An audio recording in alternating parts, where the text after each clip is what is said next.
Ooh, fudge muffin. Did it start from? Um, No, I guess it's a biography, right? So it's followed his life rather than the course of the revolution. Yeah, I mean, you get overview of what's going on with the revolution, but yeah, you're with Napoleon in, Corsica and then Italy and Egypt. Yeah, so you're not getting a whole lot on the terror and the directory.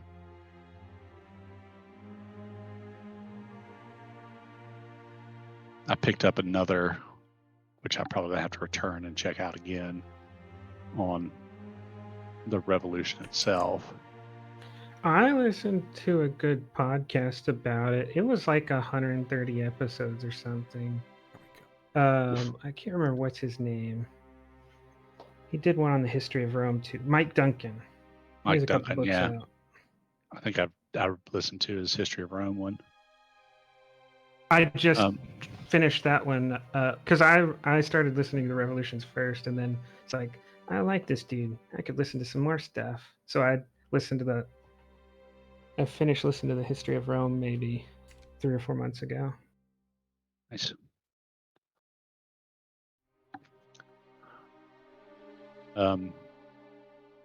Yeah, the problem is like all these books I've been getting from the library are fucking doorstops. So it's like, Yeah. perhaps I shouldn't have interlibrary loaned all of them at once because I'm going to need at least one renewal each book. That's a period of history I have not studied all that much. Slacker. Yeah, there are other more interesting periods. There's a lot of really small and interesting things once you get past um, the big picture stuff. Like, most people have heard about the revolution, but then the rebellion in the Vendée, or that Napoleon's career is almost over before it starts at Marengo because he actually loses the battle, starts to leave, and then someone else wins it for him. Yeah. And dies, so he gets to be the hero. And on the back of that, hello everyone. I'm AD Springer, also known as Corbinian. This is the Electric Metropolis video game tour, and we are playing The Great Continental War of the Setting Sun, a Fantasy Age 2nd Edition RPG, a historical fantasy inspired campaign. Inspired by Napoleonic Wars campaign. And it's the second campaign as we go into the battles of the Queendom of Vitlu. First campaign covers the preamble before the first Battle of Three Crowns, which you can see in VOD archives on YouTube. But here we're going to follow into our second mission before we get more sponsor messages from various books you should read about Napoleon. Also, interestingly enough, the modern pencil was invented by a Frenchman during the Napoleonic era because you could no longer get graphite from England, which has still to this day has the largest graphite vein in the world, where you can get like solid chunks.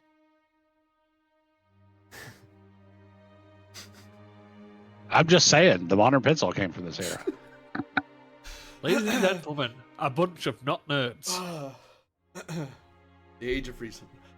On a misty morn in the year 18XX, the 1st Squadron de la Selle, under the bold command of Captain Cormac McNeil's elite Company de la Selle, and closely trailed by the 5th Company de la Selle, volunteered for a daring reconnaissance mission.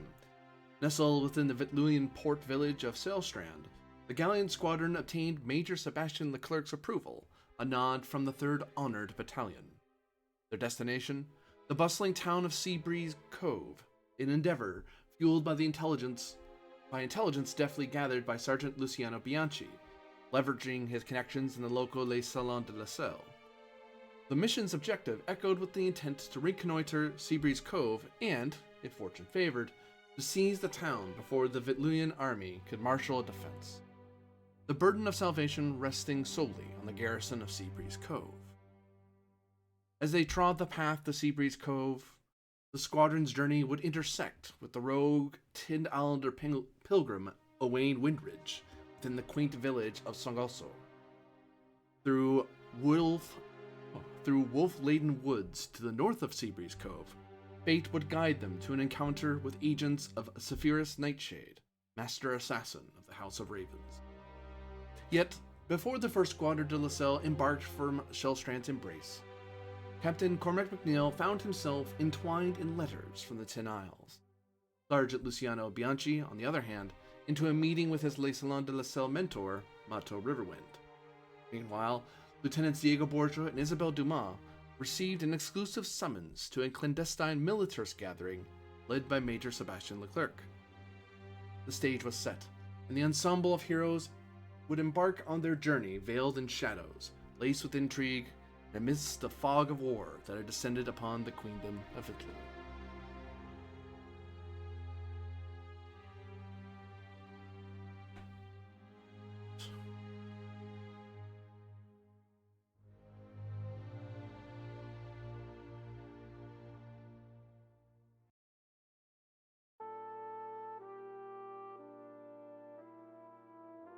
So, the first person we're going to look in on today, before they leave Shellstrand, is not McNeil. He's not present yet. Too busy reading letters. But firstly, Sergeant Bianchi. I forgot to grab the one guy I need. 1 second. Oop. My little cheat list. Where is he? Yes. For a second. I'm here.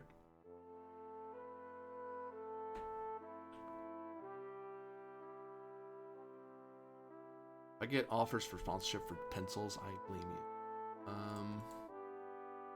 Like you turn it down. Yeah, pencils are big business, baby. I take pencils. Get a number 2 on your side, and you've got all the standardized testing companies. In a small coffee shop that has been mildly ransacked by the invasion by the 7th Corps, but has been tidied up. Has been a bit tidied up by soldiers to allow for the gentleman class to have a nice place to sit down away from the hustle and bustle of the encampment and docks and so forth. But Shellstrand, like Lysel, is a very small village. There's only so many places to go. But rather than an officer stepping in, Sergeant Luciano gets to step in with various ranking members of the Corps peering at him, but Bianchi knows that he is to meet with a man in the back of the room in a cream white uniform with gold trim, getting in the back for him. Yeah. I would enter. I would probably head over to the counter very quickly to pick up a drink and maybe a scone. Or I don't know what the French have. A croissant. And I'll take a seat.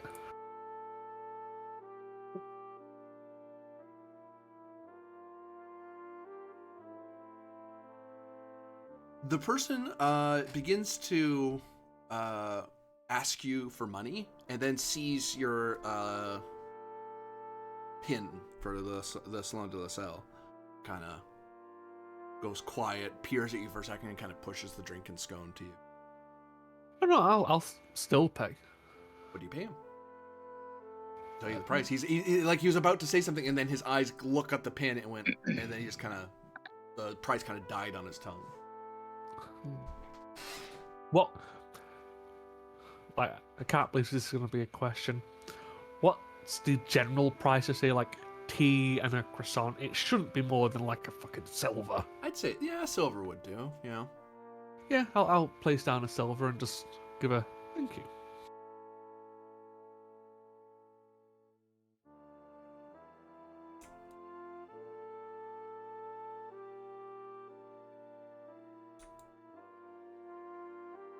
Gives you a nod and looks at the Vitluian man, kind of takes a look at the profile of Emperor Aileron and just kind of sneers at it, but doesn't say anything else as you head on your way.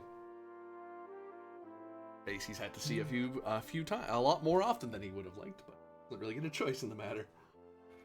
and I'm not here to cause problems, so I don't give a rat's ass if he's upset at a coin.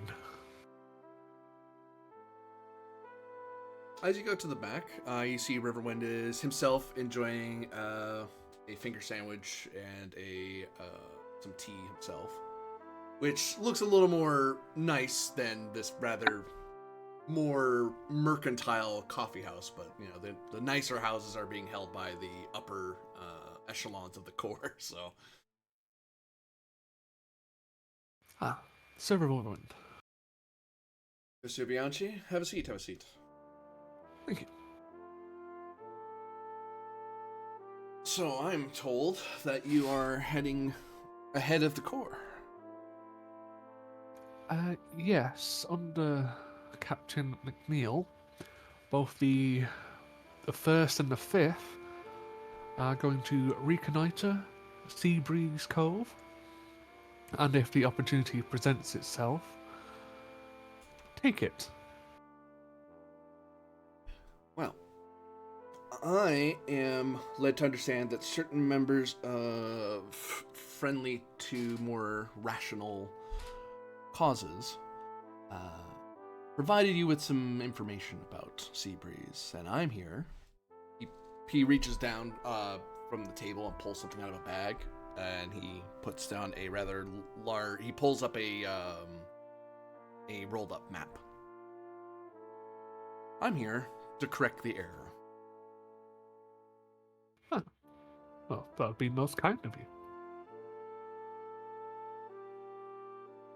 I also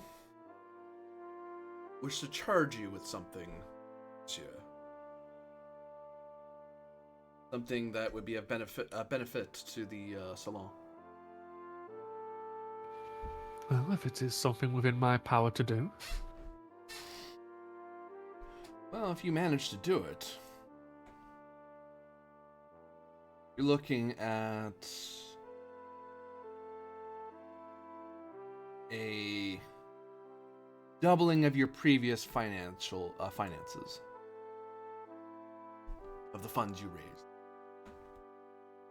Oh, that's interesting. What do you have in mind? In Seabreeze Cove, there is an individual that we would like you to take into custody and bring back to Shellstrand.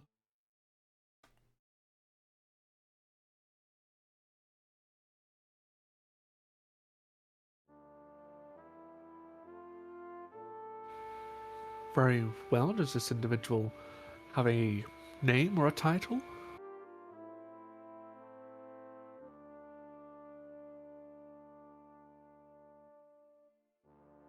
The person we're looking for is an Evander Thornbrook, a scholar of the old Magi ruins. The master of the salon would find his knowledge of benefit to the salon. I believe that is all that is necessary to know on the matter. Understood. Do we have a idea of his residence in Seabreeze?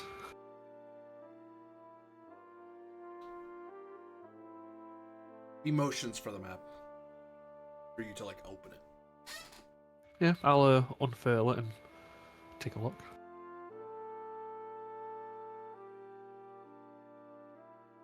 Oh, this is very exciting.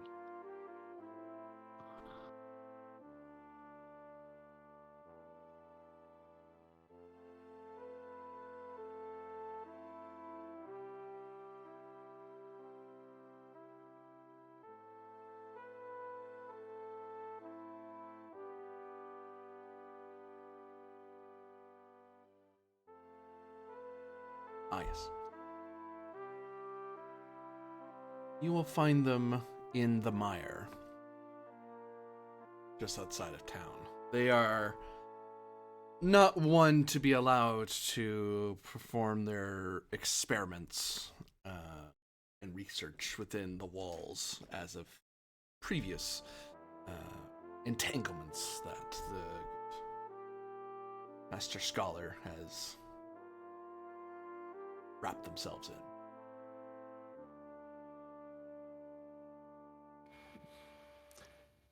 Is our Master Scholar one to flee the city if conflict should arise?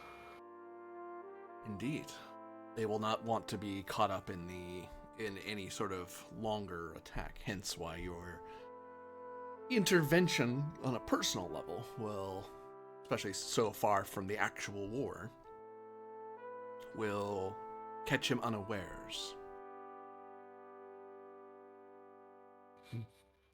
Very well. Is you said you wish to correct some information about the hidden access? Oh, it is not merely the hidden access. I mean, there is that, but I am told that you were informed of its hidden nature, that it was somehow, I believe it was intimated that it was on an outer part, closer to the ocean, where it is in fact closer to the inner bridge area here. So you'd have to sneak through the bay, the small harbor, as it were, and then go in through the water, through the river to here, which does leave you somewhat exposed to both of the major docks. But one has to be very cautious about its passing. But secondly, you may notice something that most people outside of Vitlu don't know. I wonder if you can see it for yourself, Sergeant. You're the engineer.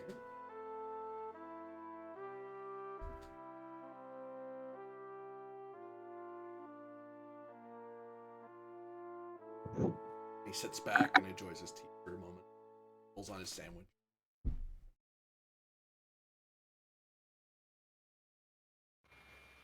South of the Summer Ward.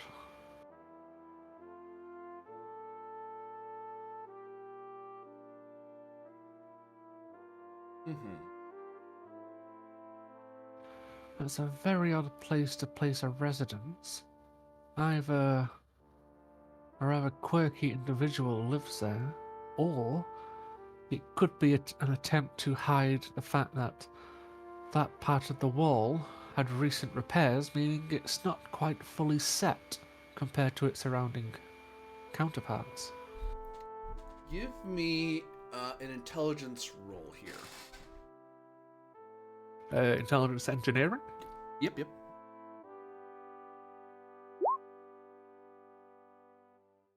Well, you get your 5 stun points. You notice that some of the intelligence you learned during the meeting of the officers was that the walls and cannons were faced this way. Like they were arrayed sort of like. They were to protect Like the coast rather than the approach. Yep. Which is not the case. Yeah, they're all stationed on the outer wall facing the land. And you recognize that this house is like them is likely a it is probably where the primary construction house was, and there's a lot of there's orchards and stuff all around this area, but this here is probably where they did the massive construction of this new outer wall. That's probably where an inspection house is and stuff like that, because they'd have to check to make sure the new wall's up to code and stuff like that, because the queen can be very fussy about such things. You also note that this seems to be of a Tin Islander construction, a more modern method of town wall building or fortification.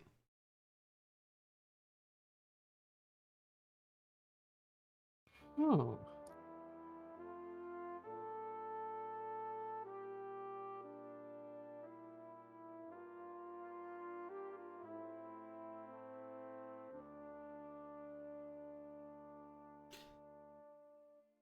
You have 5 stun points. What would you like to do with them?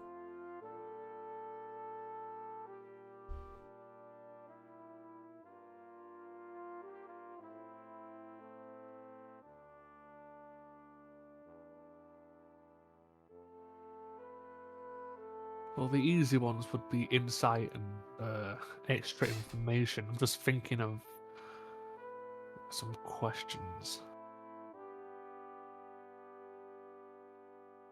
Yeah, I'll go with insight and extra information. I've got some questions bubbling, but I'll finish those off while I get information. So, extra information-wise, glory to the Empire. I was about to correct you, author, but you're right. The Gallian Empire. Long live Emperor Elrond Stornhelm, savior of the continent. Emperor! And true defender of the Church of the Setting Sun. But the extra information tells you that this definitely is a very new construction. But it is an expensive construction for it to be done so quickly and so large, even for a town of this size, without it being widely known. Like, this map that he's unfurled before you is likely purchased from Seabreeze Cove recently. Like, it's a local map that he had to have gotten himself, whereas the average Galleon wouldn't know that. Tin Islander might know it, but your average Galleon wouldn't be aware of it, and the Almanians might know this, but who buys town maps? Like, it's not widely known. So but that said, for it to be that, eventually a town, like the information you learned, was dated, but you don't get the feeling that it was them trying to deceive you. It's the people in Shellstrand who just didn't know. So for them to not know, and they're only like on the other side of the country, and they're not that far. Like, Bitlu isn't that big a country. It's incredibly recent, maybe the last year or so, which is an insane speed. And to build something that big that fast is expensive, very expensive. That's a ridiculous expense. No.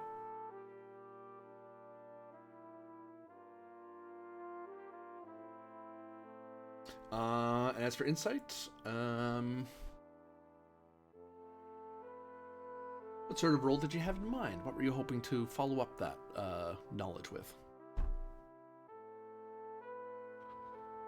Well, the insight into its construction, yes, it's probably well made, but the fact that like the size of a wall, including its foundations into a port town, like, surely it's not completely, like, structurally sound. That would require a lot of heavy material being placed in, like, soft ground. So it's like, either they've done something never seen before, which is possible, or there's going to be some glaring weakness that they've not thought of. Give me another intelligence roll. You have +1 to it. 16.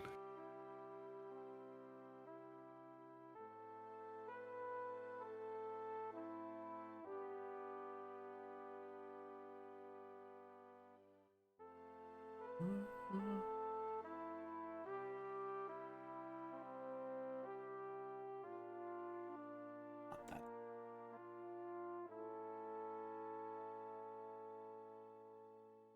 So.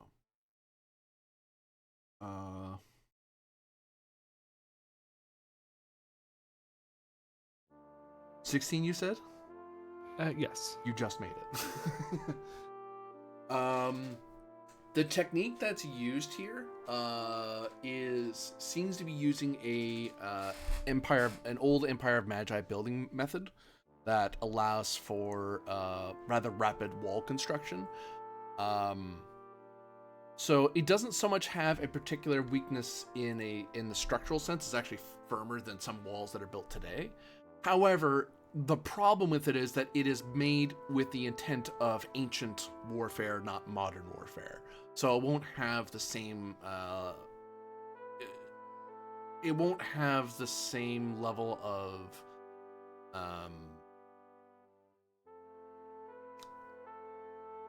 Durability? Cannon fire will probably see it a lot faster than normal because it's not used to that. But like normal, like sapping of the wall or under digging and stuff. It's actually reinforced for that sort of thing. So it's not great for artillery and heavy explosives, but like traditional like medieval ancient style sapping won't work on these walls like it would on a modern wall, because they've actually dug it in such a way that the wall is quite deep into the ground, unnecessarily so. Because it's trying to account for that. It's trying to adjust for that. And the walls are higher than they really need. But this is a method that people don't know how to do. People have always wanted to learn how to do it, and just find a modern way to do it, but no one's figured out the method to make this type of stonework. But this place apparently has it. But it does have that glaring weakness. It's not great for it doesn't stand up to artillery very well, or it won't anyway. Also, the secondary thing is that, notably, you notice they didn't build any of it along the water, and that's because it doesn't react that type of building doesn't react well to, like, the weakest points are the bits that are closest to the water. So this tower and the tower that's more around here somewhere. So those two towers are the weakest points in it, because it's meant for, the capital of the Empire Magi was a landlocked capital. It was along a river, but it wasn't near an ocean. So a lot of their techniques were landlocked building ideas rather than ocean side ideas or coastal ideas. Hence why they don't have like an inner wall here at all, because it would lose a lot of its effectiveness. And if I remember correctly from last session, I believe we had naval support if required. Not really. We have naval messenger if needed. Like he can go back and tell the main corps that we succeeded or failed. Yeah, if we manage to take the town, we can signal the Navy. Right, yeah, but that was it. That way Yeah. you can rapidly hold it before the army gets there, because you guys can take a city, but you can't hold it if the actual army rolls in. So, just to clarify from my notes, this is a modern take on an older style of fortification, meaning that it's very good against like sapping, undermining, assault by storm because the walls are higher, but not particularly designed with withstanding a cannonade. Right, because that just wasn't a thing back then. So, right. But this is a modern construction. Yeah, this is brand new build. Like the only place that has the wall still standing is in the Armenian capital. It's the only one that's still in existence. It would be the kind of thing you would build if you knew well in advance that probably the force that would land here would be light on artillery and be on cavalry. That's interesting. Yeah. Wow, that's an interesting way to build a wall, sir. Now you see why we want the scholar. You believe it's his work?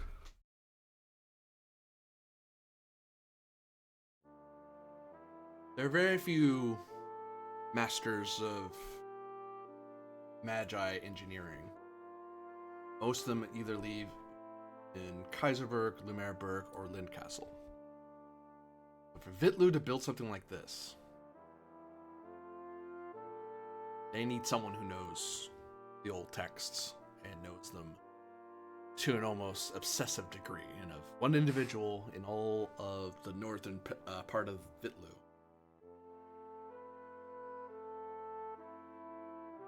Farnbrook is it. Well,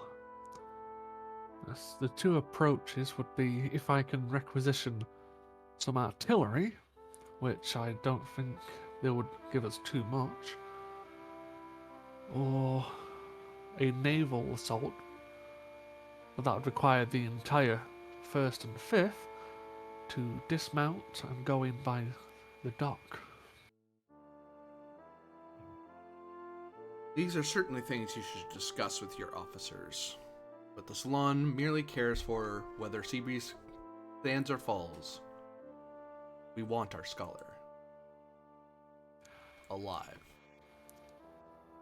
When I retrieve him, am I to return here immediately, or am I allowed to continue the capture? long as he gets back to Shellstrand, to our care.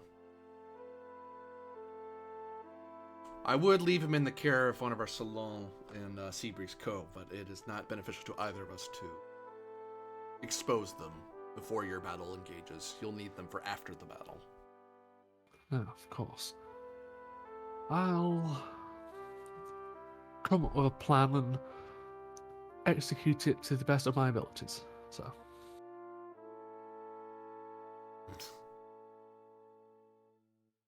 1 second.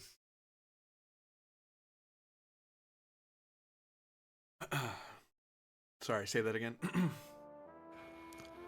I will come up with a plan and execute it to the best of my abilities. So.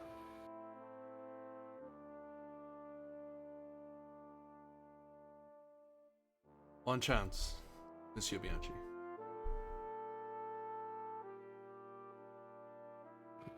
I'll quickly finish off my tea and take my croissant with me. Good day, sir. Oh, can I take the map? Oh, yeah. Oh yeah, I'll take the map with me. You then look to a... It goes like this: the Force, the Fifth Company, the Minor falls, the Major lifts. That just broke me for a second. That's good. Did I break the GM and I'm not even playing? Onward to another meeting. This time in the larger estate of the mayor's office of Shellstrand.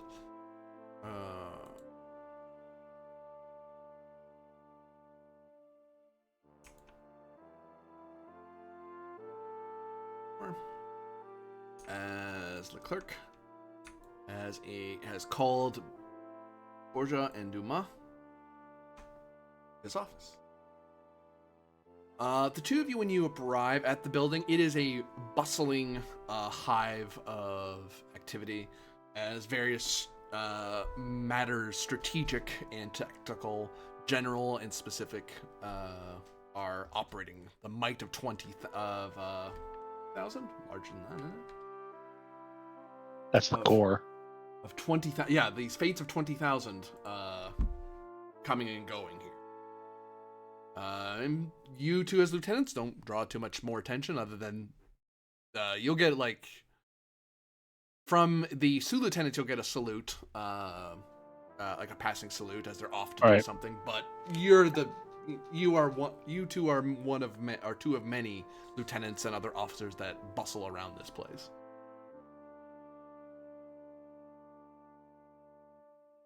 Excellent. Well, go to his office and knock or have his aide Come in. announce us. Going in. Same.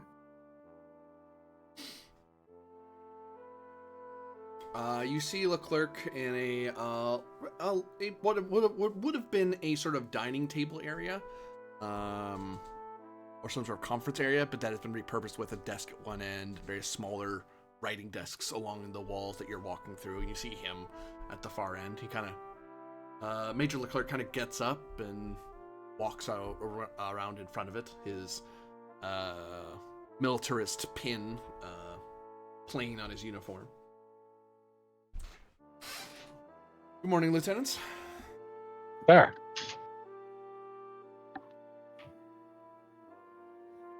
So, Captain McNeil's got you marching off ahead of us, is he?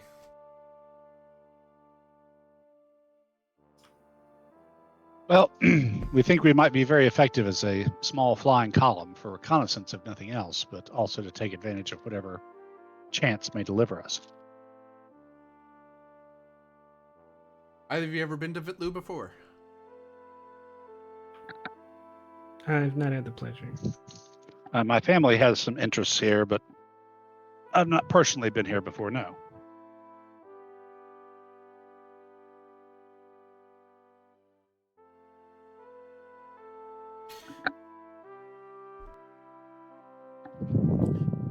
Well, I thought it would be I've asked around our friends to see if I could learn a bit more about where you're headed. And I've learned that you are facing a place that is not terribly difficult to assail. You may be far more effective than your captain realized, or even I realized, to be fair. Their garrison only numbers 50 strong. Though I have been told that they have walls that are sturdy on the outer edge. Some construction or another. It seemed that the intelligence that they had strong port guns is has been oversold. But you say they have new walls? New walls on the outer edge rather than on the coast. And yet still only a 50 troop garrison.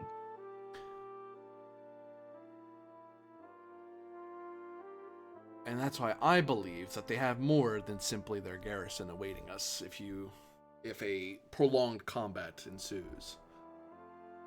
Either the Vidluian Navy is far more capable than the Secret Droit has led us to believe, or I suspect some Tin Islander reinforcements are just sitting out in the glittering sea, either from Rivenholm or Brantholm.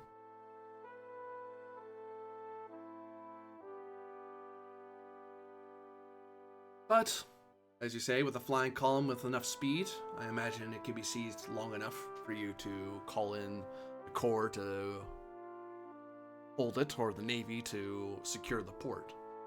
We've already arranged with some of our patrol ships to send a signal.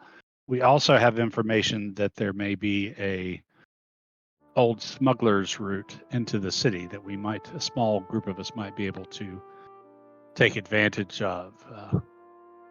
We're told about 10 people maximum, but that might just be enough to open the city gate and hold it long enough for the rest of our forces to come in through the breach. My greatest advisory to you then is discretion, discretion, discretion. The longer they have to wonder at whether or not the 7th Corps is on their door, the longer it will be before they have naval reinforcement. Even this sudden seizing of Shellstrand has caught the Vidluians largely unawares. Do we have a map of the terrain? I unfortunately do not. Most that I know is that it has, just from my study of their land, is that they have a bay that leads into it, plus a rather dense forest to its north. But no knowledge of cliffs or bluffs. None worth note, as I recall. It tends to basin down to the bay in front of Seabreeze Cove. It's a rather gentle slope down into its walls. That's what my voltage years are for, in part. Scouting out terrain as much as enemy forces. If nothing else, we'll be able to provide that kind of information to the main force.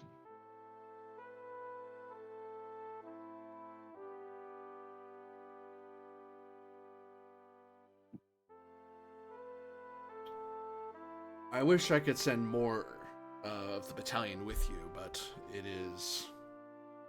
Although the Corps is giving us Lycilians a lot of consideration given our saving the Emperor and everything, the Marshal is testing our waters, seeing if us Lycilians are up to the legend that we've painted for ourselves back in spring. I don't have any concern about showing him that our reputation is well earned.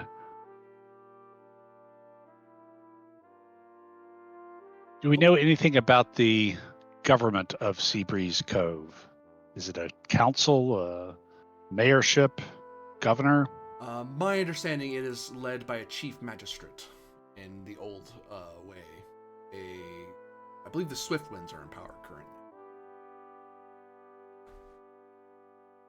Though that said, although a chief magistrate holds the mayor's office, well, the magistrate's office, I suppose, it is the House of Ravens one needs to be aware of. That band of assassins. Legend or not, people fear them. And if you have, I would keep an eye on your sergeants and on yourselves when you get closer and closer to their forest. People say spirits spirit them away, but it's more, in fact, daggers in the night, poisoned water. Though I wouldn't spread that around with the rank and file. Much as they're made of sterner stuff than mainland Gallia, it is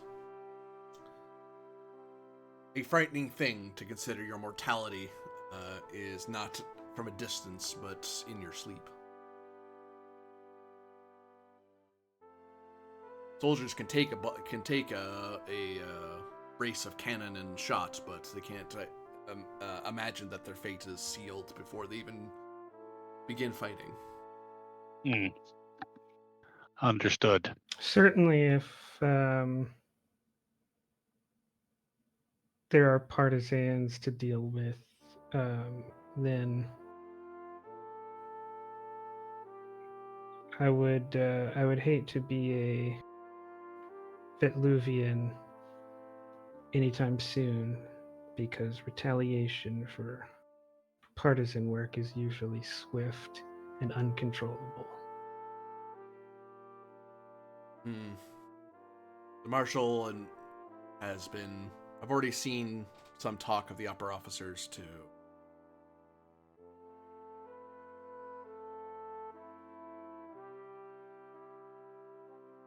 It doesn't sound like traditional partisan activity so much as assassination.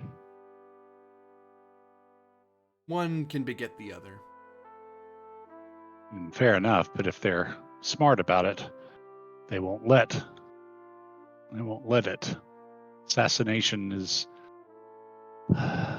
makes it much more difficult to take broader collective measures against the populace. Makes it less effective, doesn't make it less likely. So I would suggest to you to make contact with the House of Ravens in Seabreeze Cove. They have a chapter house there. And if we can impress upon them the benefits of constitutional order rather than this cutthroat business, perhaps this can be a more civilized war.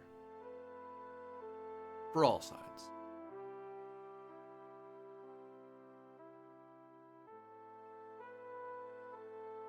Do we know whereabouts this chapter house is, or what it might be called? As I understand it, it would be... They usually put themselves in the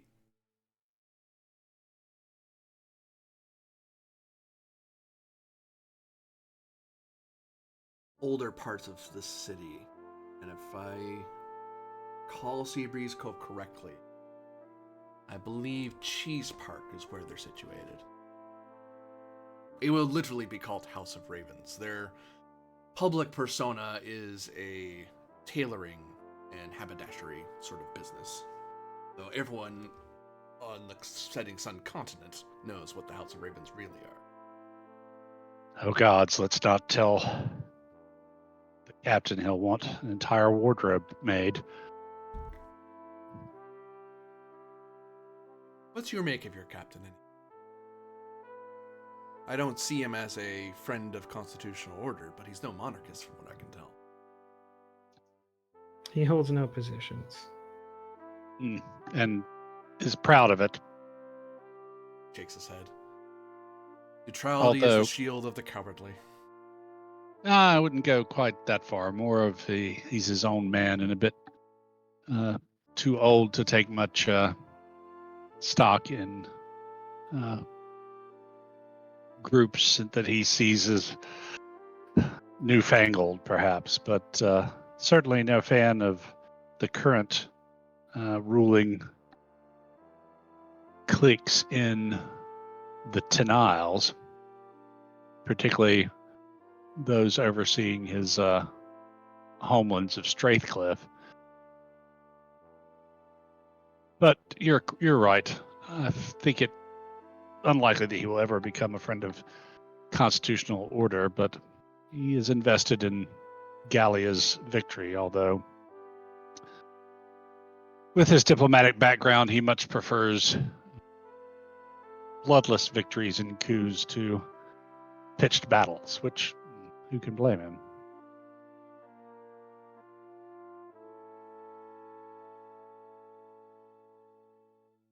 So I should not be wary of this Earl of Strathcliffe?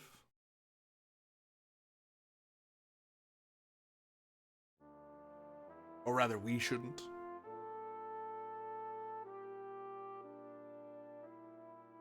You two know him better than I do. I've met with him a few times in my cell. Being the pleasant sort, but when you see someone on the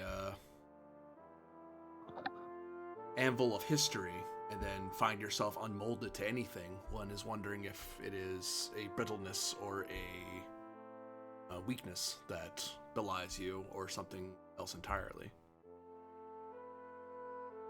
I think history will find my uncle a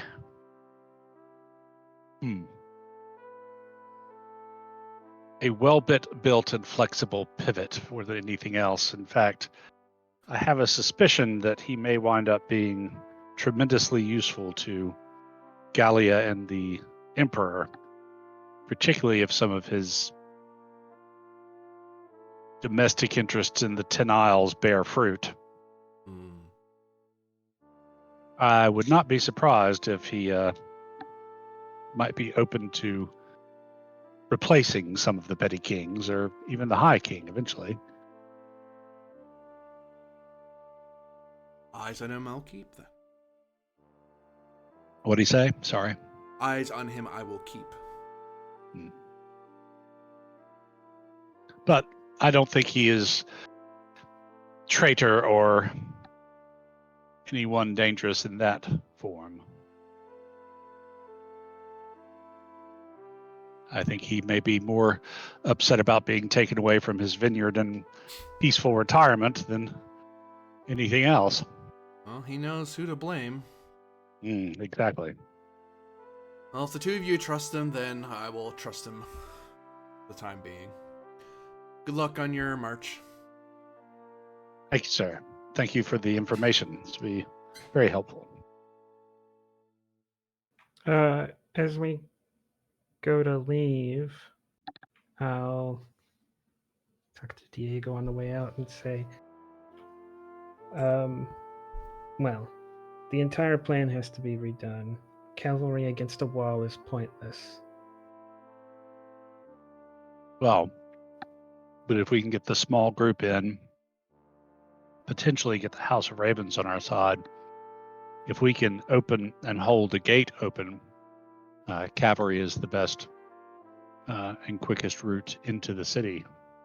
And once inside, I believe the place will be ours. This house will have a price, and I guarantee you none of us will want to pay it. Maybe. I would rather burn their institution than play some game with them. But if we can convince them that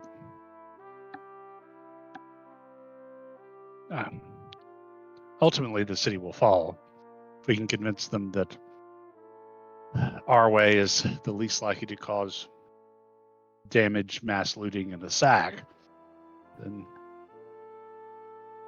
we might find ourselves with least allies of convenience. But it seems to me that's probably going to be our best bet, is a small force from the inside to open the gate and hold it just long enough while the rest of the company comes in a horseback. Well, if they have only 50 men, then gunpowder, or even better, a cannon against the gate, they'll stand no chance, and there will have to be no subterfuge or negotiating with the inhabitants. They'll be at our mercy. It's assuming they only have 50 men, and that one way or another. If they have more than that, then intrusion is a deadly prospect. Intrusion will always be a deadly prospect. Worse still if there are hundreds of people defending it. But cities have fallen from within a lot more often than through siege without, at least in timely manners. Ultimately, we won't be able to know what's happening until we're on the ground. But it's good to have different options. It will be too late by then to prepare for other possibilities. If we wait till we're there, intrusion will be the only possibility. Well, we already have several. We have intrusion and alliance, intrusion and surprise opening and holding of the gate. We also have cannonade against gate and wall, if we can. Well, we don't have a cannon. Sounded like we could get some, but they'd have to be light pieces to travel as far as we would. 6-pounders at most, more likely 4s. Well, based on what we said, the captain is already denied that. Oh. And it seems to me, if it comes to actually taking the town into battle, it's either intrusion and assault or pure assault, which means men with ladders going over a wall. In any event, ideally, we take the town before 10 Islander reinforcements can land.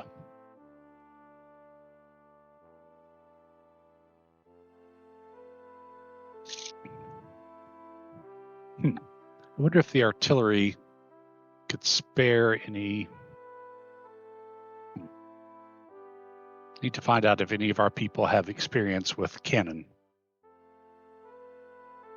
Might come in very handy to have people who know how to fire the things properly. What skill is that? That'd be engineering.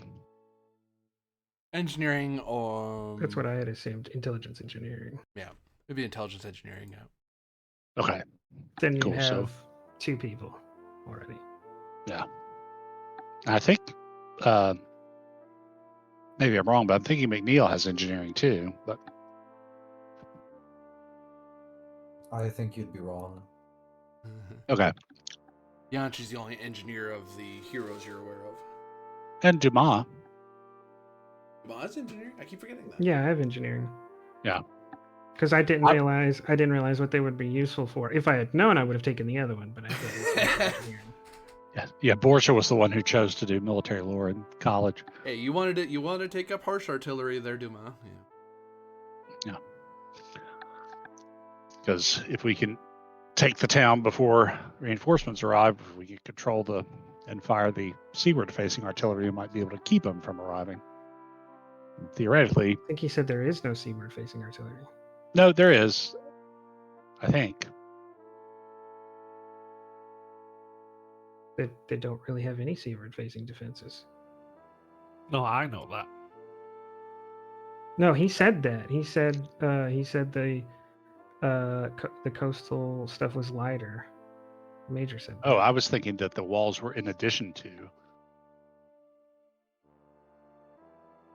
Well, I mean, it's support. It has to have at least. I mean, even LaSalle had, some seaward-facing artillery.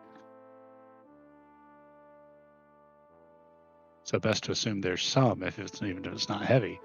And this is larger than LaSalle, right? It's like 5,000. Mm-hmm.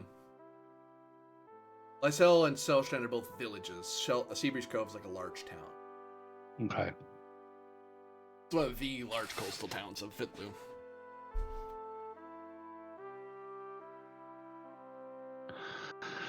I'm still thinking intrusion offers our best chance and provides the most options. Although, if we can knock a breach in the wall, I'll leave the forlorn hope. Shouldn't even have to not do that. Destroying one of the gates will take far less time, and once that's done, they should surrender. Still a breach, still 15 needs minute- forlorn hope. 15 men are not going to want to hold when they've lost the advantage of the walls.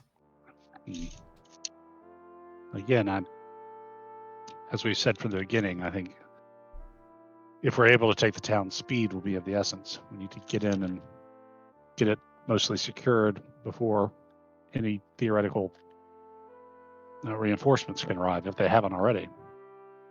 That's where some scouting and spyglassery will give us a bit more information once we get closer. And from that, we're going to shift our focus over to the office of Captain Cormac McNeil, who is situated in your squadron office, which is a lot more closer to the docks, which has been rather damaged, but it's on the large areas of Horse and Dragoon area that are further out along the coastline. But you as an officer, you do have like a small house, like a dock house that you're able to, your warehouse, you were able to seize and use as your official space. Okay. For Captain McNeil, you have finally come into possession of various letters from your contacts back in the Tin Isles. Okay, what did they say? What's the situation like? Give me intelligence.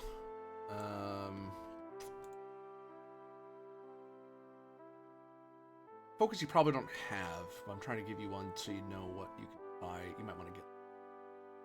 It's not military lore. It's more like, I think it's like heraldic lore or something like that. Something along those lines. I have to look it up. Yeah, that sounds stinky.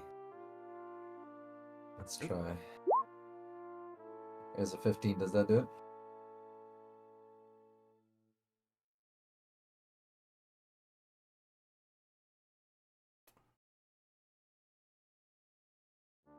$15, you say? Yep. 15. Yep, I'll get you there. Sense on that? No, that's okay. Can I use my class power for this one? Huh? Just one more thing. Where I get to make a second roll if I succeed. My insight and social acumen allow me to immediately make a second test related to my successful test.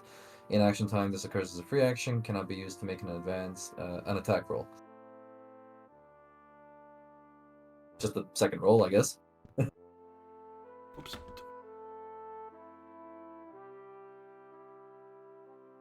Which one is this? It's just one more thing. Isn't that a stunt? No, it's a class power. At least I took it as a class power.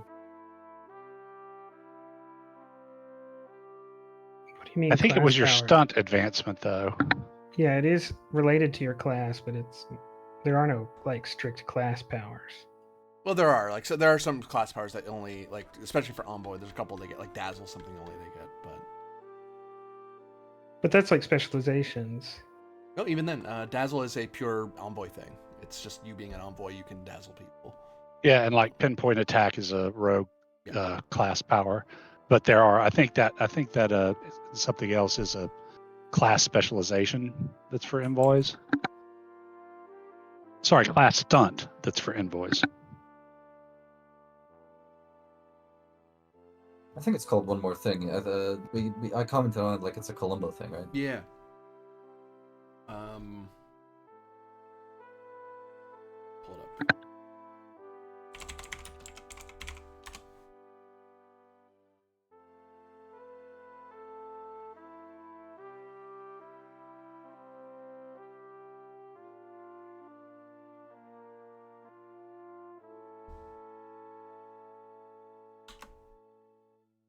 Oh, come on.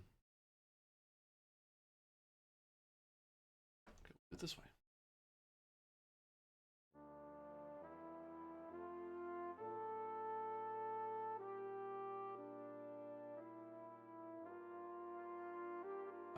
PDF has frozen. But my understanding is that it's a class stunt, because looking at your sheet,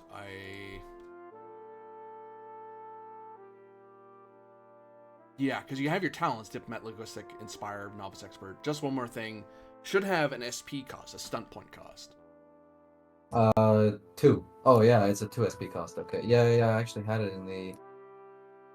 Dang. Yeah, it was. I put it somewhere. That's alright then. Yeah. It's in my class thing. Yeah. You put it 2 in SP. source. Yeah. You might want to put it in the short description. That way you know It can stay in source. It's fine. as long as you remember. Okay. You need some points for it to activate. Okay, sure. But 15 doesn't. 15 does do it, yes. Alright, talk to me then. So, whoops. What are we? There it is.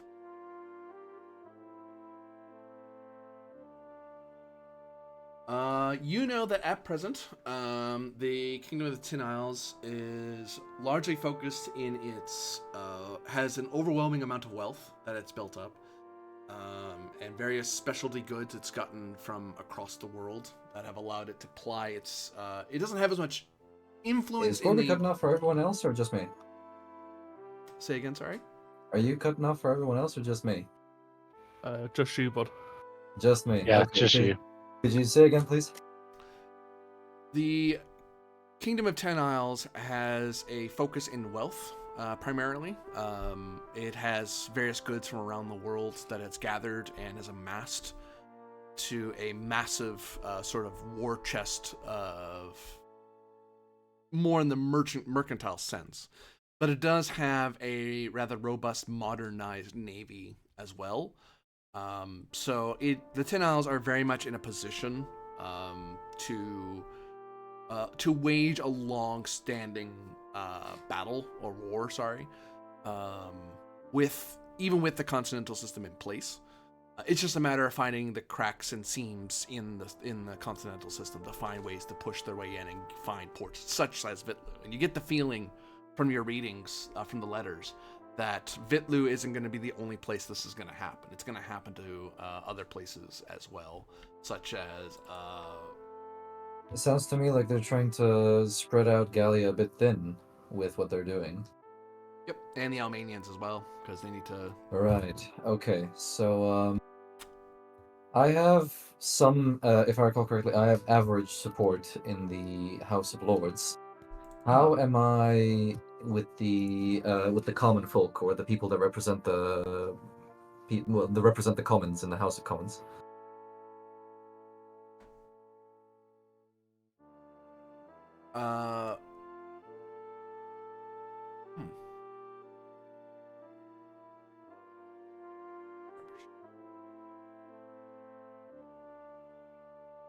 Yeah, I didn't tell you that. Yeah. Your name is not really known in the House of Commons at this moment. It's Well, then, known in the Lords, but it's not known in the Commons. Then I must work on that. Dang it. Can I send my butler on a mission? You can, yeah. Well, I'd like him to take any boat he can to Lincastle, and I'd like for him to hire. I'll give him some cash. I'd like him to hire a good orator who could perform in the House of Commons, and I'd like to write a small speech describing the state of the Tin Isles and how this war is going to affect not only them but the balance of power in the entire world, and why I perhaps think that war should be somewhat avoided. You very well can do that. How To try and skilled... garner support in the House of Lords. Sorry, Commons, not Lords. Yes. Buying MPs, the most traditional of ways to get things done. Well, naturally. How skilled an orator, or how well paid an orator, are you looking to have?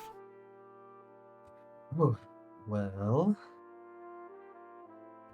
damn, I should not have given away my money. 5D. You want a 5D orator. Oh, sorry, wrong system. Well, I have a communication of 5. Can I get someone that has at least a communication of 3? That's pretty high. That's Oh, pretty high. Okay. that's pretty skilled. Then how about this? Can I Let's put it this somehow way: for 3, you're paying at least a gold. can I arrange with my butler then to just go in the House of Commons and perform the speech that I wrote? I mean, if you need some help funding, I have some gold. Okay. Are you gonna slap an IOU on that? Well, I mean, you're my uncle, and from my perspective, you gaining power and influence in the Ten Isles is only to Gallia's benefit. Very well then, nephew. Would you be ever so willing to lend me 2 gold pieces? Sure. Hell yeah. Keeping What's a both rich, and doing it anyway. rich nephew? This is what you're for. Well, Okay. not rich. Just I came into some funds last time around. Yeah, just next time you retire in a nice house, just keep some goddamn coffee on hand, will you? Oh, sure, of course. Sure. I'll pay 2 gold pieces to hire what kind of orator a 2 gold piece can buy, and I'll send Gerard on the quickest boat to Lincastle, uh, to see if he can hire someone to perform in the House of Commons when they have their next assembly. Give me a communication check. Add +4 to your roll. On top of what you already have. I'm gonna action point this. This is horrid. Wow. Holy shit. What? Actually, no. I have stump points. Can I spend these 2 stump points to You have to just one succeed more at the roll thing? for stump points to exist. God dang it. Okay. Yeah. Action point it. So that's a 21 overall. And your opposition will get 11. At some point in the future, you will learn. It will take time for you to make another action to act against not against, but act in advisory of Parliament. But you have. Well, the goal of this is to have Parliament see both the Commons and the Lords to see my point of view, and to try and worm my way into becoming, either by force or by political maneuvering, the next next petty king of the North. Right.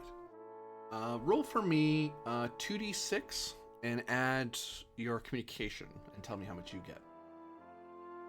14. 15. How much you influence. So.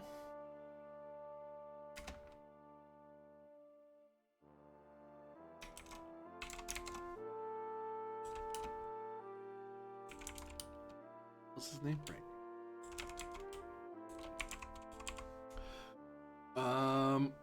You are going to gain. Can you say again, please? You cut off for me. I trailed off.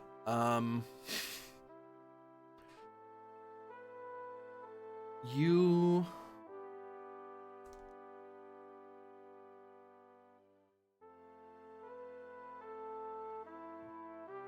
gain average support in the House of Commons. Can you repeat again? You cut off for me. I'm gonna restart my Discord once we're done here. Sorry. You have average support in the House of Commons. Holy God, he keeps cutting off. Hang on, I'm gonna kill my Discord right now. Okay. But yeah, essentially, that's Yes, average. Good. That's translated to what essentially what he's Okay, talk dealing to me, with in Chief. the Tin Isles. Yeah, he's got average support in Lords and Commons now. Oh, average support. Okay, I'll write that down. Thank you. And Voice of Peace plus common minus militarists. Man, the commoners really like me. In fact, I think I have enough plus with commoners to actually become a part of the commoner faction.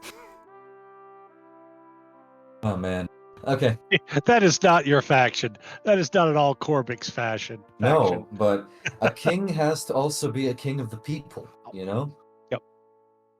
Oh, is it the Dial Stain? I can't say that right. Yes, the Dahl Stein. Dial Dahl Stain. is assembly and Stein is tin, and the Oh. leader of the country is the Taoiseach. Someone knows their Tin Islander. So like someone's lived there half his life. Yeah. I live in a city where there was a lot of Irish, but I never heard a lick of it. Then again, I wasn't, so I didn't get to go to those bars. But,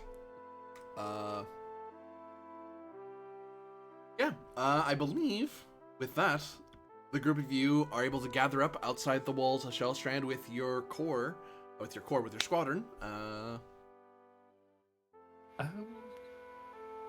Is it possible to either have a brief meeting with Major Leclerc or maybe someone who's in charge of artillery?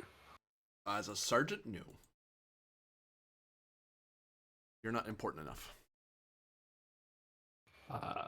Well, you can't. Sorry, I take that back. You can try communication. If you hit a high roll, you might be able to talk your way into like, hey, look, I just want to have just a quick word. Won't be more than 5 minutes. Would you take leadership? I would not. 13. That's actually a decent roll. 13's pretty good, but not good enough. No. Would you like to ask for help? Yeah, I'll see if I can talk to the others. I'll arrange another quick confab of the mines. Well, you're going to be having that for sure in the morning anyway, because you're all kind of gathering outside. So you guys are about to head off, but this is a good moment for you all to kind of compare notes before you start marching. Yeah, I'll wait till we have a meeting. Then I think we have lots of things to discuss.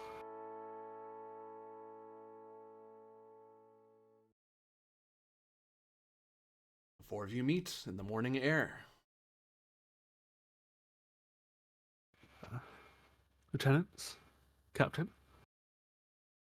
Oh, I don't know if this matters. This may have just changed for convenience of narrative, but I spent to have us move at the half day and not spend a full day here. Oh, you're right. So yeah, I actually have the timing wrong. You're right. So it's midday. It's midday, mid-afternoon or so by the time you're getting ready to head off. You're right. Did somebody ask for me, by the way?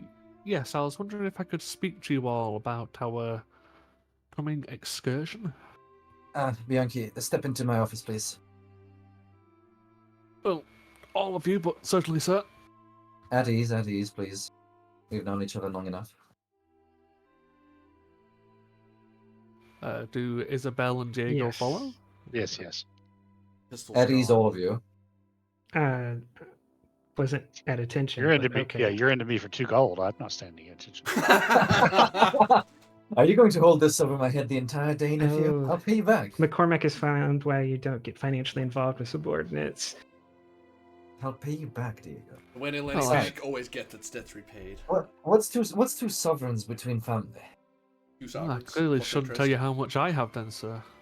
You've obviously forgotten rule of acquisition number 100. Wrong character. No, now the tables are reversed. Oh God. Well, how can I help you, gentlemen and lady? I believe some changes are required to our plan. So Do tell. I'll roll out the map. Ooh. Where did you get this? What the hell? I contacts you have. Yes, I have my contacts. I believe you all have your own, correct? Oh God. Eh? What is it with the Vitluvians and calling their locations Cheese Park? My This God. does confirm what the major was telling us. Yes. Yes, this is a map directly from Seabreeze Cove. Hmm. So they have foregone their coastal defences and within the last year constructed a outer wall of the ancient Magi build, which is deeper and taller than regular walls. Are we talking stone or wood? Stone, but it has a glaring weakness. Oh? These type of walls were built in the era of the Magi. They didn't have artillery. Meaning there are no mounted cannons on the fort points, is that correct? They have artillery, but they do not withstand it quite well. They don't have the glacis, I the see. slope of the modern fortification. How high are these walls? Tall enough for regular ladders to not work and deep enough for sappers to be pointless. Mm. Do you know that they have artillery on the walls? I know that to build these walls without anyone else outside of the settlement knowing it over the last year requires a lot of investment. The type of investment where extra pieces of artillery are very likely. So they have more than 50 people defending, because 50 people could scarcely manage 3 or 4 cannons. There's the Yes. Tin Islander influence. They could have gotten reinforcements or some foreign regiments in. Also, the entrance that I was informed of, I have been updated, and it is around here, the entrance. Oh, well, that's handy to know. Yes. Interesting. Yeah, the Major has word that there's, from what he thought, at least 10 Islander reinforcements afloat offshore. But it wouldn't surprise me at all with this if they had already landed at least some of them, artillerists, if nothing else. Yes, that So would we make sense. better hope there's no ship ashore. Without any walls to the coast, even a A gunboat could do sloop serious damage. with a couple of cannons would prove devastating. Yes. Well, what you're saying here, Sergeant, is that we are in need of cannon. Is that correct? Correct. It seems that this fortification was built with the mind of maybe in the next year, meaning now, we would be assaulted by a ground force, not by the water. Curious. GM, question for you. Mm-hmm. Howitzers. Do we have any? Ugh, Well, if you want to really slow us down. Yeah, we would want to take a small horse gun, though. Horse howitzers existed. I mean, it's not unheard of.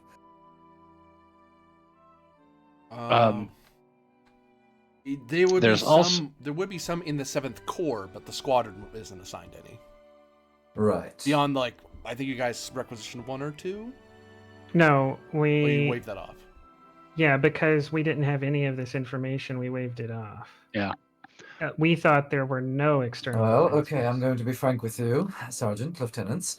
It is unclear whether I can get any cannon or not, considering I've already waved the idea off. Trying to ask Well- for any now would be quite late. There's also the possibility of I'll pull it back. Actually. This is better. infiltration, and the Major has recommended that we reach out to this Society of Ravens. He's even managed to give us the knowledge that they have a chapter house in Seabreeze Cove in the Cheese Park region. It's the cheese park. Yeah, I'm with you there. So if we can infiltrate, there is at least a possibility of internal assistance if we can perhaps convince this organization that opening the city would be better. I mean, ideally, what happens is we convince the powers we need to convince to declare Seabreeze Cove an open city and let us in. Alternatively, there's at least he should at least theoretically be capable of either a small force to take and open one of the gates and hold it long enough for our main force, the companies, to get into the city, or to use black powder to bring down one of the walls and create a breach for. That's what I was actually thinking as well. Cannon is only going to slow us down while we even acquisition. So why not bring in several cases of black powder with us? Can I take a stab at getting this artillery? Should you so wish, I think you are more than welcome. I know some people who might help me. Go ahead then. You have my blessing. If you wish to mention me or my orders, then you may do so. Oh yeah, if you this will work here. entirely be on your authority. Naturally. I apologize, but this information and map came with a slight cost. Incurring how much gold? Do you need money? No, the Galleon, cost- I swear to God. yes, the cost is not money. Oh, But that's Before the worse. siege starts, I am tasked with acquiring a certain individual of interest, the one who provided the information for these walls. To exfiltrate them out of the city. They are already outside the city on the outskirts. I know where, but I need to capture this individual and have them sent back here. Can you do it alone? I can, but that would rule me out of the coming conflict. If I that's think what we can The go companies for. can manage one sergeant missing. If I could have one or two other people just to make sure. But yes.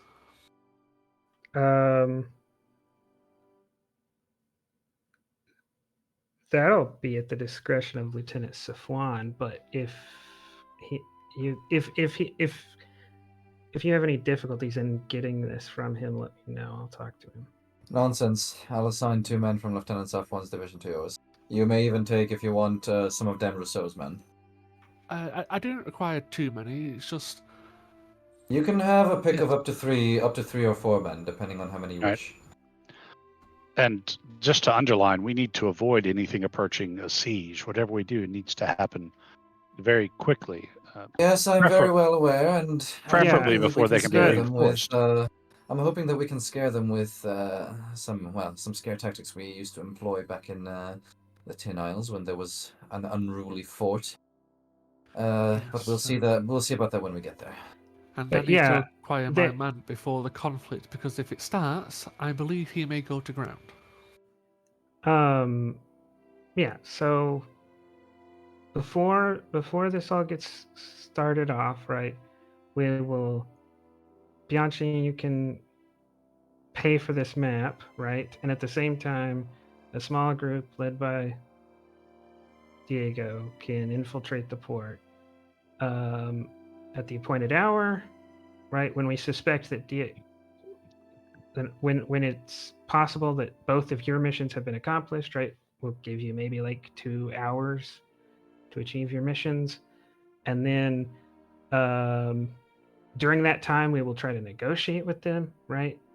So we'll Yes, I have some ideas on how we can perhaps get the captain of the garrison to concede to our demands, but I mean, he's not going to, but we can at least get him talking, right? yes, distract him from the things that are happening around him. While he does that, we'll set up the gun, and we're not gonna spend the amount of time to blow down the walls. We're there, right? The mistake they made is not building a star fort with a protected gate, right? So we can just blow one of the wooden gates open, and then we will ride in. Well, that is one of the weaknesses with the wall. It is very susceptible to. Well, artillery. I mean, yeah, we don't even have to like bombard one of the sections of the wall down, right? It has an open gate, so. But that is a good tactic to use to let them know that we know of such a weakness. So perhaps, Borgia,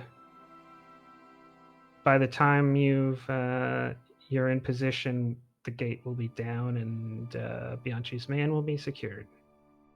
Hopefully, although, again, I'm an advocate for surprise. If we can take them from within or seize the gate without alerting them that we're even really there. In any case, though, we should. Those plans will only come to fruition during the night, I feel. I say we first get there and see what the situation is like, and then come nighttime, we'll have more solid plans. Certainly no way to. I'm not going to try sneaking up that river in broad daylight.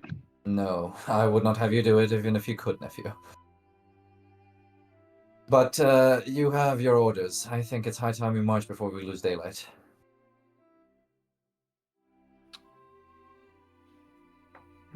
There. Yes, dismissed.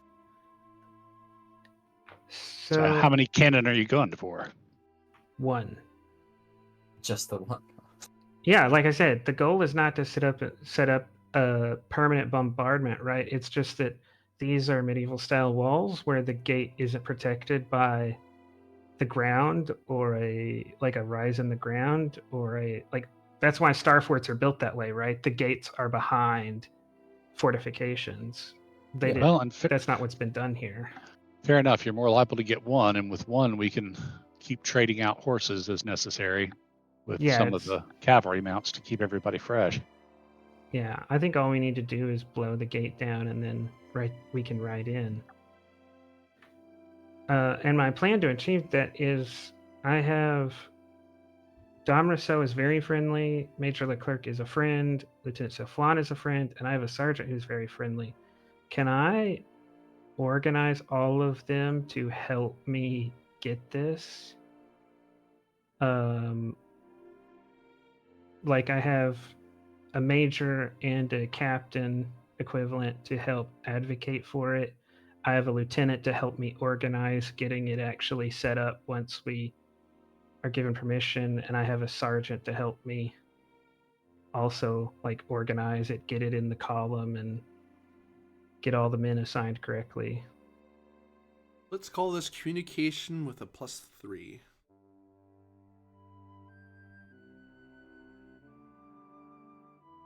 All right. What faction does the person belong to that I'm talking to?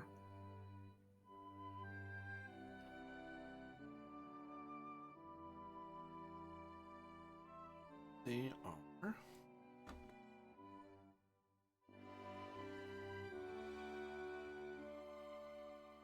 Oh, there's 7. Whoop. Oh wait, right. If I roll a 6, that's why I rolled it. 4, 5. This is a man of the common citizenry. It's quartermaster. You need to talk to. All right. Then this has become pointless because that puts me at a -5 with +3 only getting it back up to -2.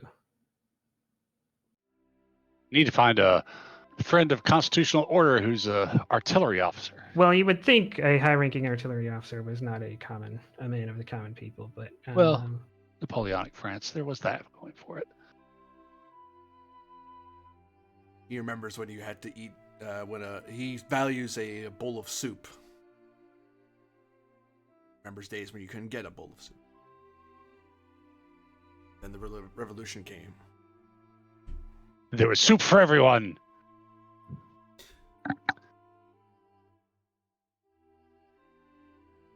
But I may point out to you that you do have, I don't believe you've pulled on your militarist ability here in Shellstrand.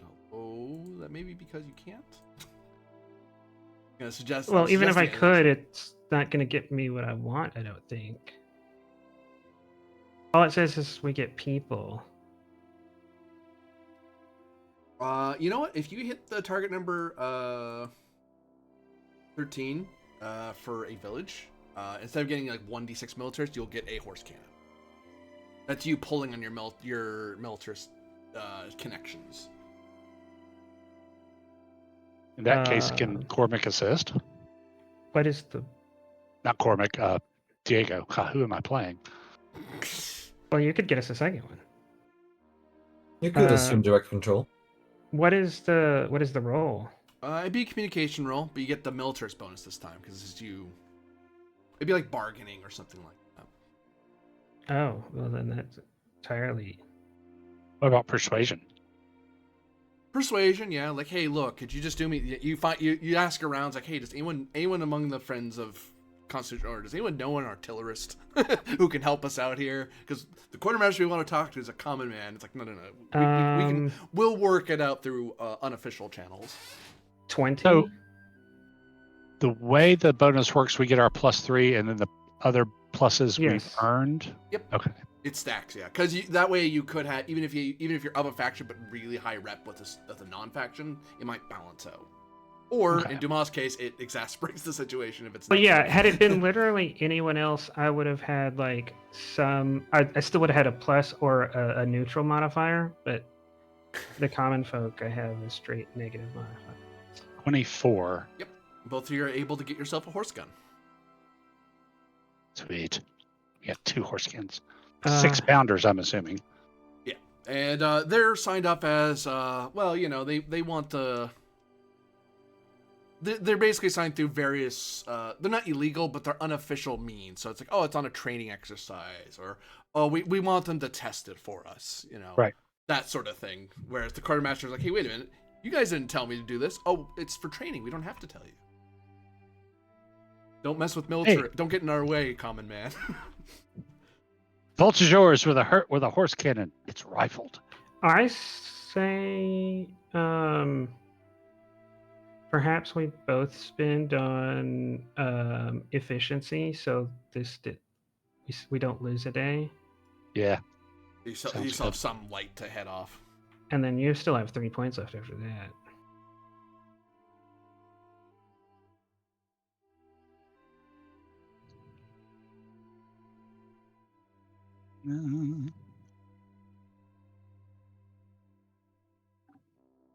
I think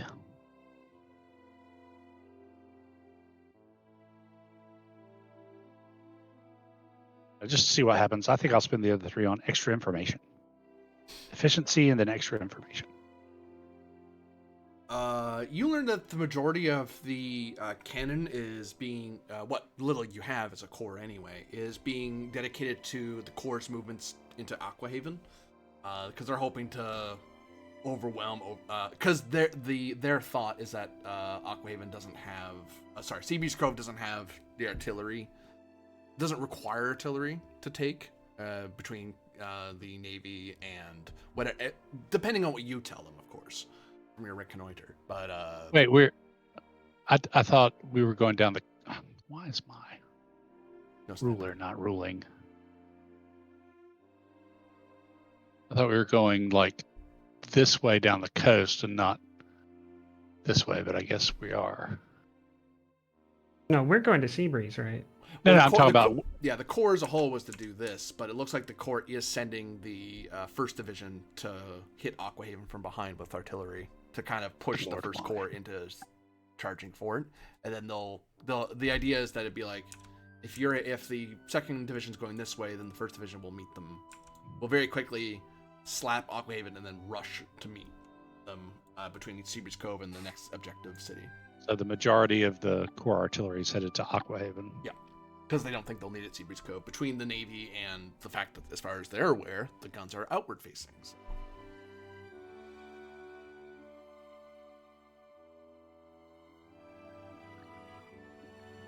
That's extra information you hear. You kind of hear them talking about amongst themselves. Like, yeah, that's why.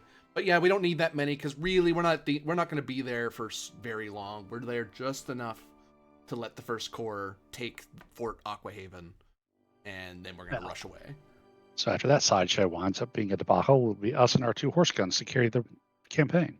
Hey, with the horse guns and the fact that we can recruit more partisans along the way, we might just do this by ourselves. The horse cannons were the key.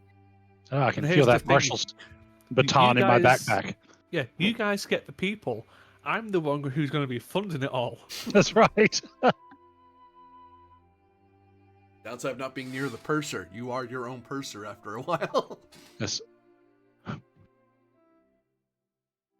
Yes, before as the midday sun dips further from above you, but far from its setting, you have 2 horse guns and your squadron a horse. I'll ride up to McCormick and say, we're ready to depart, sir. Bugler, sound the march. Borgia will dispose the mounted rifles.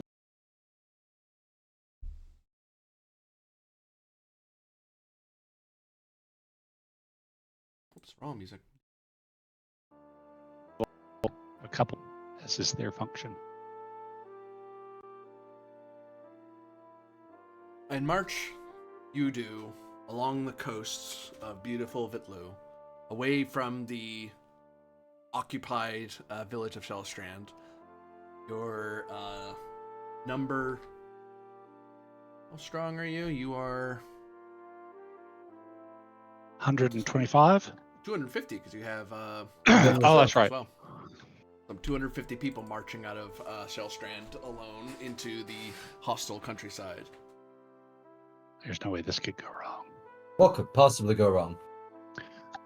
And Diego will make sure that his men don't just always stay on horseback, particularly when there's terrain that horses have trouble with, but that at least some of them dismount and scout on foot as necessary. Actually, to that then, Borgia, give me a perception roll. Perception seeing. This is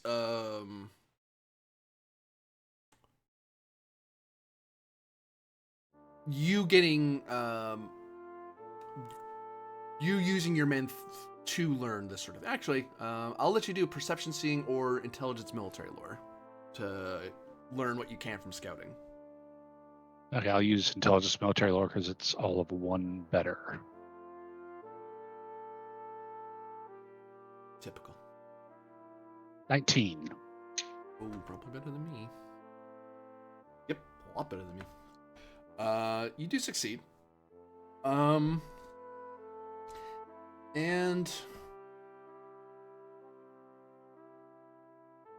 actually, everything on the GM layer that I want. I do. So, you very quickly get to your squadron is going to be arriving, passing through Songlaso in its first day, either camping in it or near it, before you head off on your second second leg. Tiny little village, no walls, really, to speak of. A Church of the Setting Sun complex. This whole area down here is like the old church area in the mayor's house here. But your scouts note that beyond the villagers themselves, something rather strange going on. You notice that there are at least some 60 people who seem a bit off. They don't seem like your average Vitluians. Hoods up, dark clothing, milling around in the North Ward and in the church district, the church complex area in the south. And that seems like a suspicious number of people who seem to be wearing rather long coats, seem to be closeting among themselves, and it looks like the villagers keep giving them a very wide berth. These guys are trying to make some effort to hide themselves from observers, but your scouts are able, like, there's no walls. You're able to kind of creep up some of your people, and they're able to see some of it. They crept up through some of the farms and saw movement down there, and like, before we engage them, we probably should come back and tell the lieutenant what we found, because we don't know what that's about. But you get the feeling that these people look, off.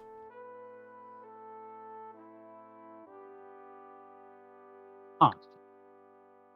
Okay, I'll report that to the captain. I wonder who these guys are.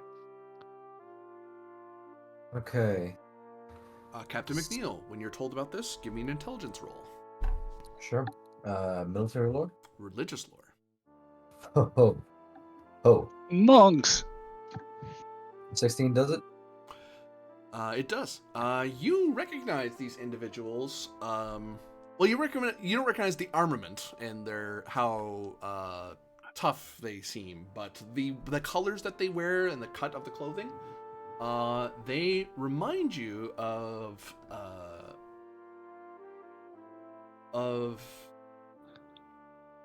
insular church monks of the setting sun. Say again, please. Sorry, you cut off for me. Insular what? Insular Church of the Setting Sun monks.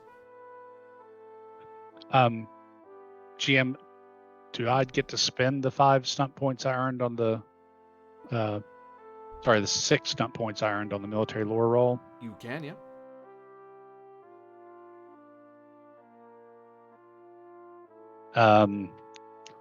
Well, as always, let's do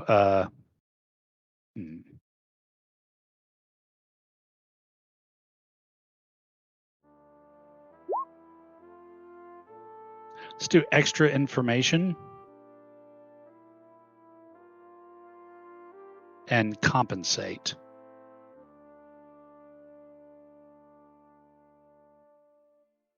So if we do have to go into operations around the town, we're aware of what the terrain is like.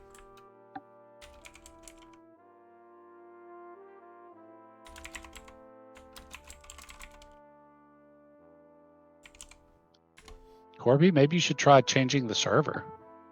Yeah. Yeah, actually, that might not be a bad idea.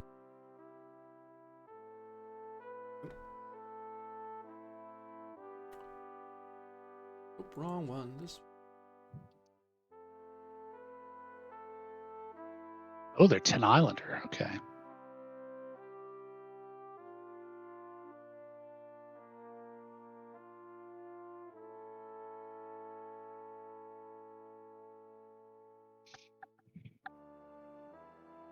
I don't know since I messed with it, so I'm trying to find where I can switch happens.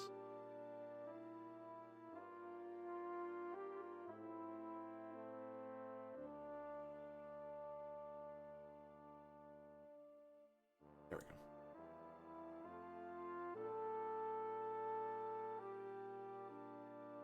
Forced to go there. I left it on automatic, so it was probably cycling around. Okay, so these fellas, these monks, are they peaceful people or are they warrior monks? They're warrior monks. They are defenders of holy places. No kidding. Okay. Well, Diego, here's what we'll do. You might want to hold. I'm going to answer the questions he just Ah, asked me. go. Yeah, sorry. Go ahead. So there was extra information and compensate, I believe it was. Yep. So extra information.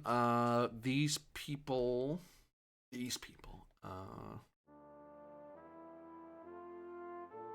are armed with.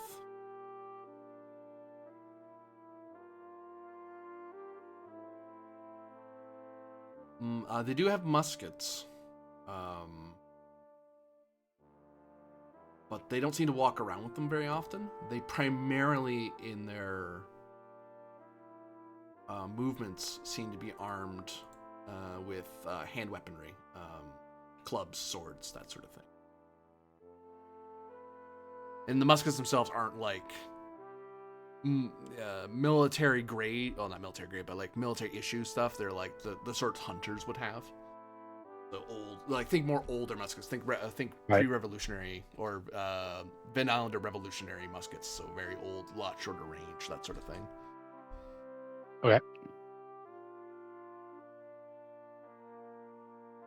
And compensate you if you've compensated for the area, so you at least won't have penalties when moving around or doing tests in this region because your scouts have a good read of the land. I mean, if they're protectors of holy sites, then maybe as long as we don't molest the church or anything in town, show proper respect, they won't be an issue. Diego, gather yourself and Isabel, and fly the white flag, and ask them if they're willing to parley. Perhaps we don't treat this as just a suggestion, sir. Perhaps we do not treat this like we are taking their surrender, but simply we ask for quarter. That is what I was trying to do, but the guys with the white flag might give us a bit more breathing room, considering we are arriving here with 250 mounted soldiers. We I'm are just quite worried that menacing. making it look like they have to surrender to us might start No, some patriotic not feelings. quite. I'm merely suggesting we parlay, but Perhaps we do look quite menacing. You must admit.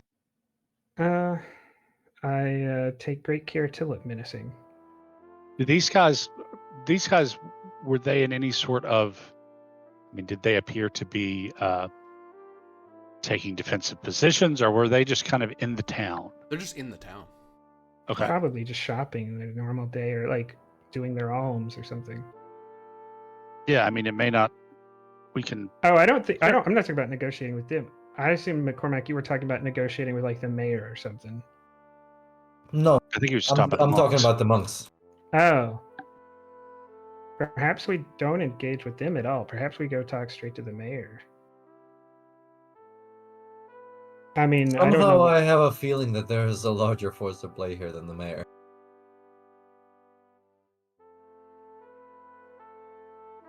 I mean, we can go talk to the monks and the mayor. I would very much do so under the white flag. Well, yeah, that's the flag of parley. Sure. Very well. Very good. Gather Bianchi on a horse and tell him to come with us as well. Are you going to, or? Yes, I shall accompany you. Let me grab my fine feathered hat.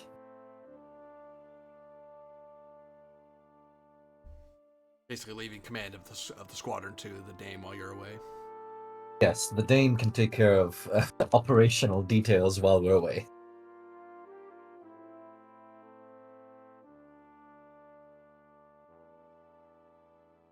So you guys mount up and ride to Songoso?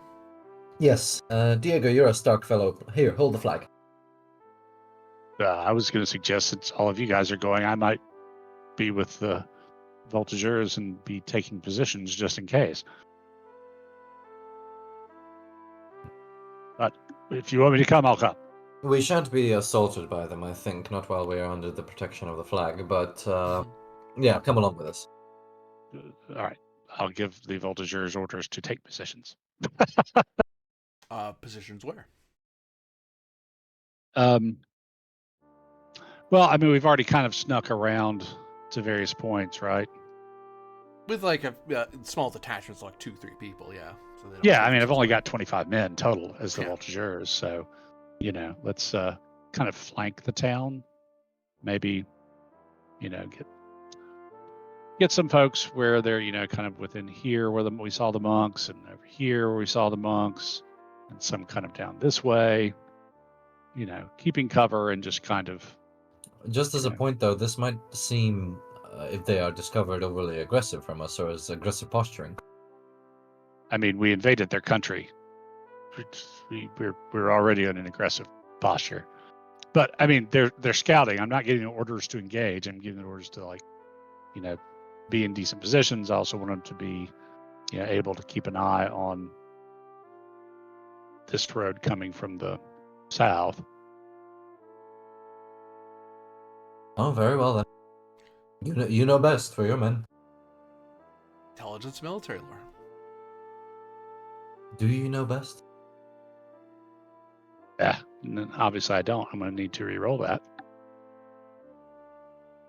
Let me take off an action point. Is that your total roll, the 11? It is in fact 13. Okay, so I'm going to re-roll instead of just adding 2. Wait, 13? Wait, you have a... It's +2. What am I doing? 14. My bad, sorry. Okay. Forgot how math works. There we go. There you go. Hell yeah. Let's spin that 4 on ready for action.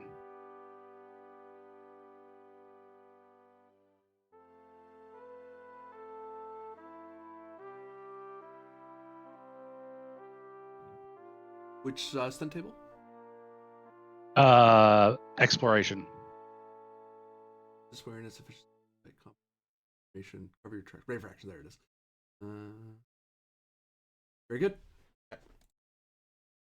So yeah, you'll have your voltigeurs very quickly are able to kind of ride quite wide and then dismount and kind of position themselves. Right. Like they won't ride right up to the town because that's obvious, but Right, they'll right, ride a right, little right. bit and then like, we'll creep up into the farmland around. That's not what they're Area. for. Yeah, they're for scouting and being sneaky. All right, nephew. Now you can hold the flag. Right. Okay. Sure. So the four of you ride to Sangoso. Yes.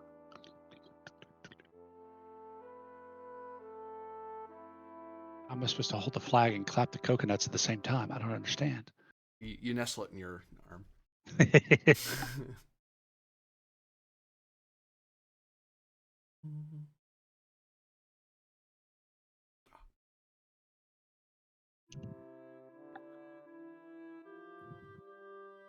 As you ride into the North Ward on your horses, some people start looking over at you, at the four of you in your Galleon military uniforms and your black powder, your horses tall and well groomed, I imagine. Yep. Fluttering a white flag, the average person just kind of look and kind of okay, and they kind of carry on with their day. Some people close their doors. People are largely avoiding you so far.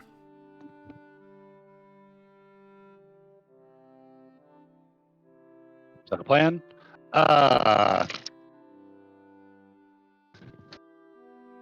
When Diego spots one of these monks, he will hail them. Your perception roll. I'm trying to get grapes.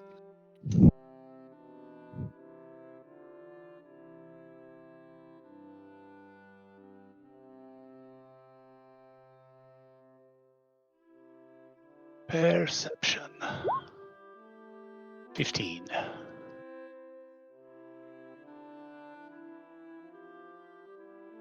Oh yeah, no, you just get them. Yeah.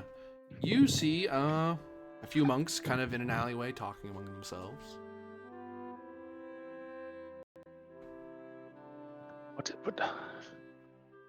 What do you address a monk as? Is it a friar or? Brother, friar, perhaps. Yeah.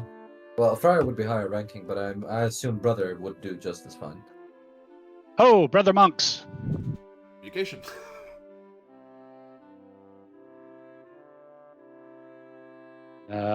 Persuasion? Yeah, persuading them that you're not here to do violence. Okay. You get +1 because you are flying a flag of peace. So, despite your attire. You can ignore the second one. I clicked it twice. 14. And add any penalties or bonuses you have for the Church of the Setting Sun. Oh, well, then that takes it all the way down to 11. Oh. Yeah, -3 with the church. Somehow. Somehow. No, hold on. Is he an air Well, I friar mean, or deep? I'm -3 because of I'm a friend of the Constitutional Order. Mm-hmm. Yeah, I don't have any. Or Do you have any pluses or minuses with them separate from that? yeah, 2. So I guess I'd only be -1. Yeah, so you're only at a 13. So yeah, 13.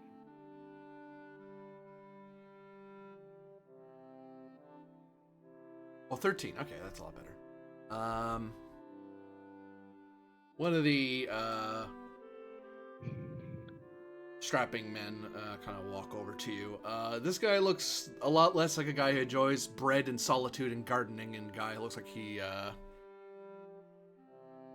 is very much built for fighting and brawling, but dressed in habit. Kind of steps out of the shade and pulls back his hood, revealing his bright red hair. He just stares up he glares up at you. Well, I shall dismount, and I'll take off my hat. Good day, brother. I am Captain Cormac McNeil. I'll speak to him in Tin Island. I was hoping that I could speak to your superior regarding the town, you see. And why would you wish to do that? Did Corby say anything, guys? I didn't hear anything. Why would you wish to do that? Why would I wish to do that? Well, it's quite simple. We wish to lodge in your town. And, of course, I seek permission from the man in charge.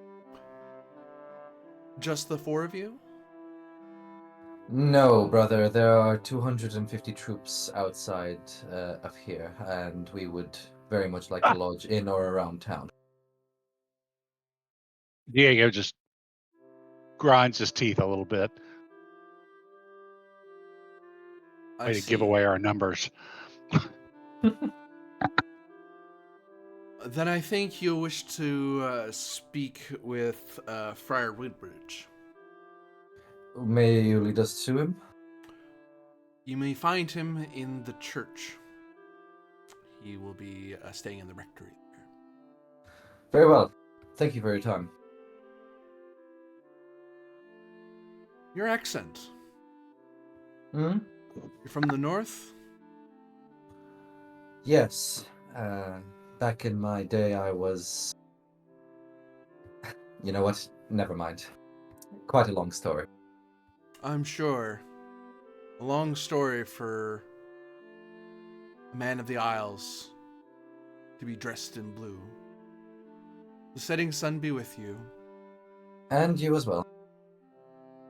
And I'll mount up and say, come on, fellas, the church awaits.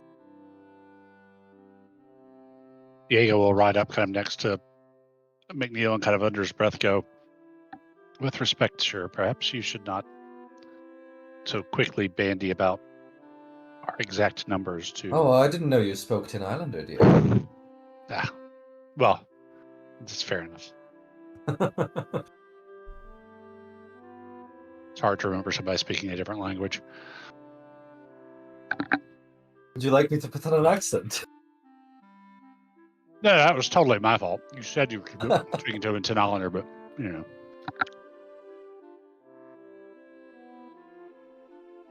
Yeah, let's ride up to the church.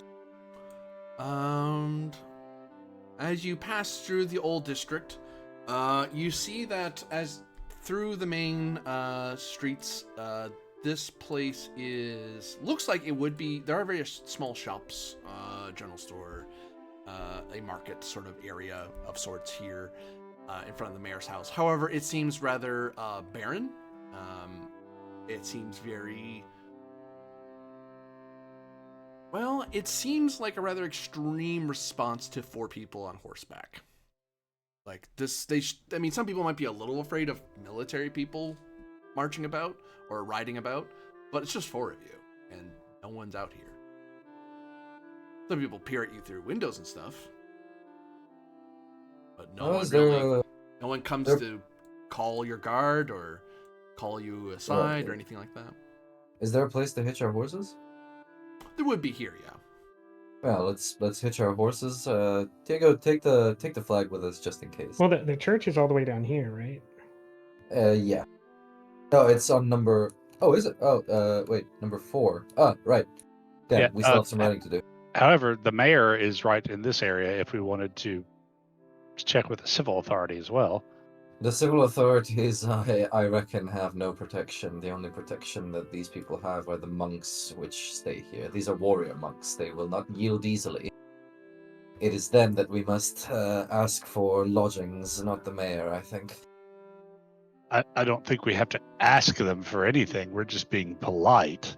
Oh yes, and politeness is the crux of the Galleon army. Wouldn't you say, Diego?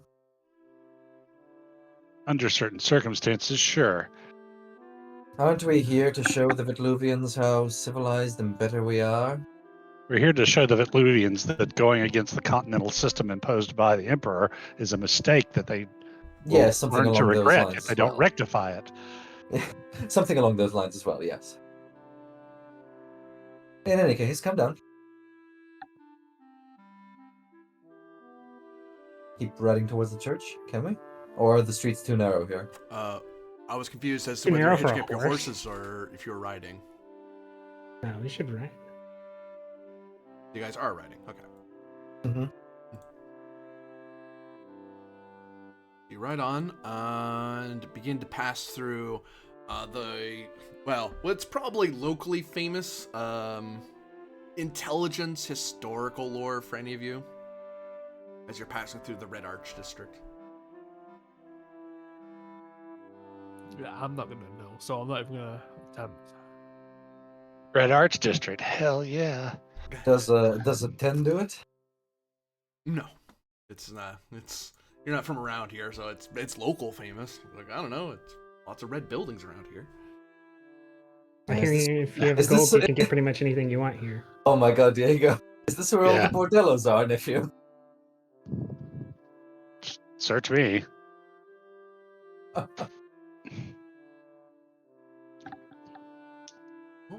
does 13 get it? Did my click? Unfortunately, this is a common folk area, so you get a penalty to your no. Hey, that's not intelligence.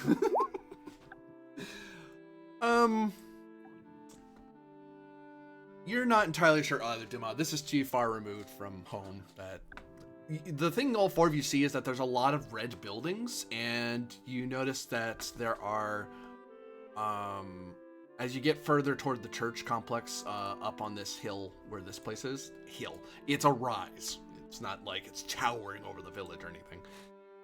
But you can see that there is a single, rather well-built red arch here that's connecting these two areas, which actually looks more like a what we might in modern day call a breezeway, a sort of covered a bridge between this building and this building. What significance that has to this place, you don't know. It's just notable that all the buildings in this area are in fact painted red. There's a monastery here. I'm sure Saint Celestia bought a baguette here once, and now these people think their little village is important. Yes, So that Laura, does you sound- heathen, but you know, whatever. That does sound. Oh like no, quite Saint the theory. Celestia. That's Warhammer. It does Same sound like quite the difference. theory. Yes. Say again, sorry. Oh no, I'm just saying that does sound like quite a theory. Good job, Lieutenant Dumas. Where did I get this map? This is neat. This is from. I'd have to look it up. I'll let you know, author. But it's from a free map generator thing. Oh yeah, I was going to ask the same thing.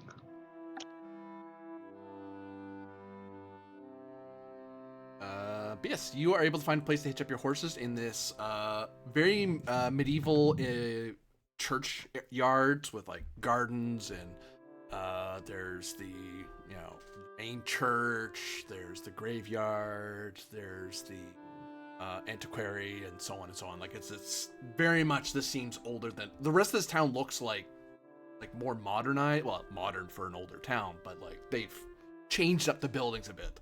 But this looks like it's straight out of the medieval era. With some growing vines and creeping plants and weathering of stone. You actually think you can see a scriptorium in the far back. Oh my. It's like, nope, people don't do that anymore. No printing presses in sight. Damn. If there would be one, it'd be in the old district or in the Red Arch area. Well, dismount your lot and be on your best behavior.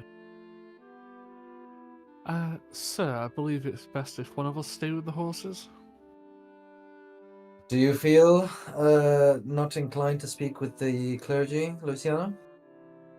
It's not that I have an issue with the clergy, I just believe one of us should stay with the horses, sir. Well, which one of you does have a problem with the clergy?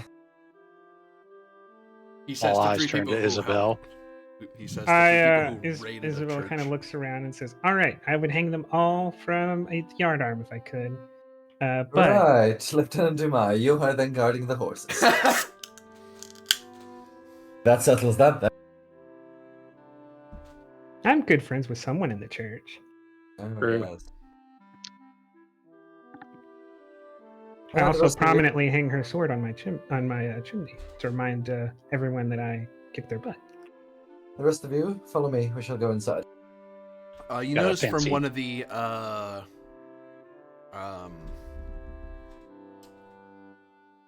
housing areas, the word for it.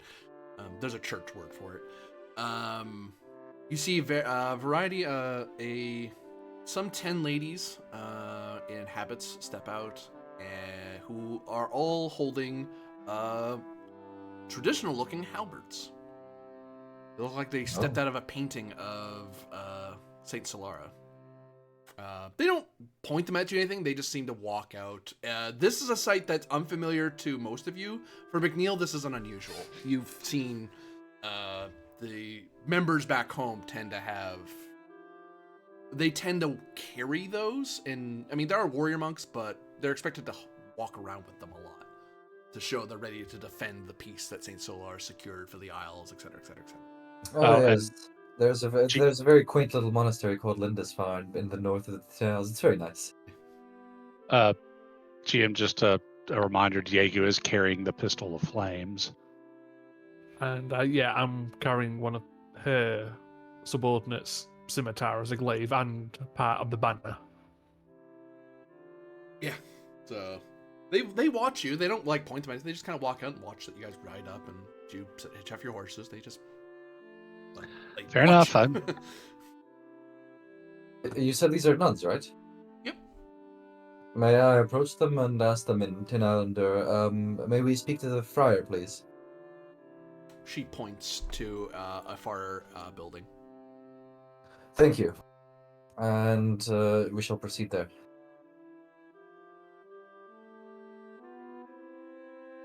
I believe Neil, Borgia, and Luciano are heading to meet with this guy. Yes. And Dumas is protecting the horses. Yes. The church And doesn't really like her, and she giving doesn't like the church. the horses a polemic on the evils of the church, because they'll understand.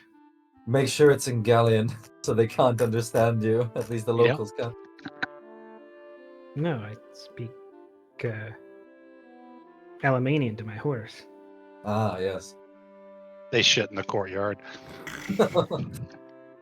The monks stare at you, and you have faint memories, Dumas, of a schoolmarm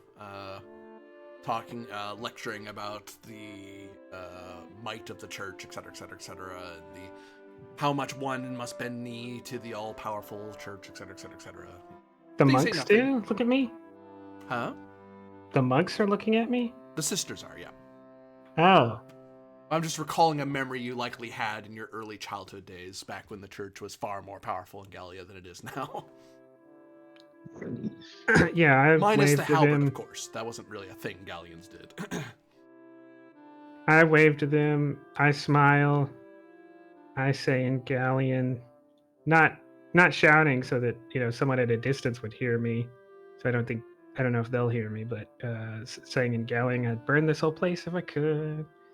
Waving, smiling.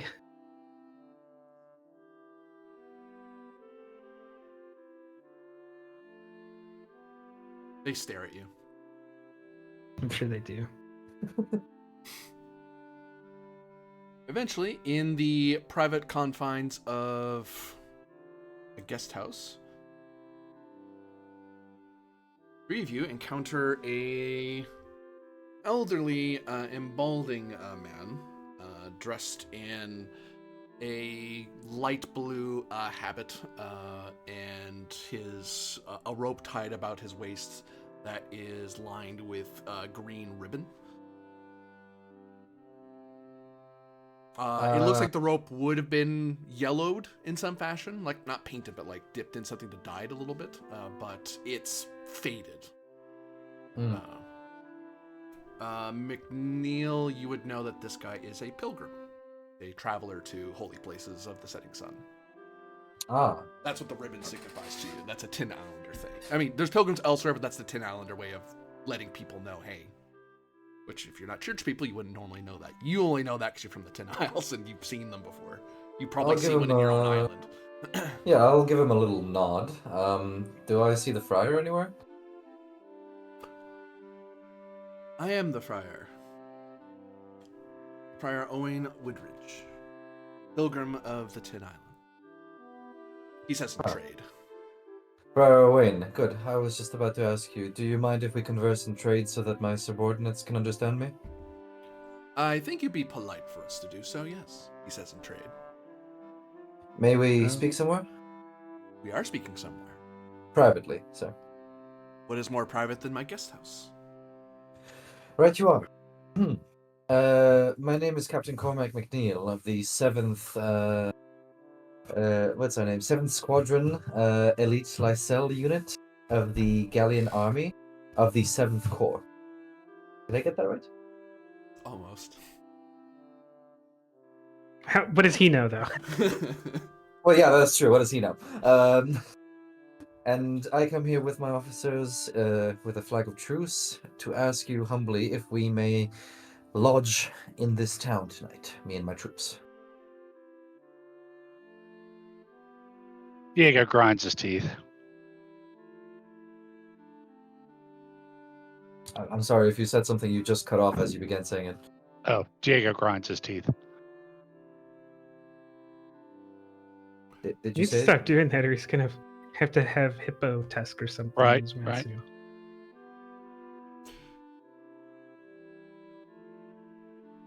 So, why does a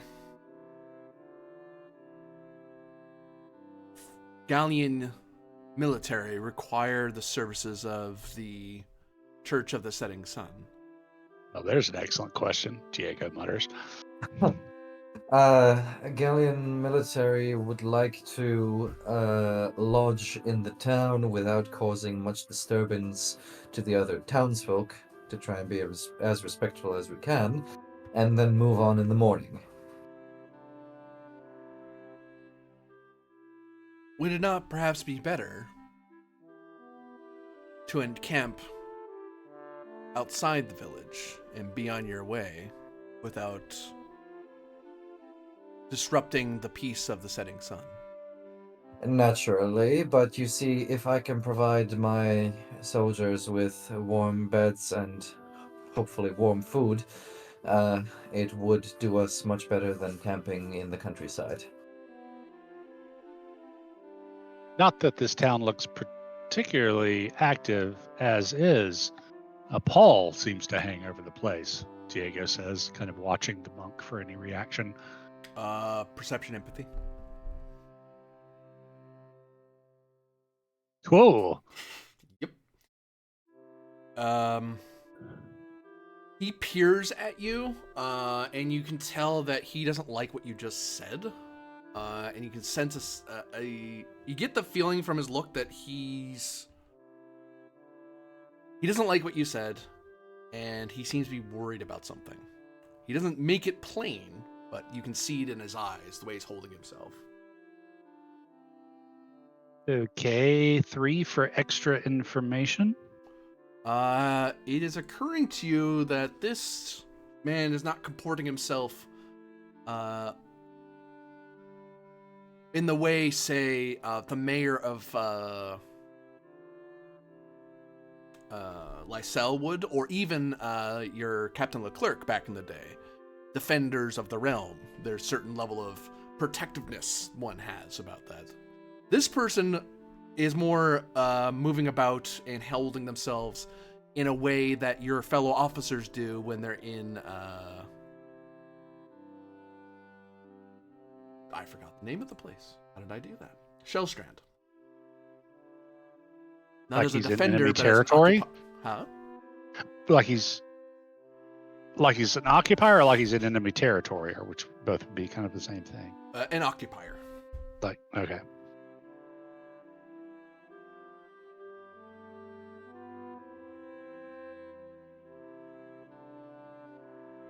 Okay, in that case, then I will spend got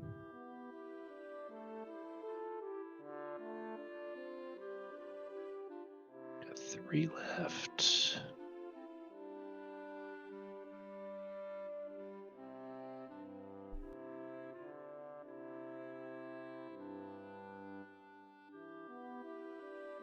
I'll dump the 3 into wariness. Basically, it'll give me a +3 to the next test to avoid negative results from my actions.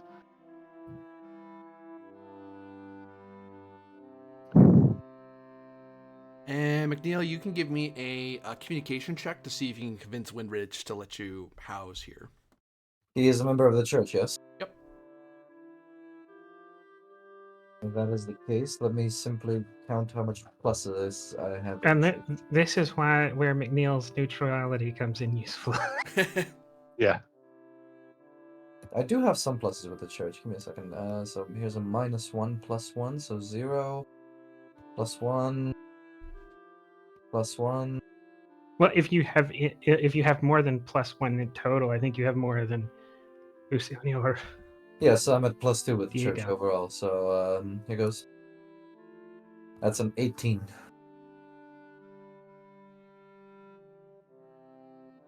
18, you say? But, yeah. Very well, Captain. If you would pay your rents to the donations here of the church, then by the power invested in the Church of the Setting Sun, you will be given safe haven here, along with your soldiers, so long as you do not break the peace as enshrined in the holy texts. We shall do our utmost to keep the peace. Thank you, Friar. Or Pilgrim, should I say, rather. He nods when you say pilgrim, like he's impressed that you know what that is. Right. Diego, Luciano. Go inform Isabel that we have new orders. Tell men to take up lodgings in town and tell them to be very respectful of their surroundings. Take a couple of sovereigns out of the chest and pay the church what they're owed. Are we understood? Yes, sir. Good. How many men are staying? I think I forgot. 250, sir. I think it will require more than 2 sovereigns to cover that many people in the church. I wasn't thinking of 2 sovereigns. Will 20 do? Give the GM a moment. He has to look something up. I am suspecting that this money is not going to the people we are going to be taking from. He is just stealing this money from the people. Oh yeah, we're gonna have to kill all these guys. No. What the hell, guys? No, I mean Promise, they're promise. occupying the town. Yeah, the villagers are going to come to us and say, "Please, Right. sir, If- please if come on." If they do that, then we'll act. But other than that, Oh. we're not pulling swords on these people. Just let me park a couple of cannons outside the monastery. No, not allowed.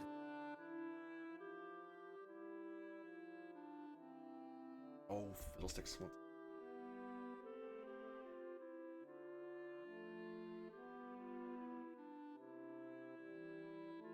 I grabbed the wrong Yeah, app from my phone. I'm smart. Freaking.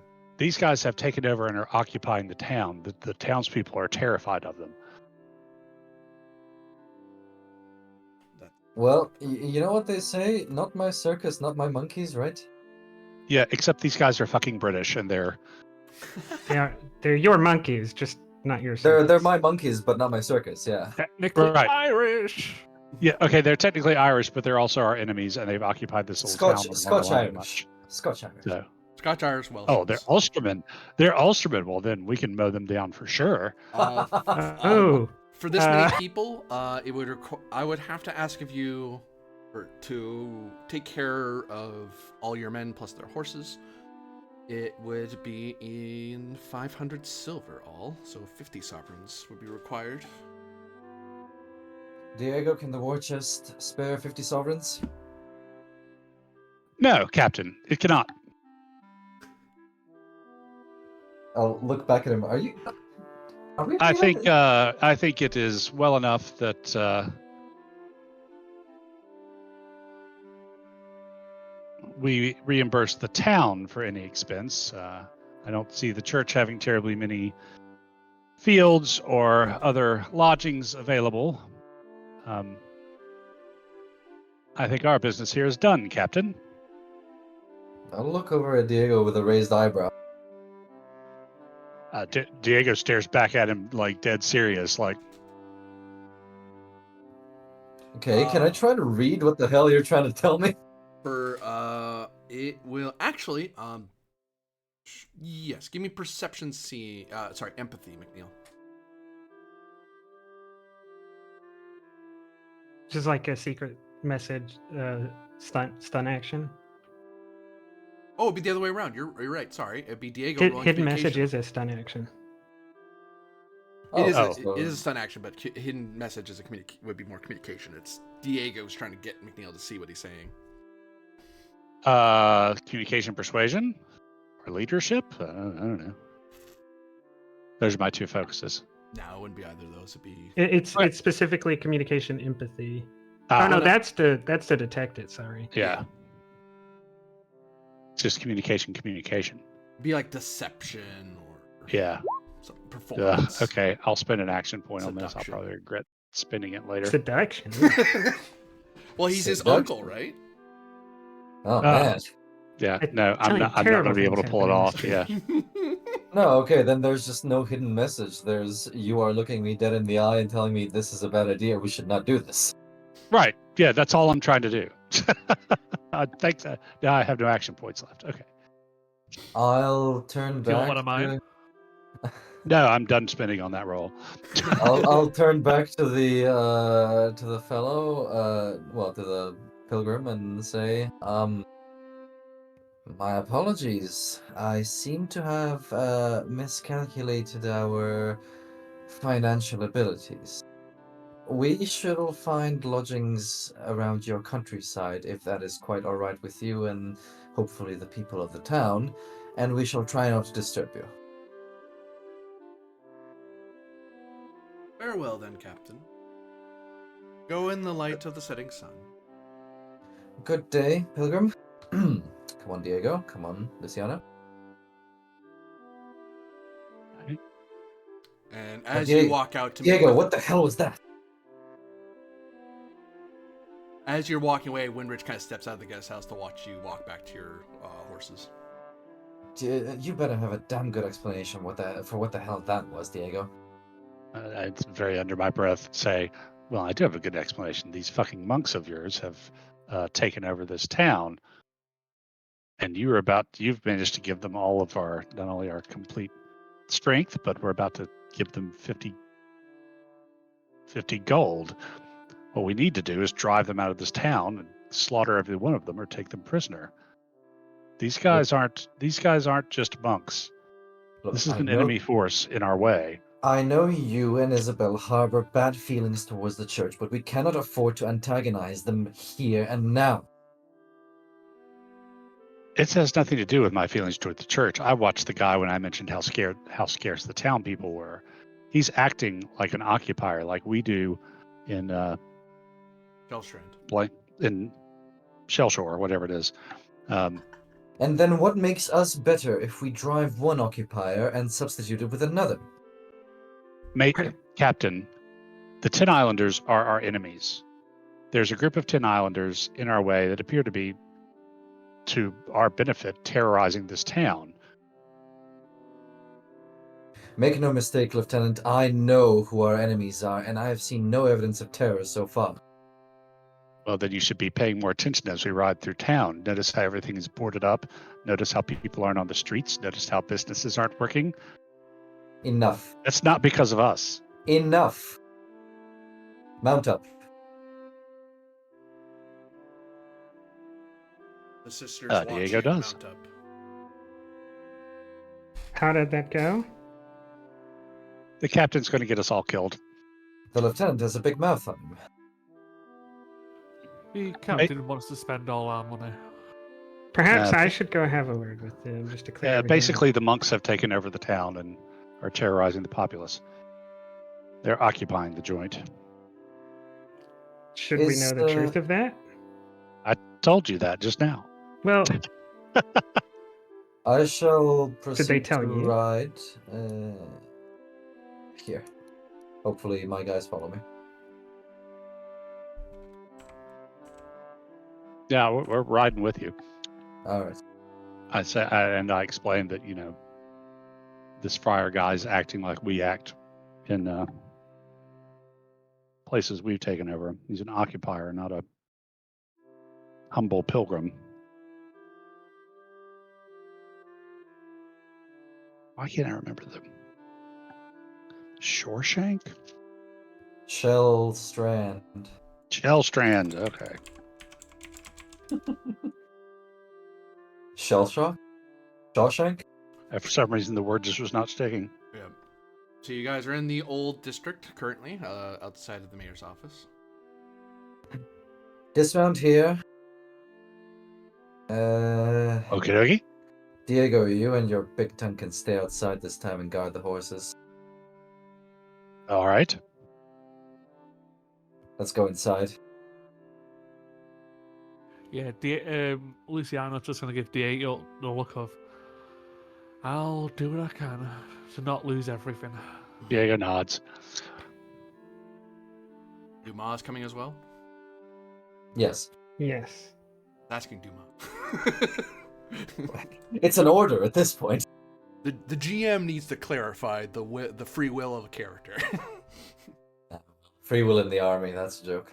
Well, Isabel doesn't believe there is free will. We're just all automata acting out our programming, but sure.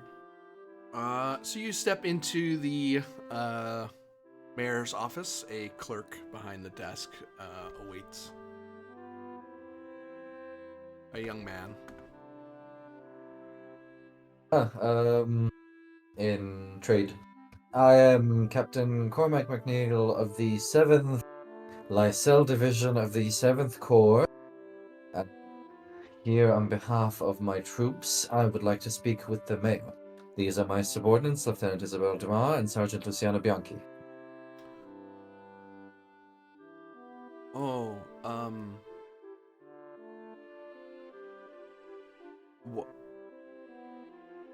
why do you want to see the mayor? I hardly doubt that's any business of a clerk. Well,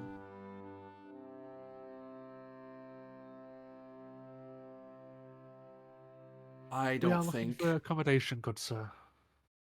Well, there's plenty of space with the church. They have housing.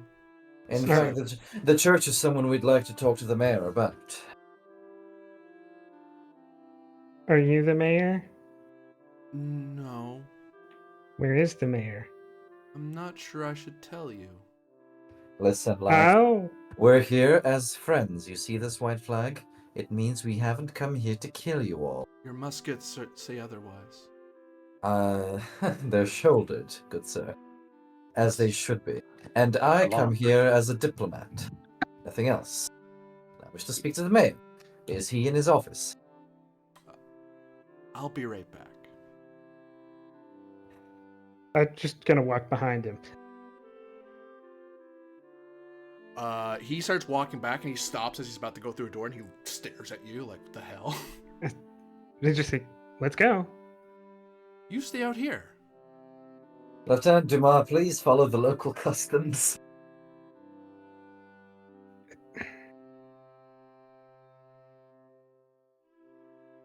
I'll step back. Looks at McNeil, looks at Dumas, kind of waits for a half beat, and then kind of goes to the door and closes it behind him. Don't antagonize the locals, please. He is, Diego already antagonized the church. he's just. Look, we're trying to be nice to them, aren't we? Hearts and minds. Isn't this what this is about? Borgia, give me perception seeing. Yeah, okay. And me without an action point. Don't worry Yeah, about can it. somebody... I'll Can give somebody- you mine. Yeah. Thank you. Actually, I do have to roll. You might not have to do it. Hold on. Maybe I roll crap. I rolled crap. Don't worry about it. Keep the action point. He's just a clerk. He's not that scared. He's not that good at sneaking. You notice someone coming out of the back of the building, Borgia, heading this way. Yeah, I think I'll follow that guy. Give me Dex stealth as you're following him. I presume you don't want him to see you following him. Right.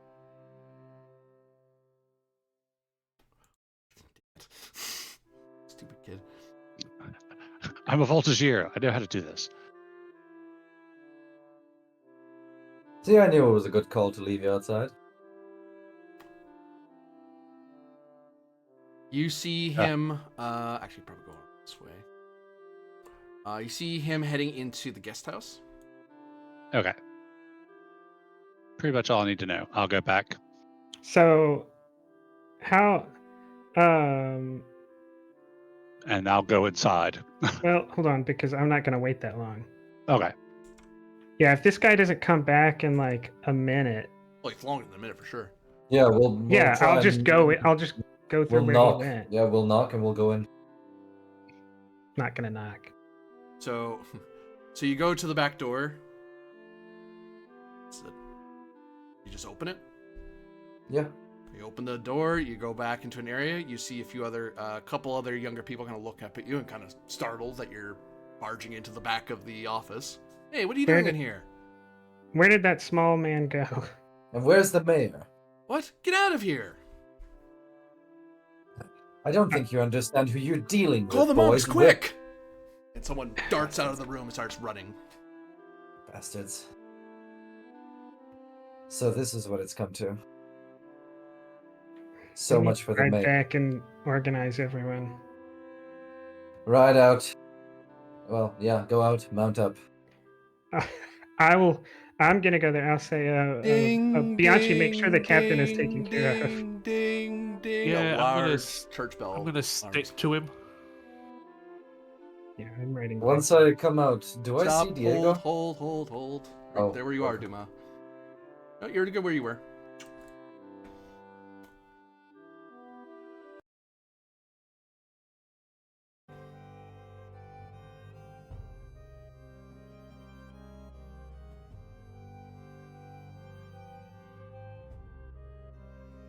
It seems Cormac. It is at this point that you roll initiative as Dumas. As you're ringing the bells and riding off, you see the various monks have poured out from the buildings and have their muskets ready. Require initiative from everybody.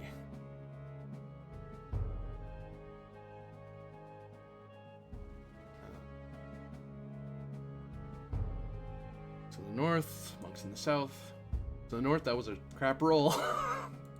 You really needed to go first in this scenario, but oh well. You have a bonus to that you. Well, you have +1. Oops.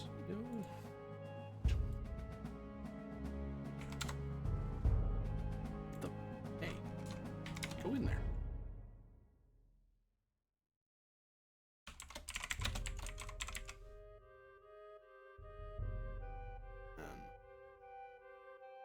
Guys rolled a lot more.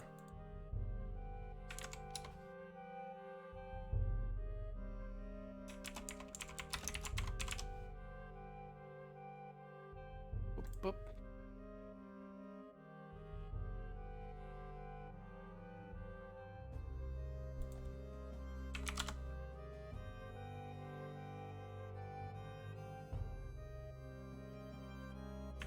Oh, whoops. I had the... Ah, fudge. Go back. No. I had the numbers right. I messed... Yeah, that's right.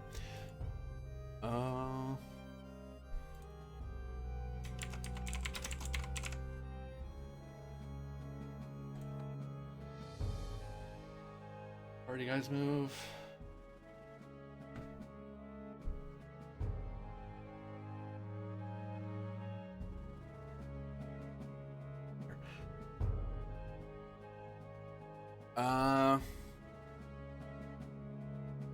So Captain Cormac, you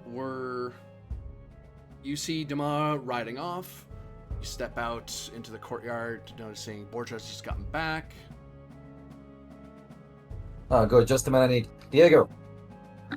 I'll point over to the church tower. Can you see it? The tower? Yes. Can you knock the bell down? It hangs off a piece of rope. Can you shoot it? I think it's a bit late for that, sir. Late or not, we need to quiet that bell. Can you do it? I mean, in theory, but we should be withdrawing back towards my voltigeurs outside of town.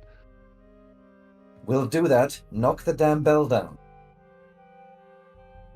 So Cormac is making orders. I believe your turn ends there, unless you're doing any. I can. I'm going to use my class power to coordinate. I'll give Diego whatever he's doing a stun point. Could you ping the bell tower? It should be here. No. Nope. Okay. Oh, Okay, that. that's it. Okay. I mean, based on this map, that looks. Oh, it actually may be outside of. Yeah, it's Hmm. 255-ish yards, and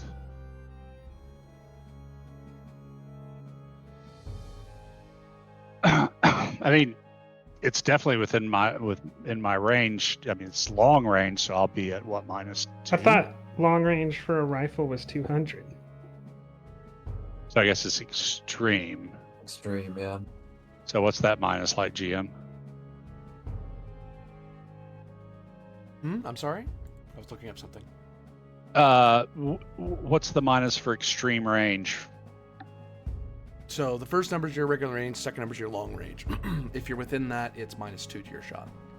Right. What's if you're beyond that? You can't hit it. It's impossible. In that case, no, I can't hit it. Oh well, damn. Let's ride closer to it then, but we need to knock it down. The knocking out the bell's not going to do anything, Captain. They've already been alerted. Well, it'll stop them from being alerted any further. Sir, I would recommend tactical retreat. Oh yes, go ahead. Go on. Well, hold on. Turn order is in effect. Slow down, everybody. I'm looking something up as well.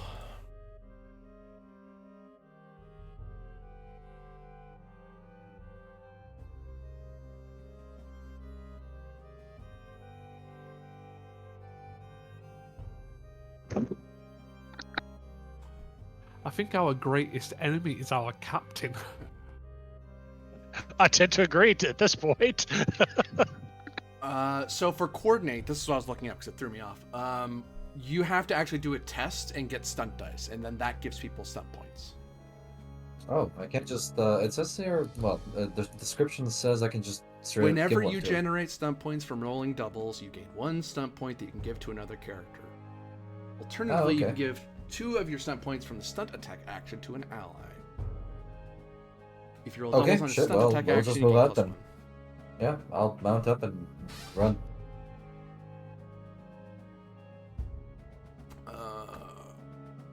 She gets about there-ish.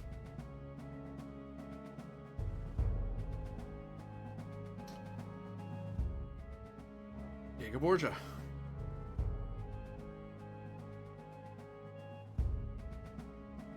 Actually, are you guys gonna fight? From the dialogue from I heard just then, you guys aren't staying here to fight all these people. You're trying to get out. You're trying to flee from the town. Yes. Even if I need to drag the captain out. I will go out of my own will. So different rules apply because you're not in a fight anymore. You're just trying to outpace them, which is pretty easy because you're on horses. They're not, so the difficulty way lower for you. I need all of you. Actually, what I'll do, we'll do it in turn order because you guys decide you're gonna run here. McNeil, give me. I forget what riding is. I think it's Constitution. It's dexterity riding. It's dexterity riding. Give me a dexterity roll, please.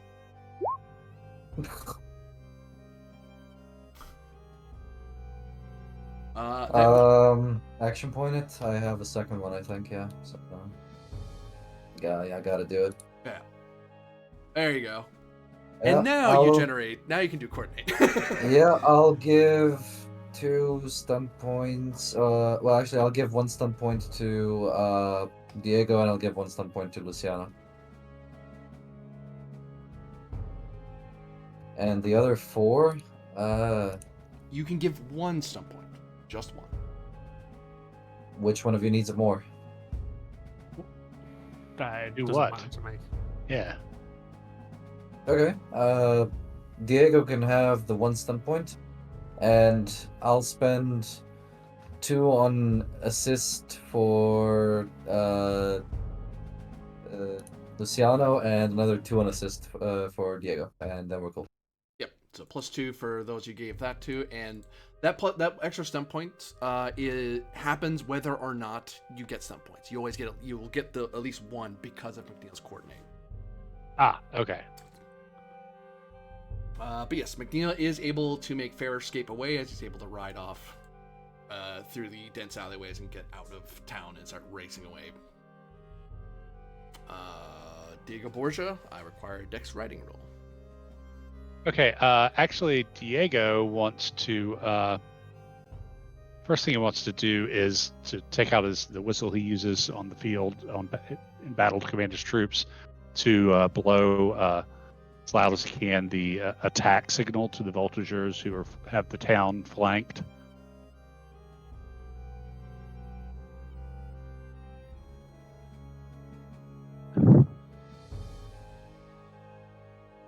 And then I'll move. You would be doing a military lore to sound off the orders you want to your men to get in. Right. But you won't escape because it's a check to actually get your horse underway and flee fast enough before these people start rushing towards you. That's fine.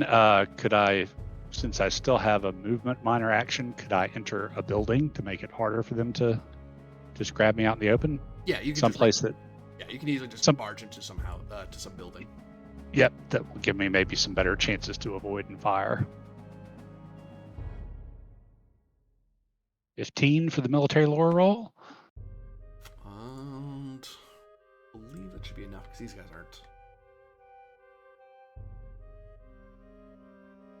Yep, that gets it for sure. Okay, so that should at least get them being taken under fire by some of my riflemen.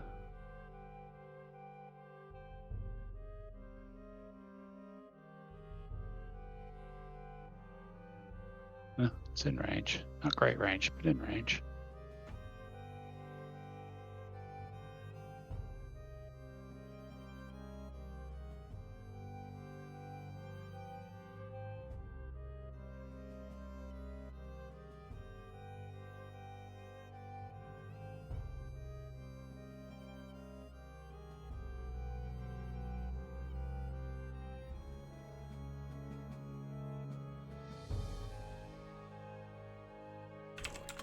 Over here.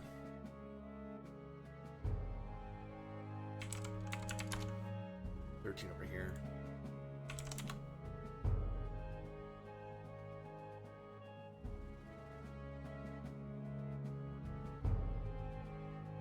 Wait, no, you guys wear green. Oh, gray, sorry. Yeah, gray-green. Yeah, feel gray. Well, dude. Oh, that's good enough.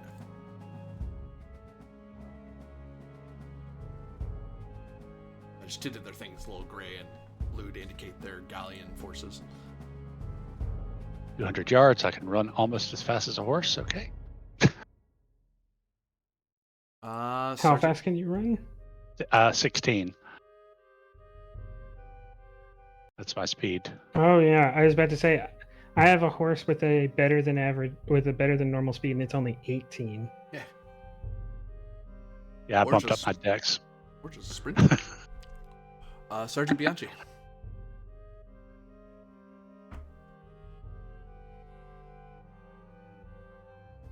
I'll focus on holding the rear. Like I'll be following the retreat, Yep. but I'll make sure no one suddenly gets a bright idea to charge at us while we're retreating. Or fire at you as you're passing, that sort of thing. Yeah. Time for canister. Give me dexterity riding. I will just give you dexterity. Ends enough. Very easy to outrun people on feet, on foot. You have 2 stump points, though.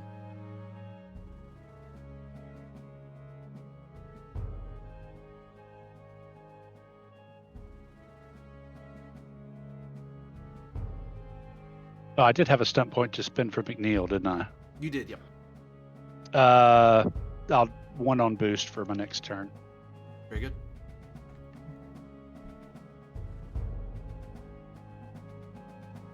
Yep.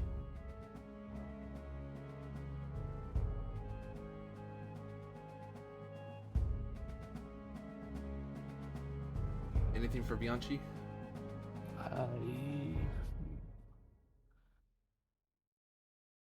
I'll get back to you. Just give me a second. Sure.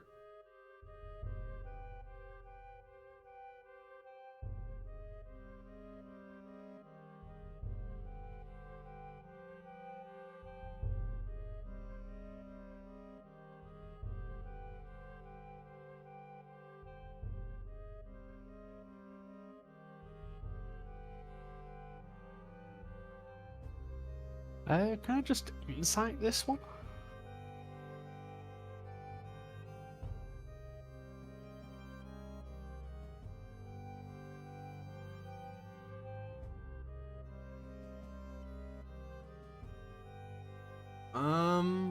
To what end? Like, clearly everyone's now coming out of the woodwork because the bell's been ringing. Is there a concentrated effort by the monks or other people of trying to corral us in certain directions or get to a certain point to hold? Intelligence, military lore with your plus 1. 11. 11.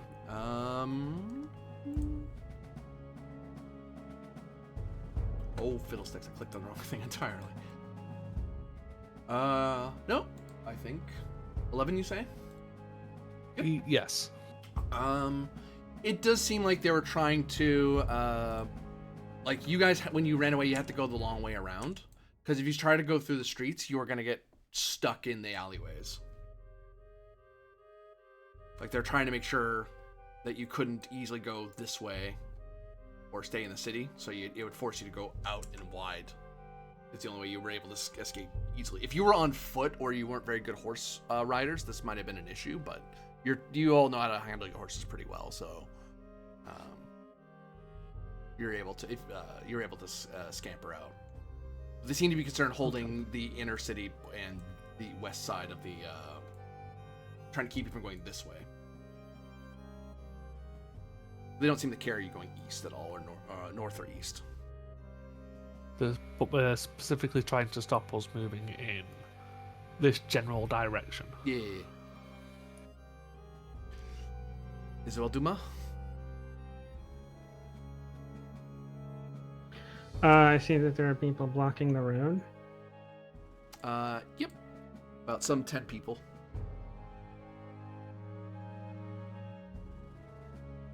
You can choose to engage them, or you can try to ride out through the alleyways and try to scamper away from them before they get a good shot.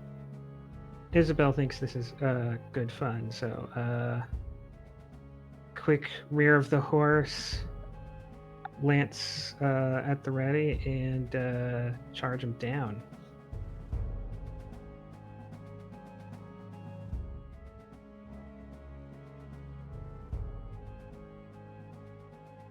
They are some distance away. They're like some 70. Oh, well, more like. So charge is not charge the action, right? Charge the intention. If I only move 18 meters, then I move 18 meters. It's 18 plus something. Is my brain's skipping over. I wanted to double it in my head, but I think that's wrong. No, the horse moves 18, but then I could I said not charge the action, just charge the intention.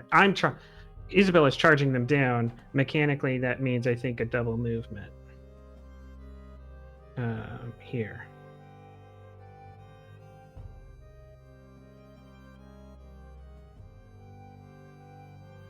Yeah.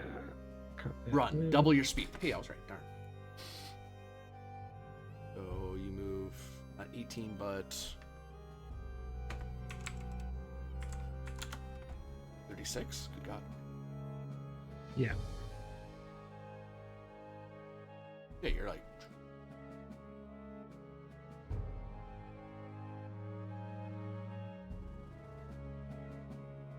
They're charging toward them. The 10 of them begin opening firing on Dumas.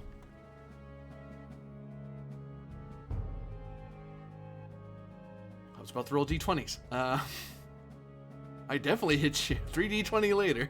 Unfortunately, I can't get stunt dice for nothing. What's your defense there, Dumas? 13.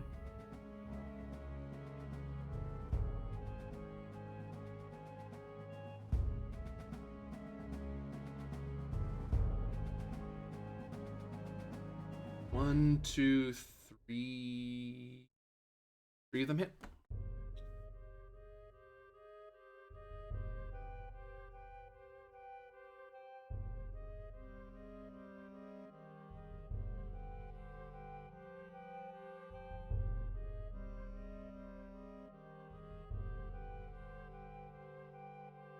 Uh, 6 damage on the first hit.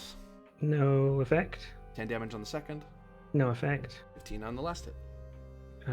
Only does 5.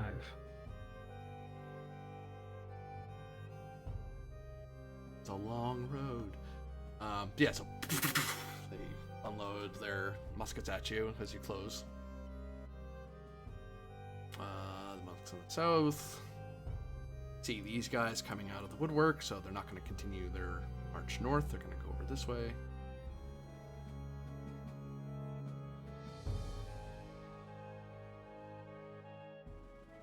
And at this point, Borgia, the South Monks fall out of normal combat because now it's in exchange. Now this is basically the opening. This engagement between the your Voltagiers and these guys is the opening of a mass battle. So they're pulled out of normal combat because they're tied up in the larger fight going on in the south. Don't suppose I can get to the point to command that mass battle. Yeah, you'll follow regular combat, I think, because I don't have anyone who's going to harass you, because Dumas held up the north guys. Right, so I'm going to mount my horse and go join my men to lead the mass combat. Alternately, I could go try and kill the monk, the friar. What happens if there's no leader for the mass combats?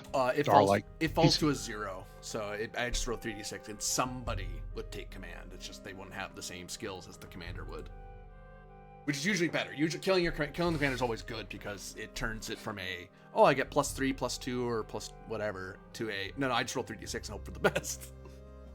Right. Plus whatever bonuses and penalties. So it's is the enemy force going to have a commander? They will, yeah. I mean, but is it going to be the monk guy, the friar, or? Well, yes. I'm okay. So yeah, I will need to be in command of my force then. So South Monks are pulled out of the regular combat.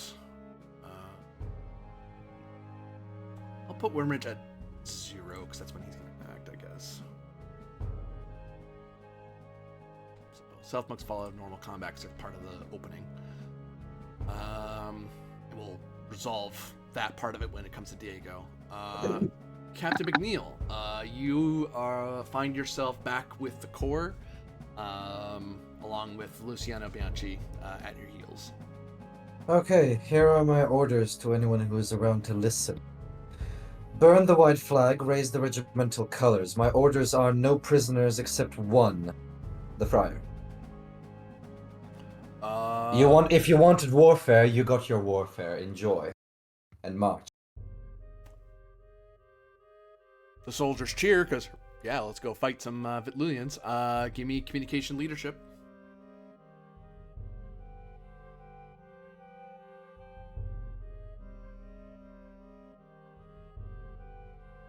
To further raise my point, I'll just take out my saber and, point it at them while I'm speaking. Well, at the town. And I'll repeat again, no prisoners, except the friar. Okay, so you're now part of my Oh, oh God! Don't let them just slaughter the townspeople too. It sounds like that's exactly what's gonna happen. You wanted war, this is war. Diego Borgia. Let's get into it, shall we? Roll for me. What bonus do you have? You have +1 because of that.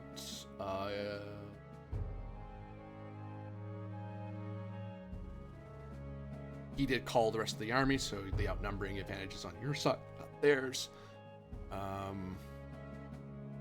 Frig. How many are there? You're 250 against. So I think we count as a average battle. Because we alone push it to an average, a small battle, I mean. Yeah, you turn it to a small battle. This is more than a skirmish now. And we said that our troops are 13s. Because they're halfway between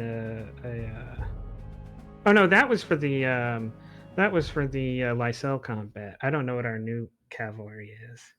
No, we're like our unit as elite unit counts as elite infantry, even though we're cavalry. But we rolled 13. They rolled Okay. 13 against us. Yeah.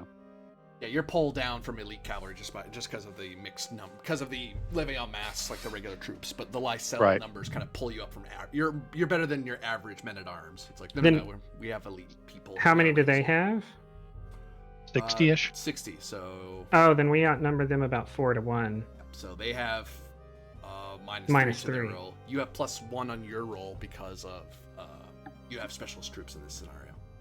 Yep. And I'll give you another +1 because they didn't know that these guys were out here. So you have a total +2 for your roll. Okay. And added an additional +1 for Diego's commander bonus. Very good. So +3 total. I'm at this correct. The only thing I might point out that might help them is do they count as getting prepared positions? Have they do they have defenses pre-set up for this, or are they just like? Not really. Okay. They didn't have time. You guys, the fighting kind of started before they can get settled in. So are we doing like the same 3 stages? Yep. Okay. So, Well, so far you're doing the opening because you started it. Right. What's happening in the second, we'll find out. Yeah. So military lore, total of +3. Not great. I do get to reroll military lore with the commander ability, but I have to keep the second roll. Well, 15. Yep, that gets it. So, generate 2. Because they're probably 13s or 11s. I mean, they're probably 11s or 9s. No, they look pretty tough. They might be 13s. So yeah, your voltigeurs are now. It's coming to the point where your voltigeurs and theirs are having like trading shots. Like your guys are firing from the outer farmlands into dense city areas, so they're coming in through windows and stuff like that. Ooh. Perhaps we should have gotten an additional bonus because we have rifles and can engage them out of their range. An additional +1 would have made sense. You're right. I'll remember that for next time. Sergeant Luciano Bianchi. So I know the order's just been given for us to essentially kill everyone. But I assume as a sergeant I'd have like a corporal or 2 under me and then regulars. Mm-hmm.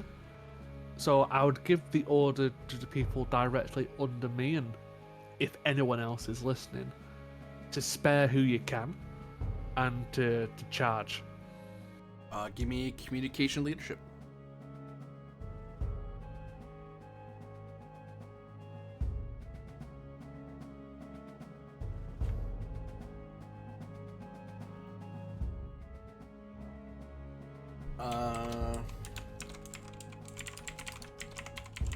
Should have given this earlier. No quarter for song also gives Cormac plus with militarists.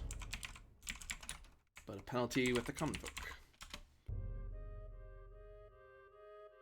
Flip of that.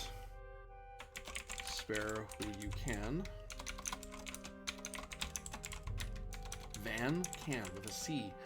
Plus common folk. Minus militarists. Because you're countermanding higher orders. But you convince the troops to do it. Your troops, the guys in your particular unit are gonna follow what you're telling them. Can I just delete my previous voice of peace because we've thrown that out the window? Yeah, but you're really just fighting the monks. I mean, they cancel each other out. It's fine. But yeah, I'd be leading my troops in as a charge. Yep, so you'll probably be following into the second or last bit as you guys are marching down and charging over. Isabel Dumas. You'll have to tell me what's happening for me. So you're kind of tying up 10 people. They're kind of been pulled out of the equation because they're fighting you personally. In effect, you're kind of forcing a crisis with these 10 people. If you want to sit here and fight with them. So help me grasp some ground mechanically. Like I know I want to fight these people, but I'm not sure where we are with dice and talents and skills, and so right now you're going to be in personal combat with 10 troops, and we're resolving as the North monks go and you go. You're resolving a personal fight, but when we start getting to Windridge and Borgia, that's when we zoom back out to the mass battle. All right. Let me look at something. Movement.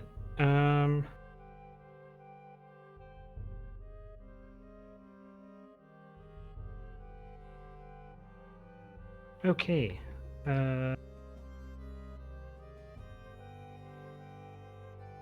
Sorry, we don't ever fight from horseback, so I'm actually having to double check that I have the correct understanding of some of my abilities. Ah, yes.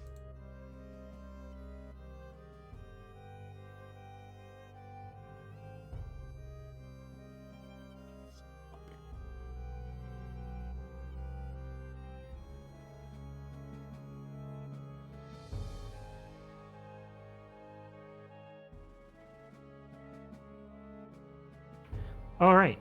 Does it look like I'm less than 27 meters away? That's what I think. Okay.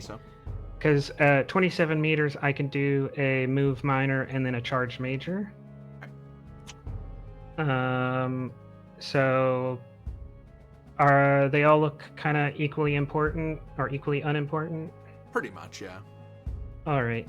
Then dude in the very middle gets the lance. Let's see if I can hit him.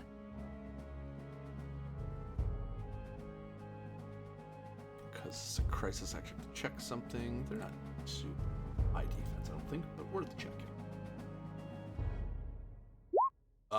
They're not beasts, they're people. Folk. There we go. Defense this. He rolled enough to hit them. Okay. Does he want to...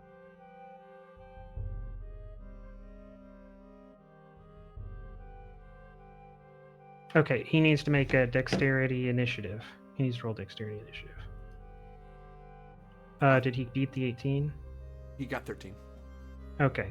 Then he has to choose getting pushed back 4 yards or taking an extra 1d6. He'll get pushed back 4 yards. And you're able to knock down that guy plus 4 more. Oh, because there's zeros, I don't actually have to roll damage. You do, because they do have some armor. If you do if you get below a certain amount, they do have some armor underneath. They have 13. They do not. No. Okay, let me go to stats.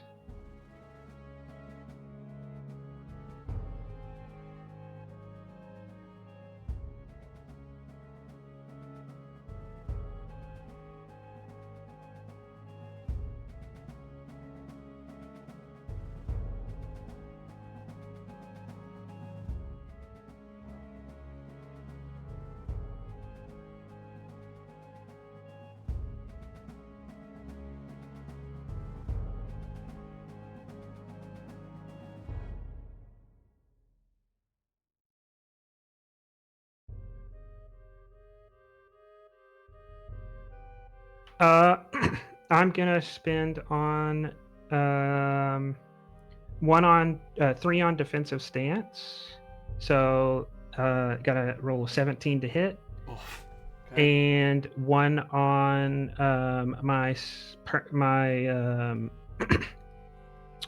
the stunt I chose for my class, so that my armor is 11.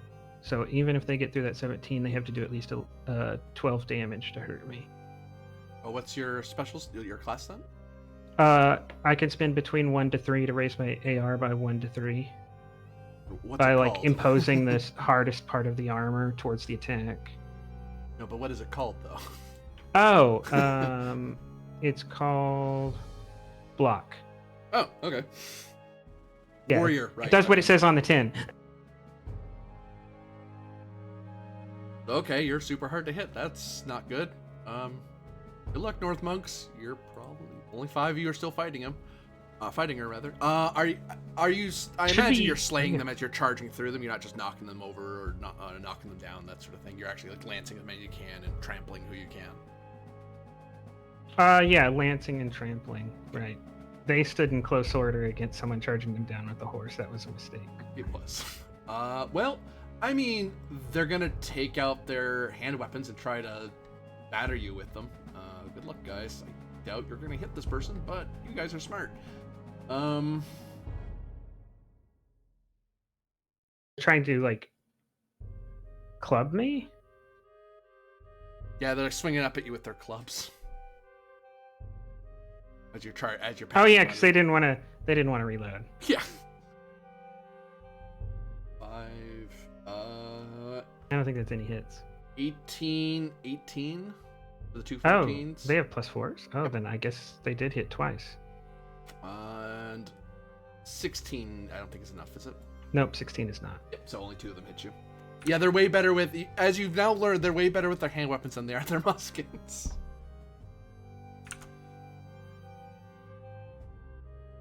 Uh, 8 and 12.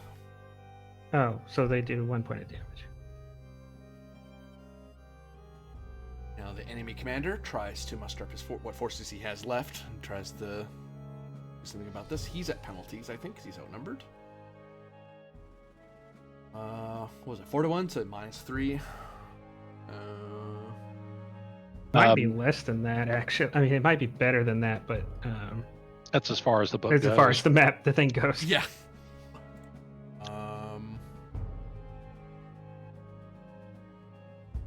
And I think Diego, you have 2 from last time, right? 2. Yeah, 2 points. Just wondering if it was worthy to do a crisis, but no point. Not within range yet.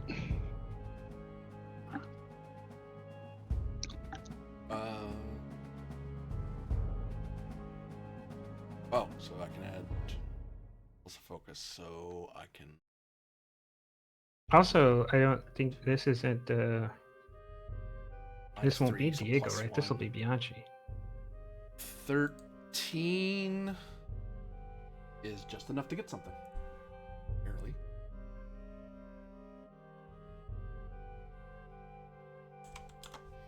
So, you hear chanting and singing from the various monks as they're other than the ones Dumas, because they start chanting, but the chant that they're trying to do doesn't really work too well because they're kind of busy being stabbed and trampled and they're hacking up at you. But you can hear the choir-like singing of the monks as they're firing out into the voltigeurs, which is kind of freaking them out a tiny bit. But it's less them doing a lot of damage to you and more that they've found their resolve and are holding their ground. Okay. So they passed the difficulty? Yep. What did they roll? Well, but I think they got a +1 or something. +1 overall after Windridge's bonuses. Oh, lost, and like, all 3 of of the them. minuses? Yeah. He only just wow. made it.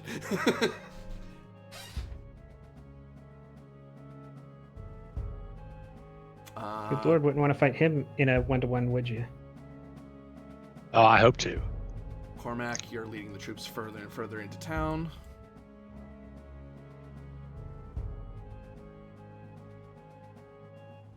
Diego Borgia. Yeah, okay, let's see if we can't smack these guys down. Can I argue for to keep the battlefield surprise because I have a group coming in from what would now be their rear? I'll hang on to it. Yep. Okay. So it's going to be +1, +2, +3 for Diego. Additional +1 for rifle range. Mm-hmm. So a total of +4. We're still in the first phase, so military lore. 17. Oh wow.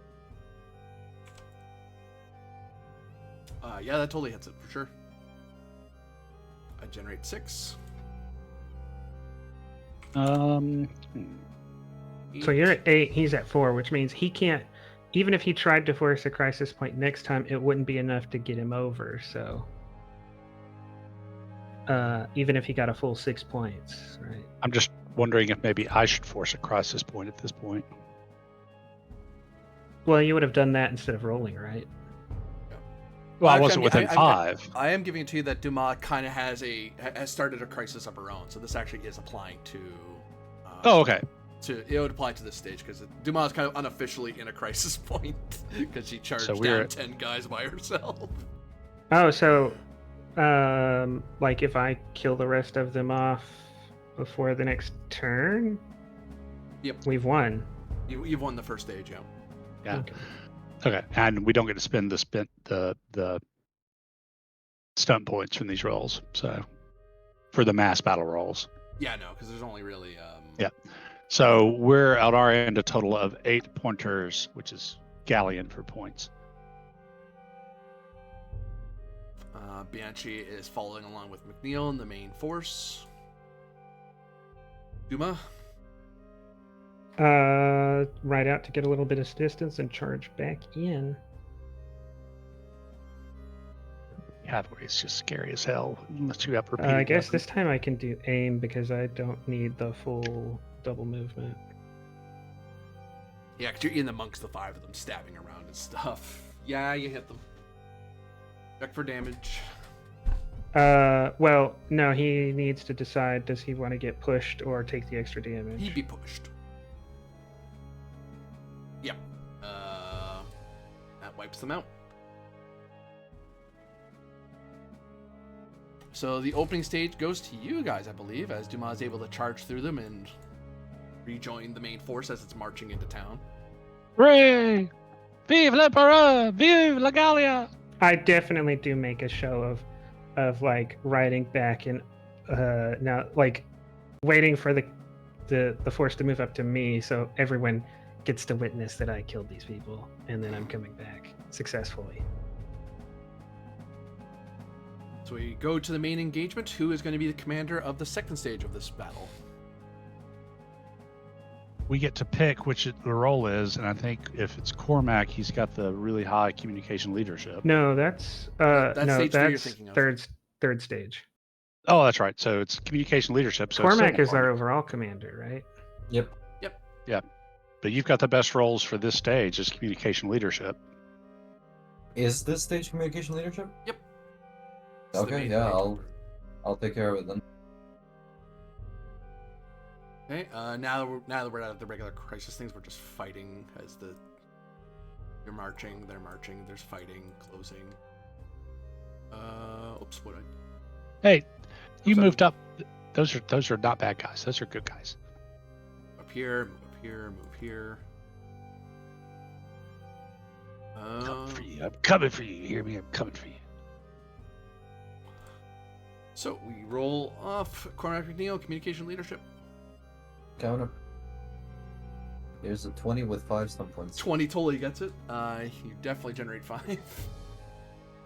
I'll give one of those stun points to shit. Who's next? Diego, you can have one of those stun points, I guess. Well, we don't use stunt points in this situation. Yeah, not until a crisis kicks in. Oh. Only you and Owain are rolling now. Now that we're outside of However, we're now within 5 points, so we get declare a crisis if we wanted to. Any stunts I can call though, or nah? You don't do stunts on these rolls. Oh yeah. All right. Okay, we'll keep them. 5. I have to check if I got any on my side. Oh, I did roll. I get +1 after everything. 11 is not enough to progress, so Owain makes no progress. McNeil, you owe me another roll. Or if you wanted to do something cool, we're close enough that you could. Like if you have some idea. You could force a crisis, yeah. Nothing cool on my end. No. Here's the 17.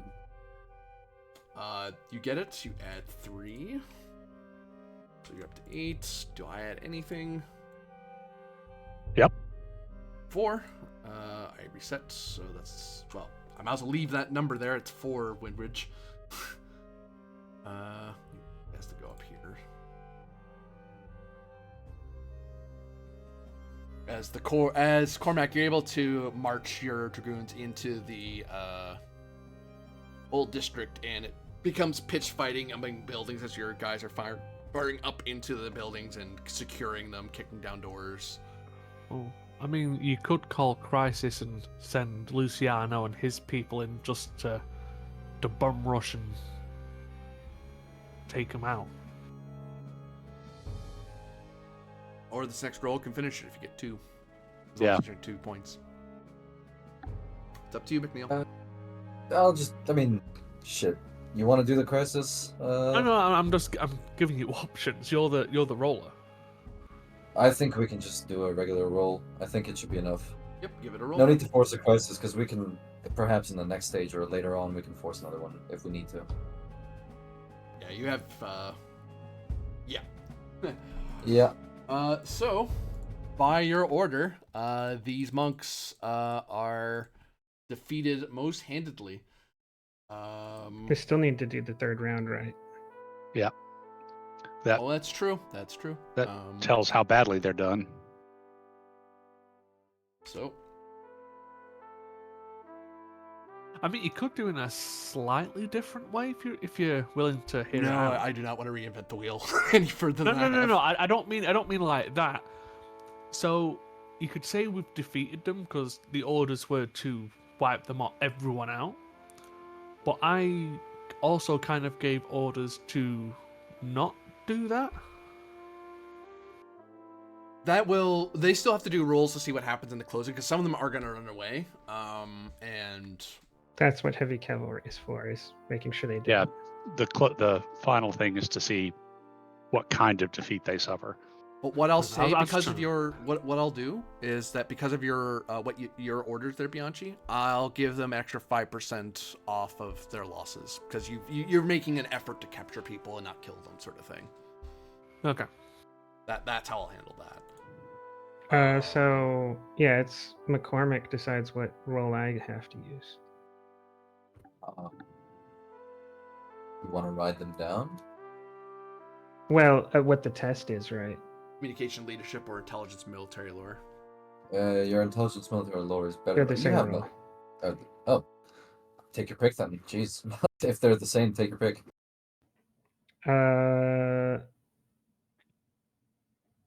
Communication then. Yep. Can assume I don't need to ask what faction all 50 soldiers are. You get +1 for specialist troops. Yep.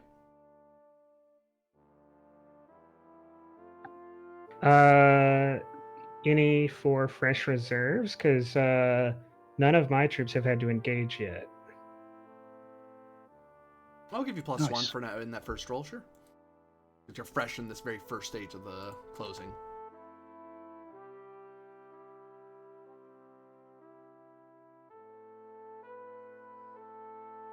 Vive la Gallia! Vive l'Empereur! I made no progress. 14. Make some progress. Oops, wrong color. 1 progress. 1 total progress. Apparently, heavy cavalry in dense cities, as people are scurrying about and trying to get away from you, is it's a lot harder to chase these guys when they're spreading out among the city. Well, the village, city. Hey, that's something I should have written into the commander specialization, was the ability to reroll the stunt die at some level. Mhm. All right. Oh. So again, Just action point. Oh, I think I can get it with just spinning +2 on the, but I don't want to do that because the roll is so low. yeah, because you're trying to get a better stunt die. Yeah, Yeah, there we Ooh, go. that'll Nice. do it. 6 total. And he's at 3 total. Yep. Made no progress. Oh no. I'm gonna force a crisis. I want to get this dude. Yep. Remember what I said, alive, not dead. We'll see. It's up to him, I guess. Yeah, in the end. So,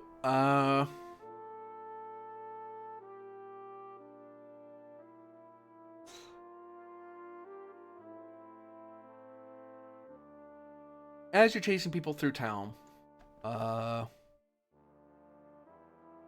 you find that Winridge has holed up a last-ditch holdout to fire at people from the mayor's office. And as others are spreading out and scattering across the village and into the surrounding countryside, you get the feeling that if you don't... Hydrate, thank you for the reminder there, Author.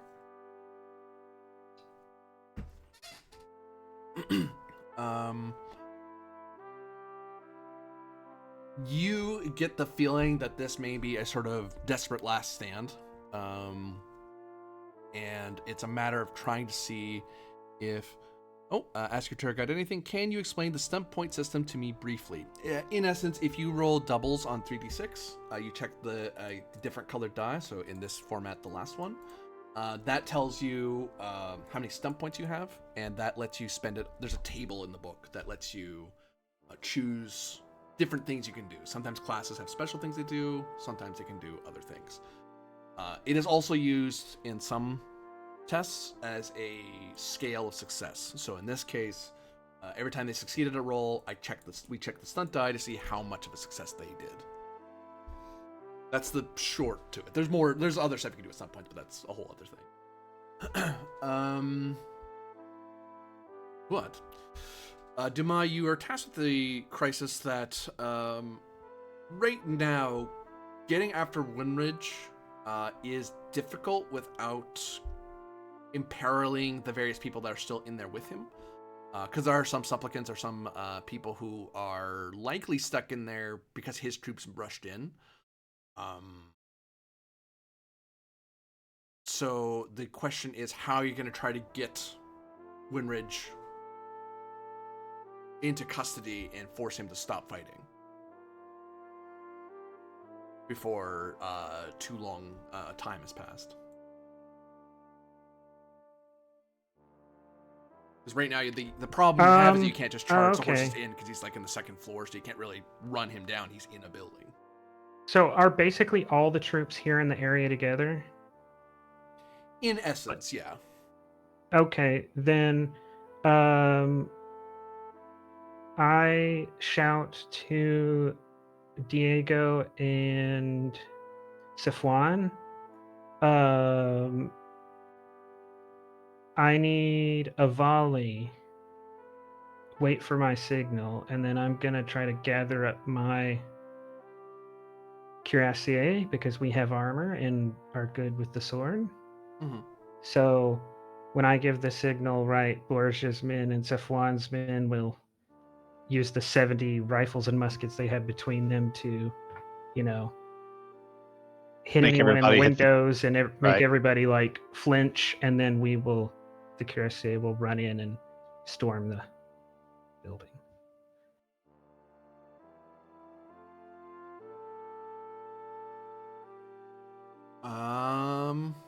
Give me communication leadership to set this up.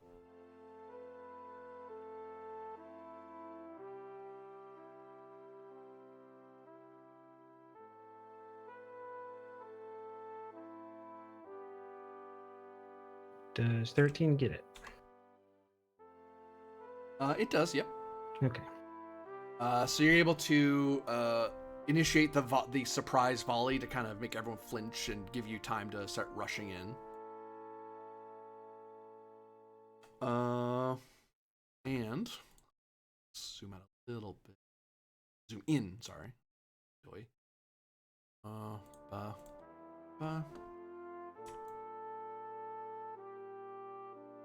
it's gonna be all off, but that's fine. And I definitely, I intentionally have not said anything about casualties because it was never communicated to me that this town was being put to the sword. So I don't know anything about those orders. So I can't do anything about it. You want us to follow you in or wait out here? Oh As no! I mean, players. I got 50 people. That is probably too many to start with, right? I don't need to add more people in. Okay. Diego will give orders to when cooperating with the other lieutenant to surround the building, just in case any of the enemy attempt to flee.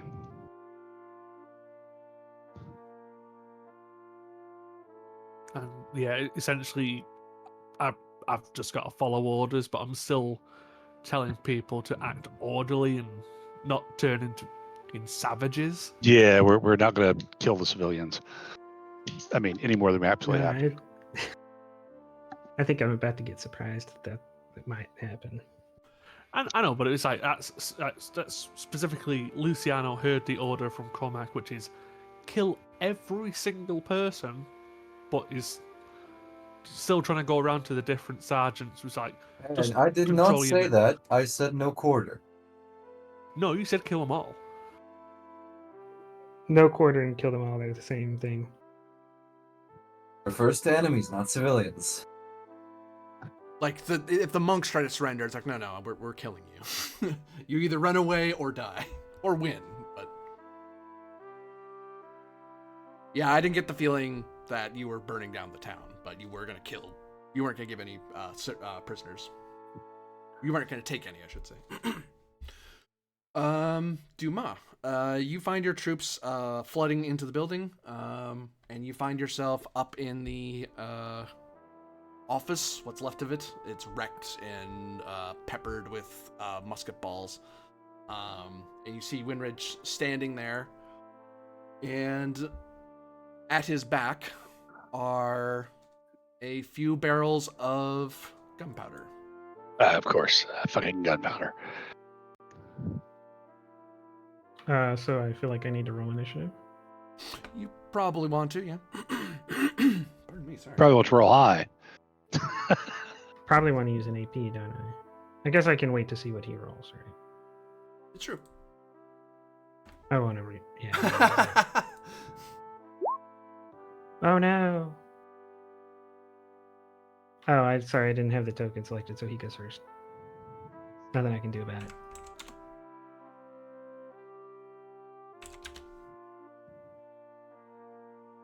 Just Well, good. with the AP, do you have to keep the next result? Yeah. Yeah. Okay.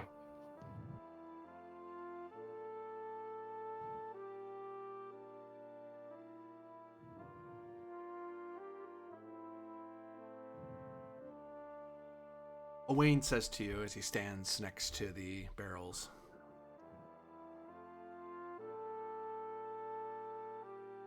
"This didn't have to end the way it has, Galleon. Your blasphemy and pillaging of the land is known to us, and I will do whatever is necessary to stop you. And if that means taking a Galleon officer with me, so be it."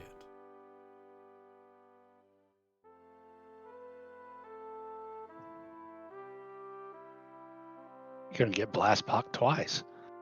Am I allowed? I don't know. Am I allowed to respond? Give me a willpower, morale, or courage test. Yeah, he's trying to scare you, basically, because he looks like he's about to detonate all that powder behind him. But you might not believe him, or you might not care. I only have willpower faith.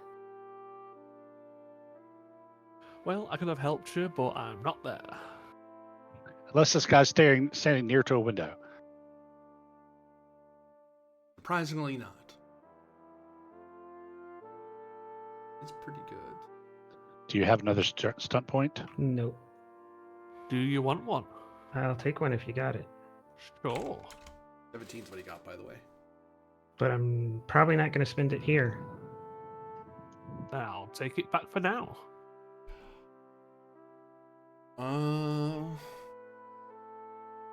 Oops. No, darn it, come back.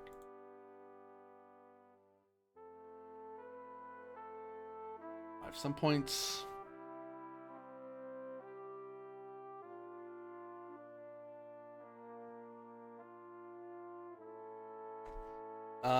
In his success, he chooses to undermine you, forcing you to take. Wait, no, he doesn't want to do that because you're going to attack him anyway. By the way.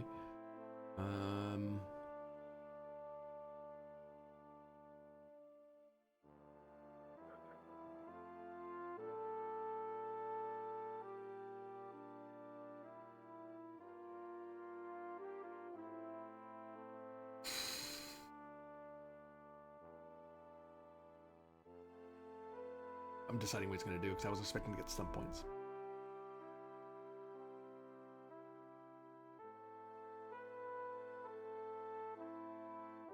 Oh, right, that's what he's trying to do.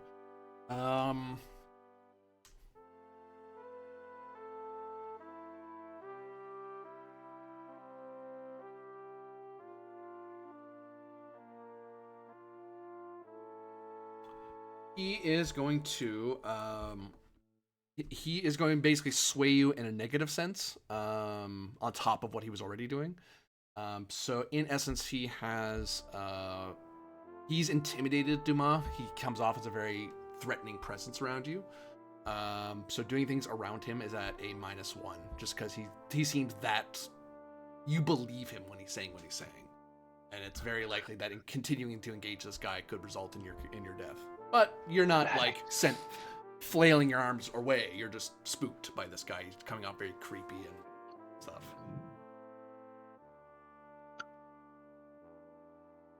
How does it look like he's planning to detonate this powder? That's just it. You're not entirely sure. It could be. He's not holding anything. He doesn't seem to be holding anything, but he's talking with such a level confidence that it seems like he has some way he's going to detonate. You're just not sure what it is. Not yet, anyway.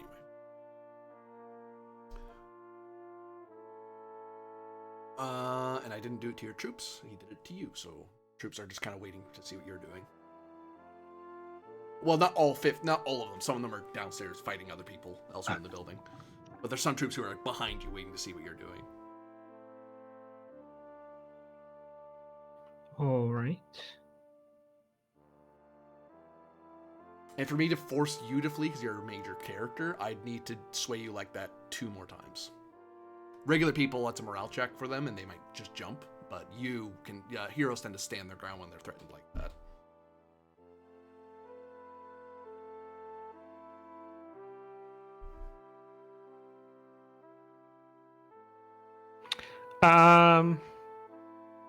Anywhere near a window? He isn't, no.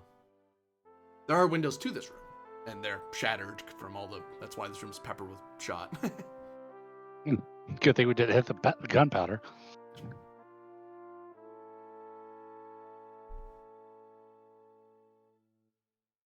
Or did we?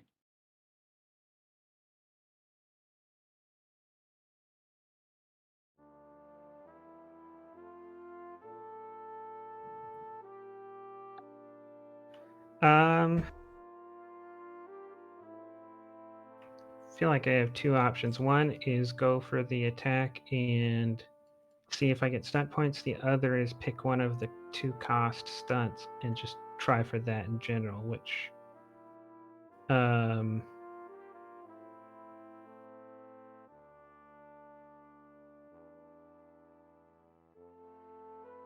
grab or knock prone. But both of those sounded like they made more sense when I might be able to take him out a window with me. But since I don't know his, Well, there's also always skirmish. Depending on how many skirt points you get, you can like knock him in whatever direction you choose. Yep.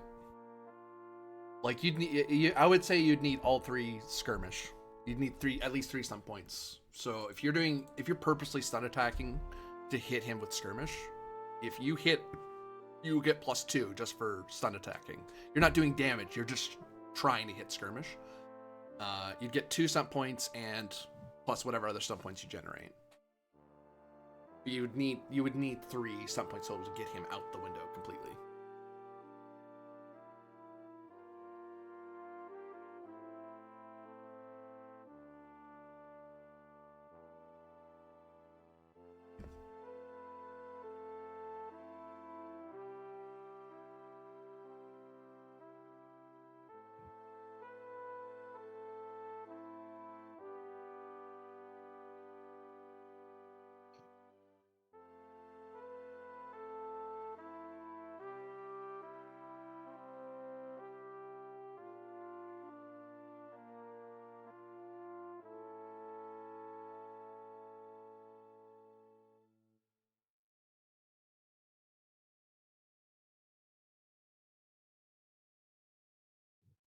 The fighting continues below. Glass crunches in the silence. Do you want me to just like throw the glaive and see if I can impale him from outside?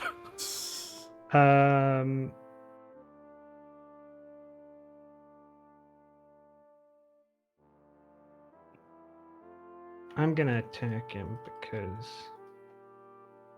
that's the only thing I have that's got a decent chance of succeeding outright. So you're gonna just do damage to him? Yeah, I mean, hopefully I get stunts, but Well, I mean, your stunt attack is an attack. but it doesn't do any damage. That's the That's fair. Yeah. right. Whereas if you're doing an attack, if you happen to get 3, you're like, well, since I have them anyway, whoop. Well, even if I don't get 3, I might get something. I might be able to use what I get. But Right. Yeah. the whole doing the combat stunt relies specifically on rolling and getting doubles, Yeah. which Yeah, that's fair. Are you attacking Windbridge? is saber.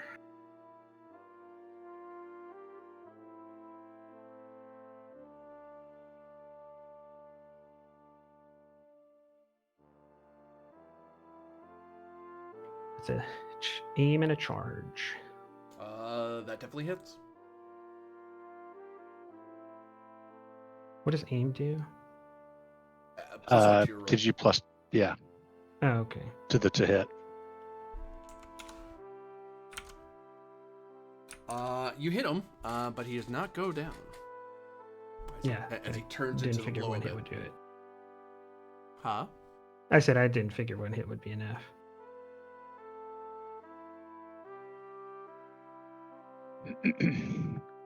Those of you of the Gallian army can leave now or die with your lieutenant.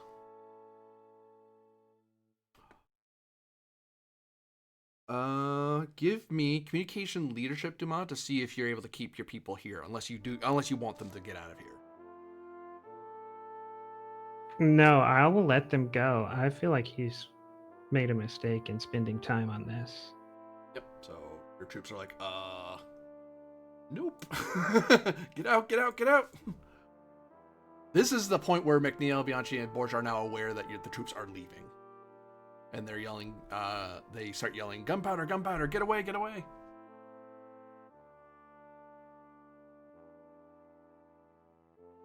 Duma? Hold your ground.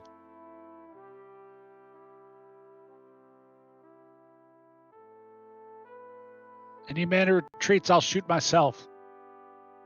Hit. Okay, Comrade Commissar. Ow.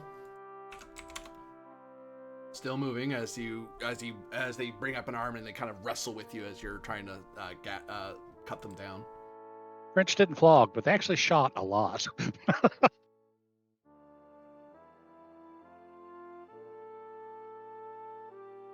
and this guy,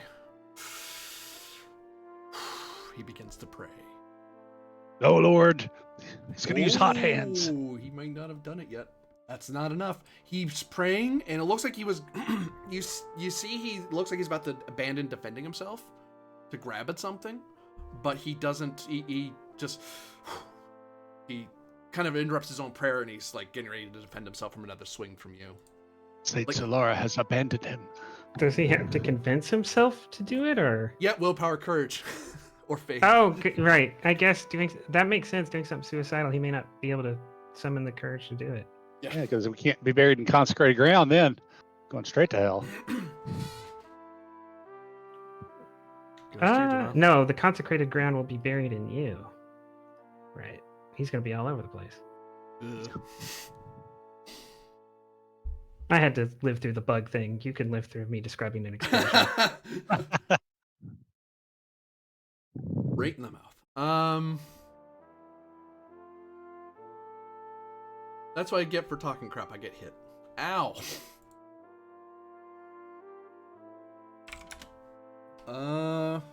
Please just die. This Melee guy combat looks takes to a be while of in this rather game. stern stuff. As you start cutting into it, you feel the resistance of chainmail, and you see it starting to be exposed as you're cutting at him. I mean, hopefully, does he at least get some kind of penalty for trying to pray while being literally hacked to death? Yeah, that's why, because he has to let you hit him while he's doing it. So he's nope. Back to you. Hey, if I die, I'll die happy. I get to whack them up. 2 stunt points. If 13 hits. It doesn't. It does? It does not. Oh no, 14 because aim. Ah, yeah, that hits. Oh no, it already takes the aim bonus into account. It doesn't does, yes. Can I have that stunt point? You certainly may. Thank you. You're re-rolling it, right? Not adding +2. Should I add +2? Would 15 hit? Would 15 hit? 15 would probably hit, yeah. I don't like that probably. I'm the GM. I have to answer it that way. No, you don't. You told us earlier. Okay, it looks like the last time you rolled a 15 and it hit. Okay. I'm committing. I'm adding +2. Sucker! I was kidding. No, you totally know. Okay. Could you imagine? I'm gonna do the favorite thing of the GM to do to me. Pierce armor. No, please. Okay. Good thing you did pierce armor.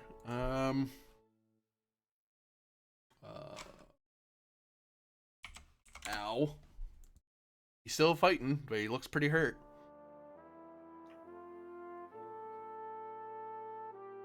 Oh no.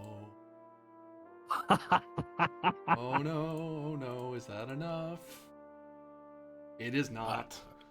Do you want an action point, GM? Well, chat could totally give me one if they spent the channel points toward No, one of the no, they redeems. can't. Author, I swear to God, Go on, Arthur. Go on, I will Arthur. put you on a long road. Do I have it in there? I thought I had it in there. Just spend it for a momentum Oh, fudge. or a threat. You can't stop now to add it now. Hey, can't lose the GM. I'll add it for next time. But I thought I had that redeem in. The hell? Stupid thing. I had it written out. I was wondering why you weren't doing it. I was like, the hell? Why is he just being really nice? But it could be give us an action point. Yeah, right? there is. There's a positive one Okay. too. There's give good things for to people, and then there's give the GM good things. I got the idea. I have from, a feeling I know what side author's gonna pick though. I mean, if Oh, I was he's in gonna chat, I'd pick the bad thing. It's okay. I He know picks because you did that to us in a different game. What game was that? You always do it. This is in the Yeah. Klingon game. He was always giving him threat. It's only then Well, it didn't really matter that much because we did. Look at too. this way. If Author Dings is here in his next one shot, you can play too, and we can show up as Oda and Chio and really mess up some stuff in Oh, Shackleton. that's why it's super expensive. Oh, there it is. Yeah, help out a player, help out the GM. They are there. They're just expensive. But I'm Alright, also then I went multitasking. again. Yeah, so take that. Yeah, he doesn't make it. Goes back to Duma. Ah! Damn, there you go. Throw him out the window at the end of it. Um.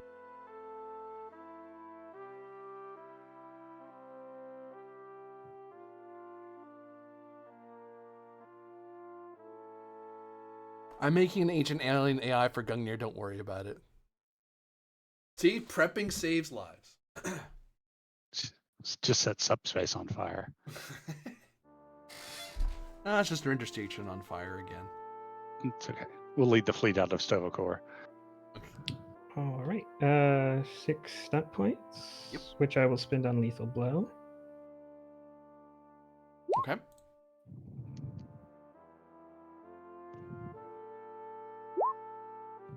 $18. 18, you say? Yep. Oh, is that enough? Choose the way you defeat your opponent. I Twice. say you now die as useless as your saint, and I run him through. Oh, there will be fire. Actually, with help out the player there, author, you can give out a that gives out an action point in this game. I call it that way because I run different systems, so I would call that a action point to somebody. Who do you want to go to? Well, at this point, Windridge is well and truly dead. As the battle winds down, and we calculate. Hey, give it me, I get my points back.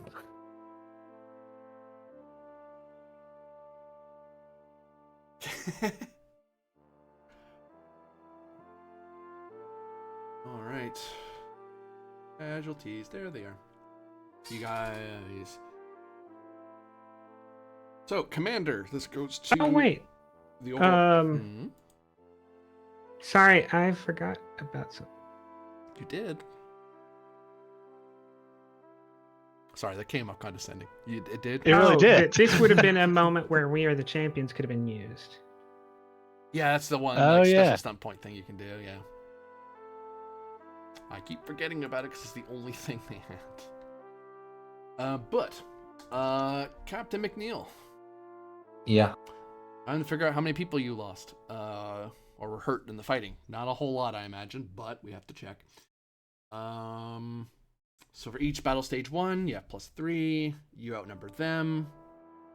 They did not have stage 3 specialists, so you do intelligence military lore with a +3. Action point goes to Luciano. Yay! 16 overall.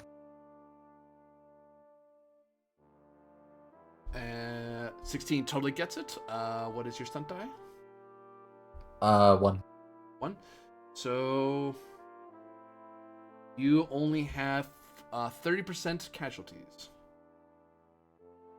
Well, oh, he only got one. Oh, yeah. You might want to re-roll that if you have the ability to. Do you want an action point?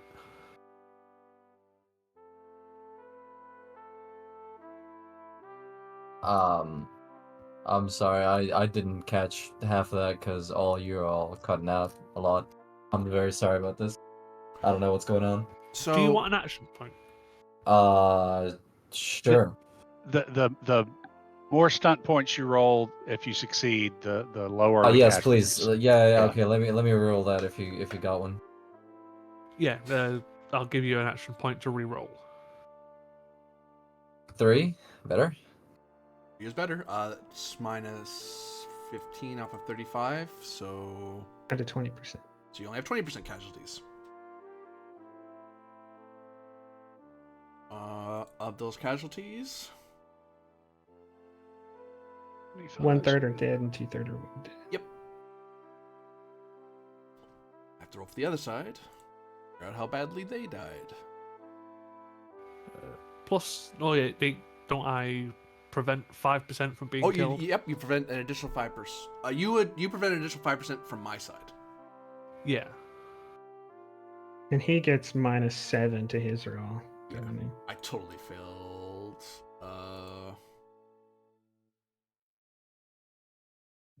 And now the stunt die is +5. the degree of no, huh?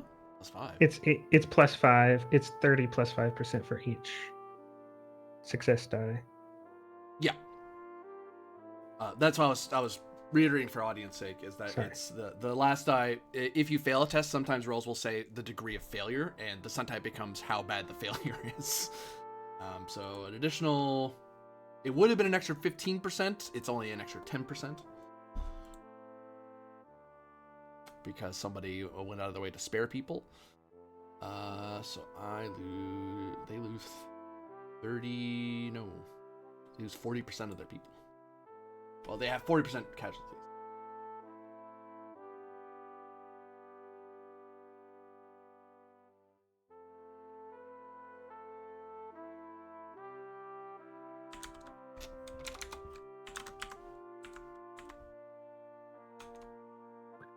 See, that's where the way the book does things is weird. Like we would, because we outnumber them, we get 16 killed where they lose like 7 or 8, depending on whether you round up or down. Down. Yeah, so 7.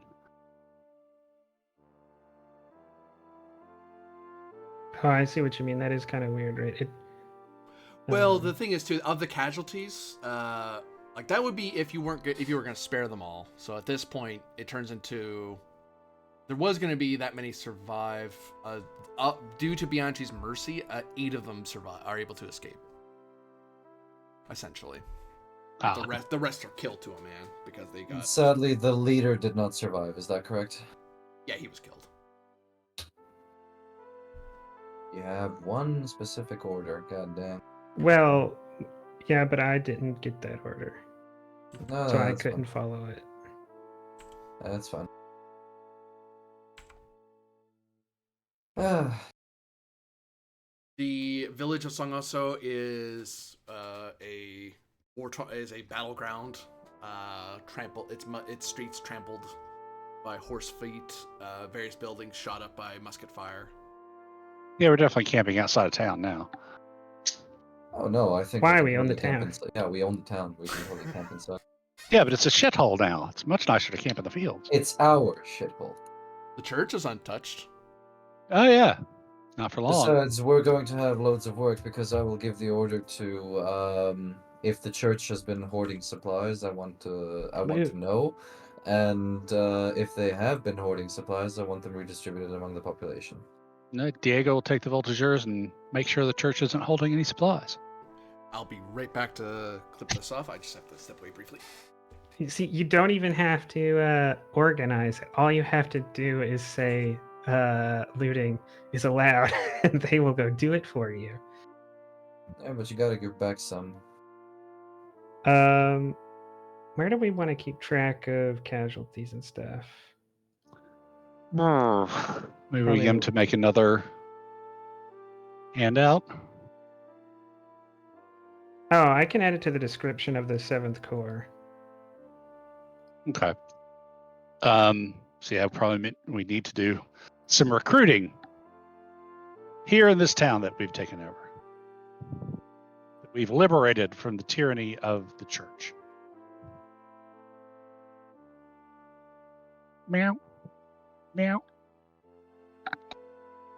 Yeah.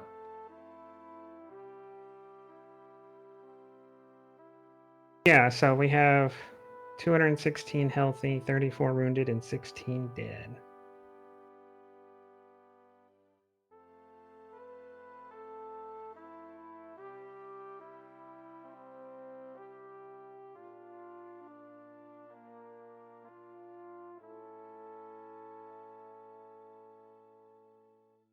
$16 dead trying to take this piece of shit. God damn. That's just. Well, yeah, I think that I am back.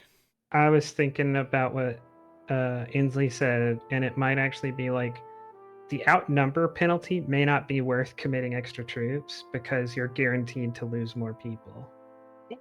Like this, the fewer troops you use, the fewer troops you lose.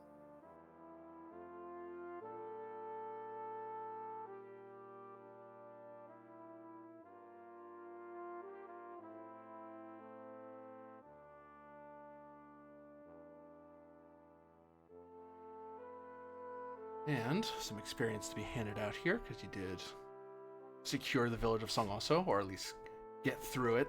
If you guys managed to just get through it without getting into a fight, you would have gotten experience as well. It's just a matter of how you were going to get through this place. Diego will definitely see if there's any cash laying around or any sort of safes or anything, particularly in a house where What's-His-Face was saying, when I'm making sure that any hoarded supplies are being redistributed.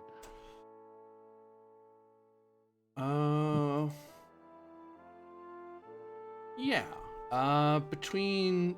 So Borgia, you're not looting it. You're redistributing the cash, or I'm redistributing any supplies they're hoarding. I'm looking for cash to take into the army, to the squadron, I should say. So food and like building materials, clothes and clothes go back to the townspeople. The money booze, comes to whatever. us. Okay. Give me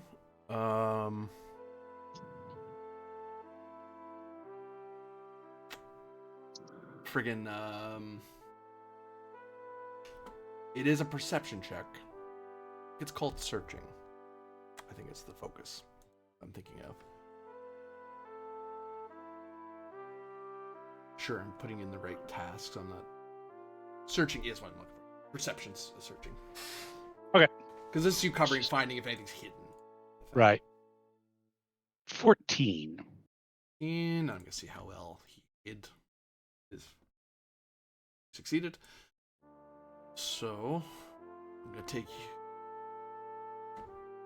that into consideration for the amount of money you're able to gather up.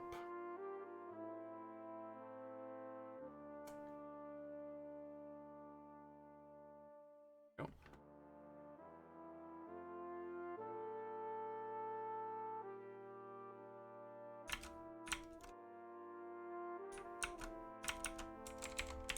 $900 silver pieces.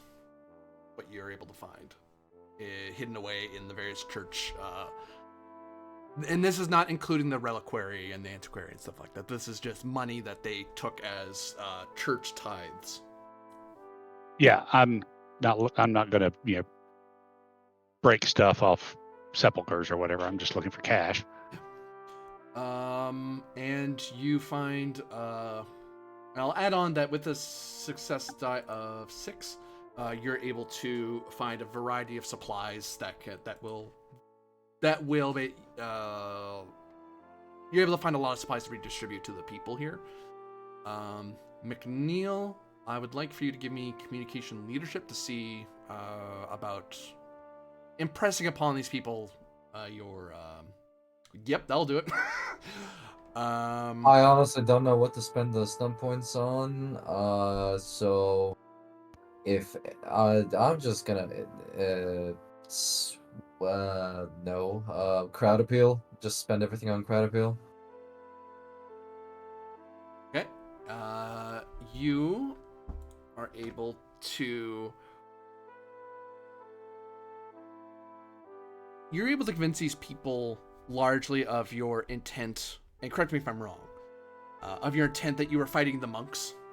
In particular, you weren't trying to hurt the villagers themselves. Yeah. And if they just simply tell them your story of like, we just wanted to stay here. That's it. Here's what happened. We didn't want to fight. They wanted to fight. They got one. That's the God's honest truth.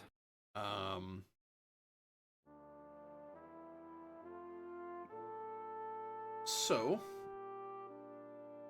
with that, because you did get a 6 on that roll, unless you want to hang on to it, I am going to wash away the reputation of no quarter, because they'll see you as liberators from banditry.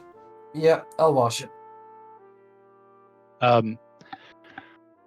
Yeah, Diego will, at some quiet moment, give, of the 900 silver pieces he found, give 300 each to Isabel and Luciano, and keep 300 for himself, just very quietly. Hey, I intend to be a marshal. Marshals didn't live cheap, and they didn't get their wealth. I'm just going to throw it out there that maybe paycheck. hiding 300 some silver, something that's going to be somewhat awkward around McNeil. Yeah, I'm gonna add mine at 300 to my funds from the salon in loot, so I'm just gonna edit it quickly. Oh, fine. No, it's that way, yeah, because Ainsley, so I'm not What? carrying it all. out of the 300 you have, right? You can give McNeil 2, and then he can give it back to you. Oh no, he owes me gold, so I would have to give him like 20. You'd have to give him 200. Yeah. I think it's 10 for a gold. Yeah, it's 10 silver for... to a gold. Yeah. Yeah.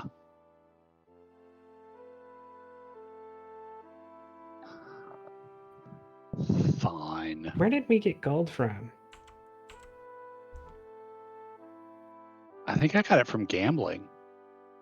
Yeah, we all did. Oh, yeah, okay. I was about to say, I have 34 gold. Where did that come from? Yeah, I've got 17. I've also got like 1,100 silver in the bank and 800 from the sun. So the salon. Fine. We can share out the silver in 4 equal installments of 225.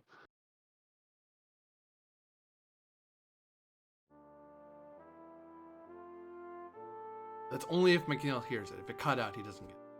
That's right. No, I heard it. I heard it. Now Oh, you- now it's working. Yeah. Yeah, money. So yeah, 225 silver each. You can actually have my cut as a payback of the debt. That's way more than you owe me. It's like 10 times more. Is it? You gave me Yeah, 2 it's- sovereigns, didn't you? Yeah, 2 gold, but that's only 20 silver. Oh, And he's and giving silver you for gold. 300. okay. he's giving Well, 225. have 20 silver back. All right. Thank you.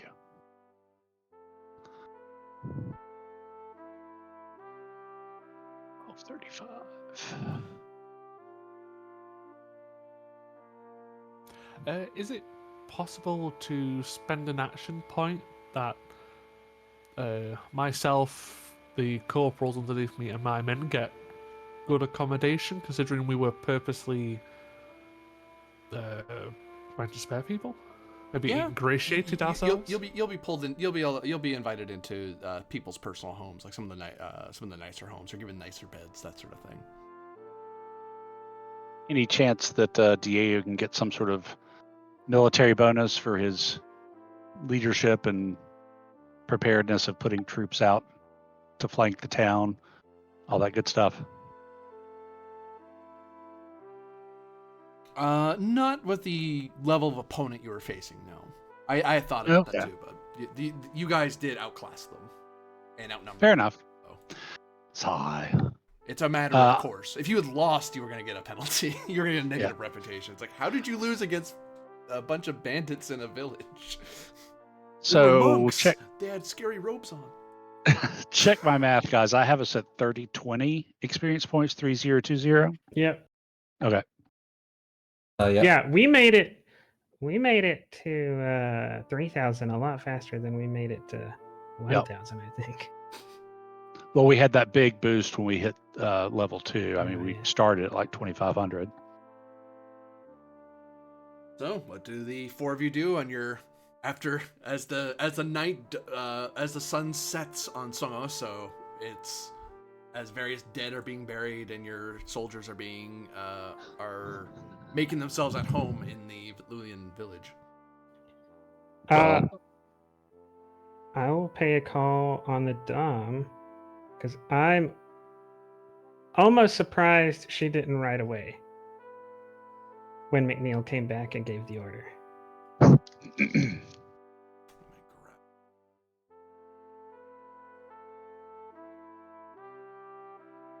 Yeah, Luciano will be talking to Diego. We cannot let him have access to the group fund, to the troops' funds. Pay them 50 gold. Jesus. Dumas, you find Rousseau staying in the church. She is kind of she's in the main church area, but she's standing rather than kneeling. You kind of find her just standing there looking up at the image of the setting sun with the profile of Saint Solara. Although in this case, because it's more in the Tin Islander insular tradition, she's holding a sort of halberd in front of her. I'll point at the altar and say, "Well, you can see that me and Diego have learned some manners," indicating that it's still there and not broken apart. Yeah. The gilts and various silver ornaments are still where they Yeah. were. Actually, the one thing you point out, you notice a lot of the ornamentation here is very plain. Wood, nice wood, carved well, stone, that sort of thing. But you don't see silver and gold or jewelry here. But all the same, she nods and says, "Your consideration for the souls of Somoso are appreciated.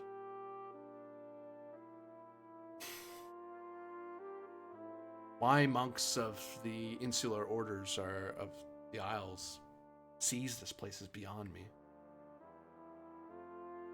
Did you see all the silver Borgia pulled out?" She turns around. Hundreds. What silver? Oh, Hundreds of... She's not blind, man. yeah. I mean, I imagine it came out in like a literal like strong box. It was like, weighed like 20 pounds or something. But Um, hundreds of it that were just seized by them.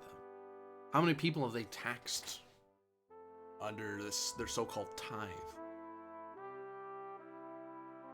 I think they built that wall.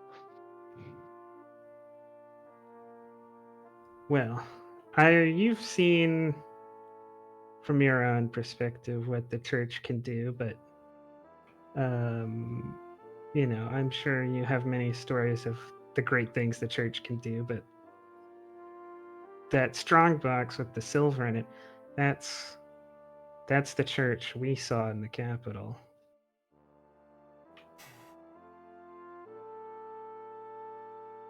Perhaps the Armenian reformers have a point.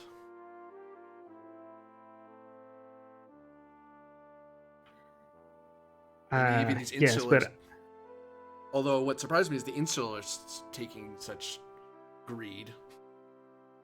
I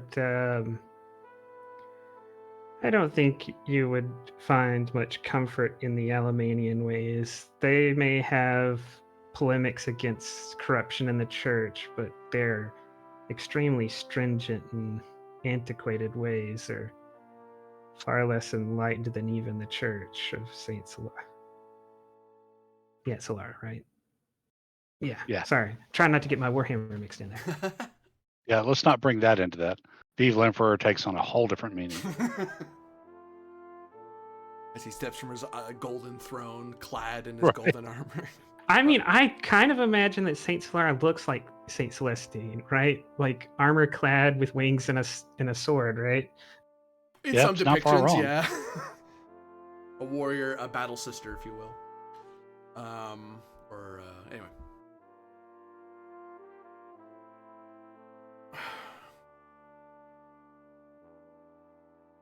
There's much to worry of. I just hope that this is an anomaly in Vitlu and not the norm that they are suffering under.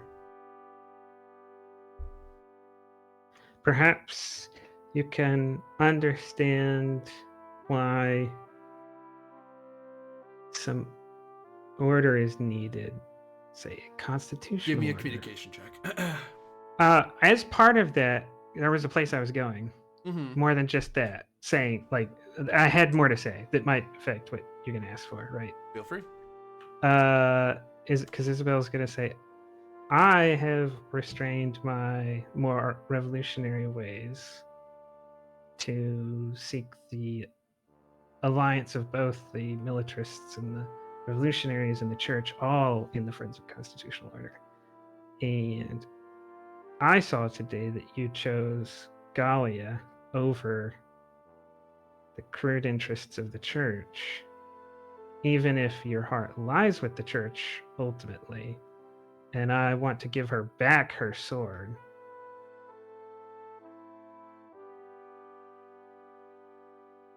So that's what I was going to do. Okay. That adjusted it up and down. What? Persuasion? Yep. And her faction is. She's still a monarchist. So this is just -3. Hmm. So what am I getting from all that other stuff? What's the It moved the target number around, basically. Oh, okay. So no, okay. And her being very friendly, what does that do? That'll give you plus very friendly. Yep. Not friendly. +2, I believe it's correct. I'll double check. I'm not robbing you. I think it's like +2 or something like that when someone's. Oh.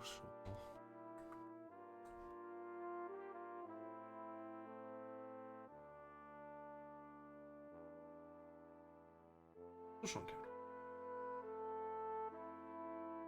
Very friendly. +3. So that takes me neutral.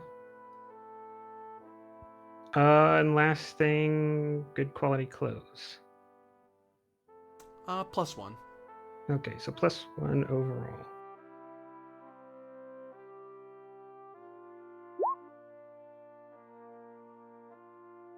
So 18.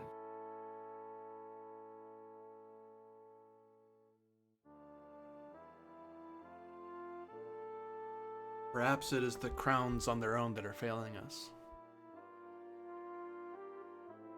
They're supposed to be the representatives of the Saint Solara, charged with her holy mission to save the world from tyranny. Perhaps that isn't enough. With our guidance, maybe, but certainly not enough on its own. Our guidance. This is an eyebrow. Constitutional guidance. Not you and me personally. And on But that, the church has its place, the military has its place, right? Everyone has their place under the Constitution. we look to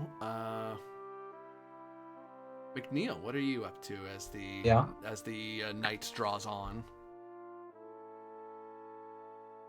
I'm trying to reflect on what the hell just happened today.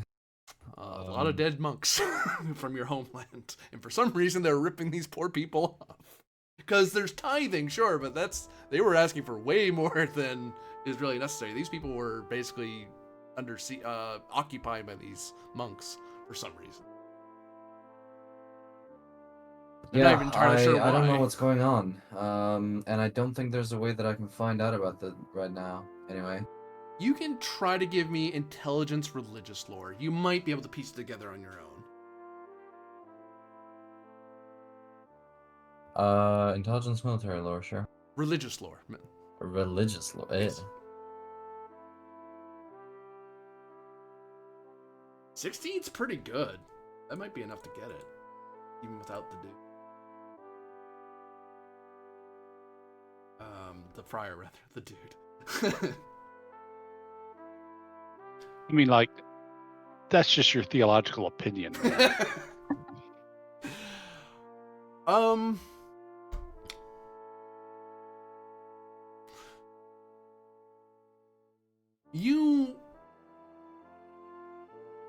McNeil, as I understand it, does not a very religious man himself, but he has some level of education back home. Would have seen a church or two, read a text or two. And I will say to Cormac's knowledge that he knows that before the Setting Sun Church, even in the era of the Empire of Magi, the Tin Islanders kind of had their own beliefs in holy places. And they had spots across the coast of the Setting Sun continent. And this place would be, when you have a chance to look in the church, you notice that the buildings are laid out in a ancient Tin Islander rite. What specific shape that is, you're not terribly familiar with yourself. But you know that the reason why there's warrior monks is that it's an old callback to ancient guardians of holy places. and this must be one of many holy places that they are trying to reclaim and guard.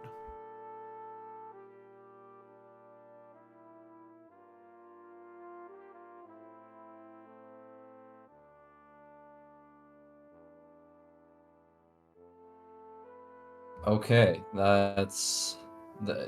Is there a relic here in that case?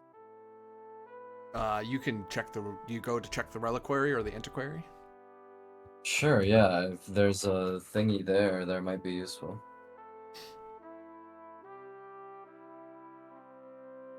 You step up to the reliquary, and due to the fact that you basically killed anyone who could have stopped you, you're able to get key, and also the leader was captured, so was killed rather. So you're able to get the keys to the reliquary.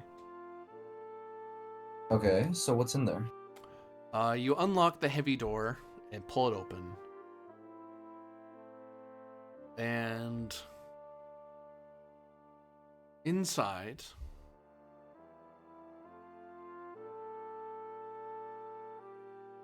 That's pretty high, actually.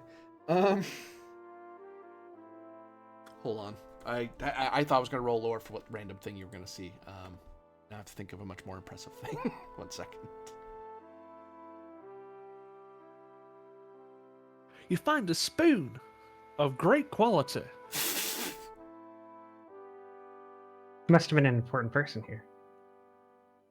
This is the spoon Saint Solara ate a soup with from the Tin Isles that was I left told here. you it was some stupid thing that happened in this village that they thought they were important for. Not Their the stupid little spoon.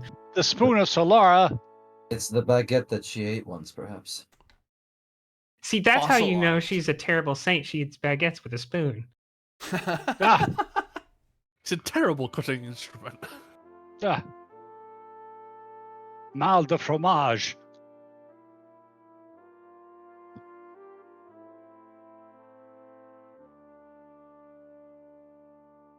I just love the idea that Cormac sees whatever it is, and in the back of his mind, he's just hearing us three making these comments. We live rent free in his head. You see what appears to be a gleaming silver orb with what appears to be an engraving of an eye on its surface. It's a Palantir. Okay, what is this? Does it have any writing? Like a plaque that says this is X and Y? You see some etching is on the orbit. There's other things on the relic, but this is the most there's other stuff in here, but this thing obviously is the thing of honor. It is the relic for the whole place.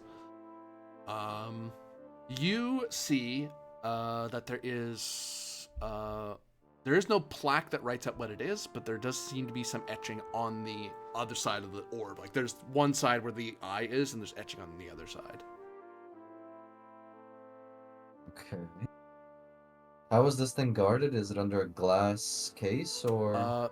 You know how like gems are put in settings, like very loose holdings, Sure. like that, but with this orb. It's kind of placed very delicately. Most of the guard is the door. The door is very heavy and metal. This room has thick walls. There's no windows into this room except for like a tiny little one to let in some sunlight. But the door is not a problem considering I have a key. Yeah. Okay, give me some common sense here. If I were to filch this, how much shit would I be in? The church would be very upset if they found out that you took a relic from a reliquary. Join the club. But given that the insert list like this, it is very possible this has more to do with the history of the Tin Isles rather than Saint Solara herself. This may be one of her companion of the Tin Isles, an artifact of his ownership. Well, how about with the best of intentions, I filch this, and then I try to send it back where it belongs, in my showroom in Strathcliffe. Give me another intelligence religious lore to see what it is you just filched. Well, See if hang you on. notice. I'm still trying to see if I'm filching it or not. Oh, sorry. Okay, you don't have to do that roll then. Okay. I don't know. Send it back to. Well, I'm wondering what the galleons are gonna do with it if they find it. They're probably gonna toss it in the garbage. Would they actually?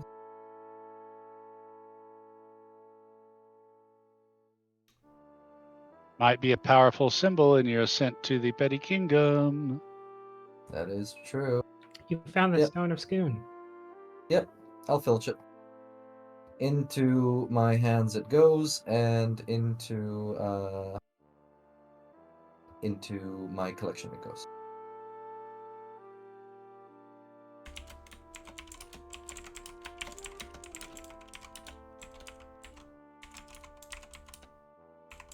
I like how one of our campaigns is going to be Cormac working with the Continental system, trying to take over the Tin Isles, and us helping him. Ooh, maybe we'll make the invasion actually happen. The left eye of the companion in tin. The item you've taken. Left eye and the companion. F10. If you want to know more about it, you're gonna have to find a religious scholar to tell you more, because the etchings are in Tin Islander, but it's a Tin Islander that's long before your time. You don't recognize the etching. You know it's Tin Islander, so it's so you're able to guess at it's referring the companion in tin, which is the companion who helped free the Tin Islanders with Saint Solara, but. You think your guess you recognize that symbol, that etching is for that particular individual, but there's more to it in the etching. You're just not sure what it is you're reading. Plus, it's really small and kind of worn, so you're kind of guessing what it's saying.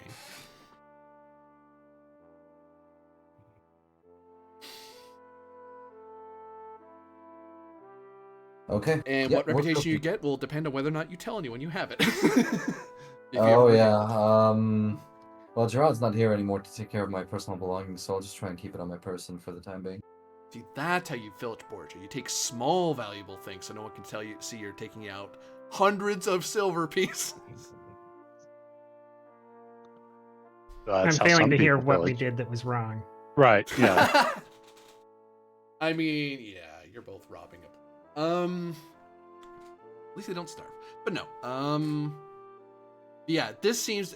I will tell you, McNeil, after your investigation, this item is the thing they came here for. This is the thing the pilgrim came here for. Well, the pilgrim's freaking dead now. So up his. We look finally upon Borgia to see what he's doing as the night settles in. Well, he will, of course, set pickets and a picket schedule around the town, the outskirts, so that we don't get jumped by someone.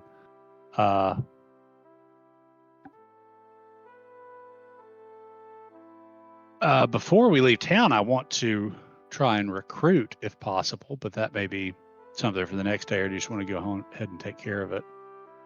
We can do the roll now. You can start going about and trying to pull people into your army. Okay. Try to find I if there's any think that, militarists willing to follow your banner. right. Well, I think that if it is helps, 15. Just want to say, if it helps, you can give them the galleon silver. Yeah, take the King Silver. This is a village. I said town out of habit, but this place is tiny. Right. So, which is village is 1d6. What's my? There's some place where it gives me a target number, doesn't it? Target number of 13 for a village. Okay. It's in factional power. Yeah.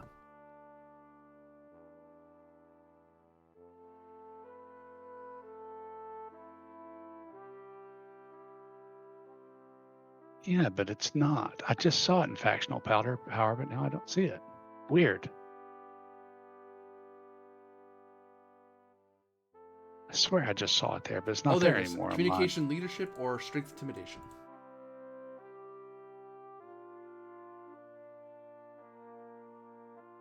Okie dokie.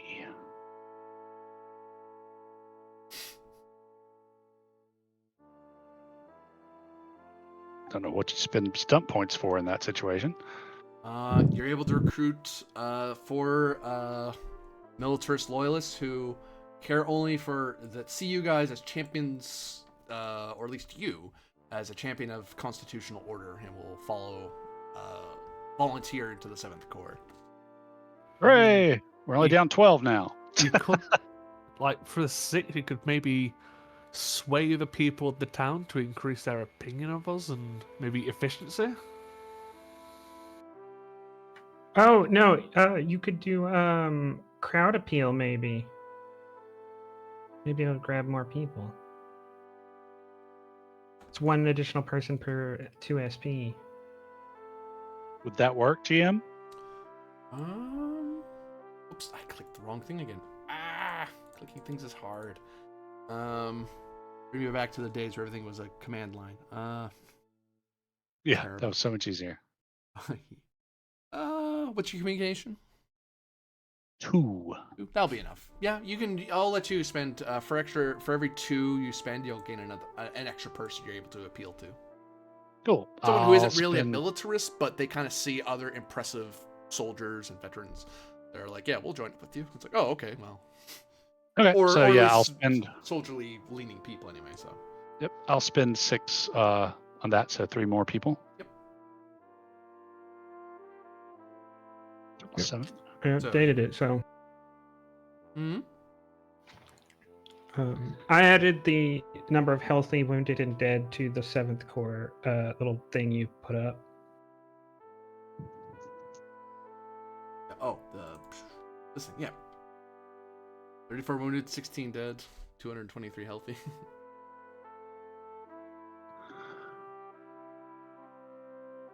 And then we finally look upon Luciano Bianchi as the night draws on. Well, unless he's receiving specific orders from any of the lieutenants or from the captain, he's, like I say, he's essentially spending it with his corporals and the people who've been gracious enough to let us like have accommodation. Give me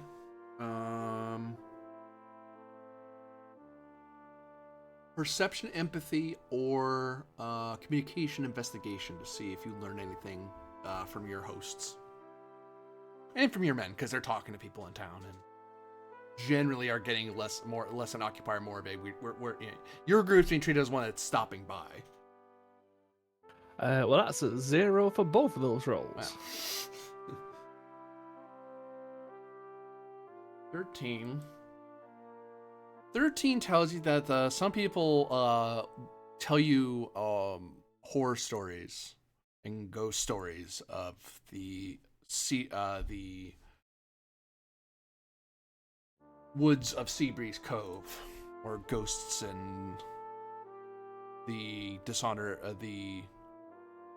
dead roam the wood for unwary souls and that sort of thing. There's no great fear in it, but to them, you were able to learn that between the men and just stories you hear, that it is always better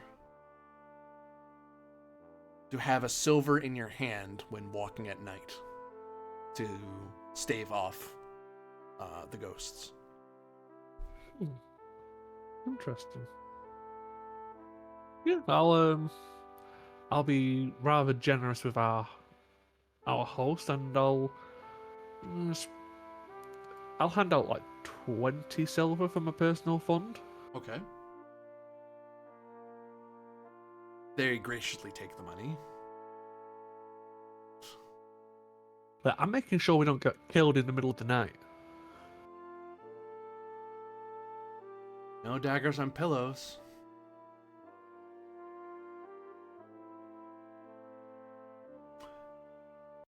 With that, that'll be the end of our episode for now of this mission of multi-part mission, I suppose, as the village of Songoso has been seized, but there's still the town of Seabreeze Cove to worry about. But before then, a wood for them to travel through.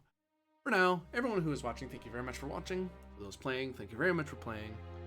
We hope to see you next time. Have a good one.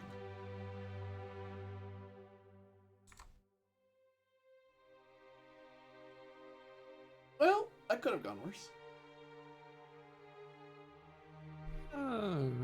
Could have Also, gone here what? that could have gone better in that. Yeah. I mean,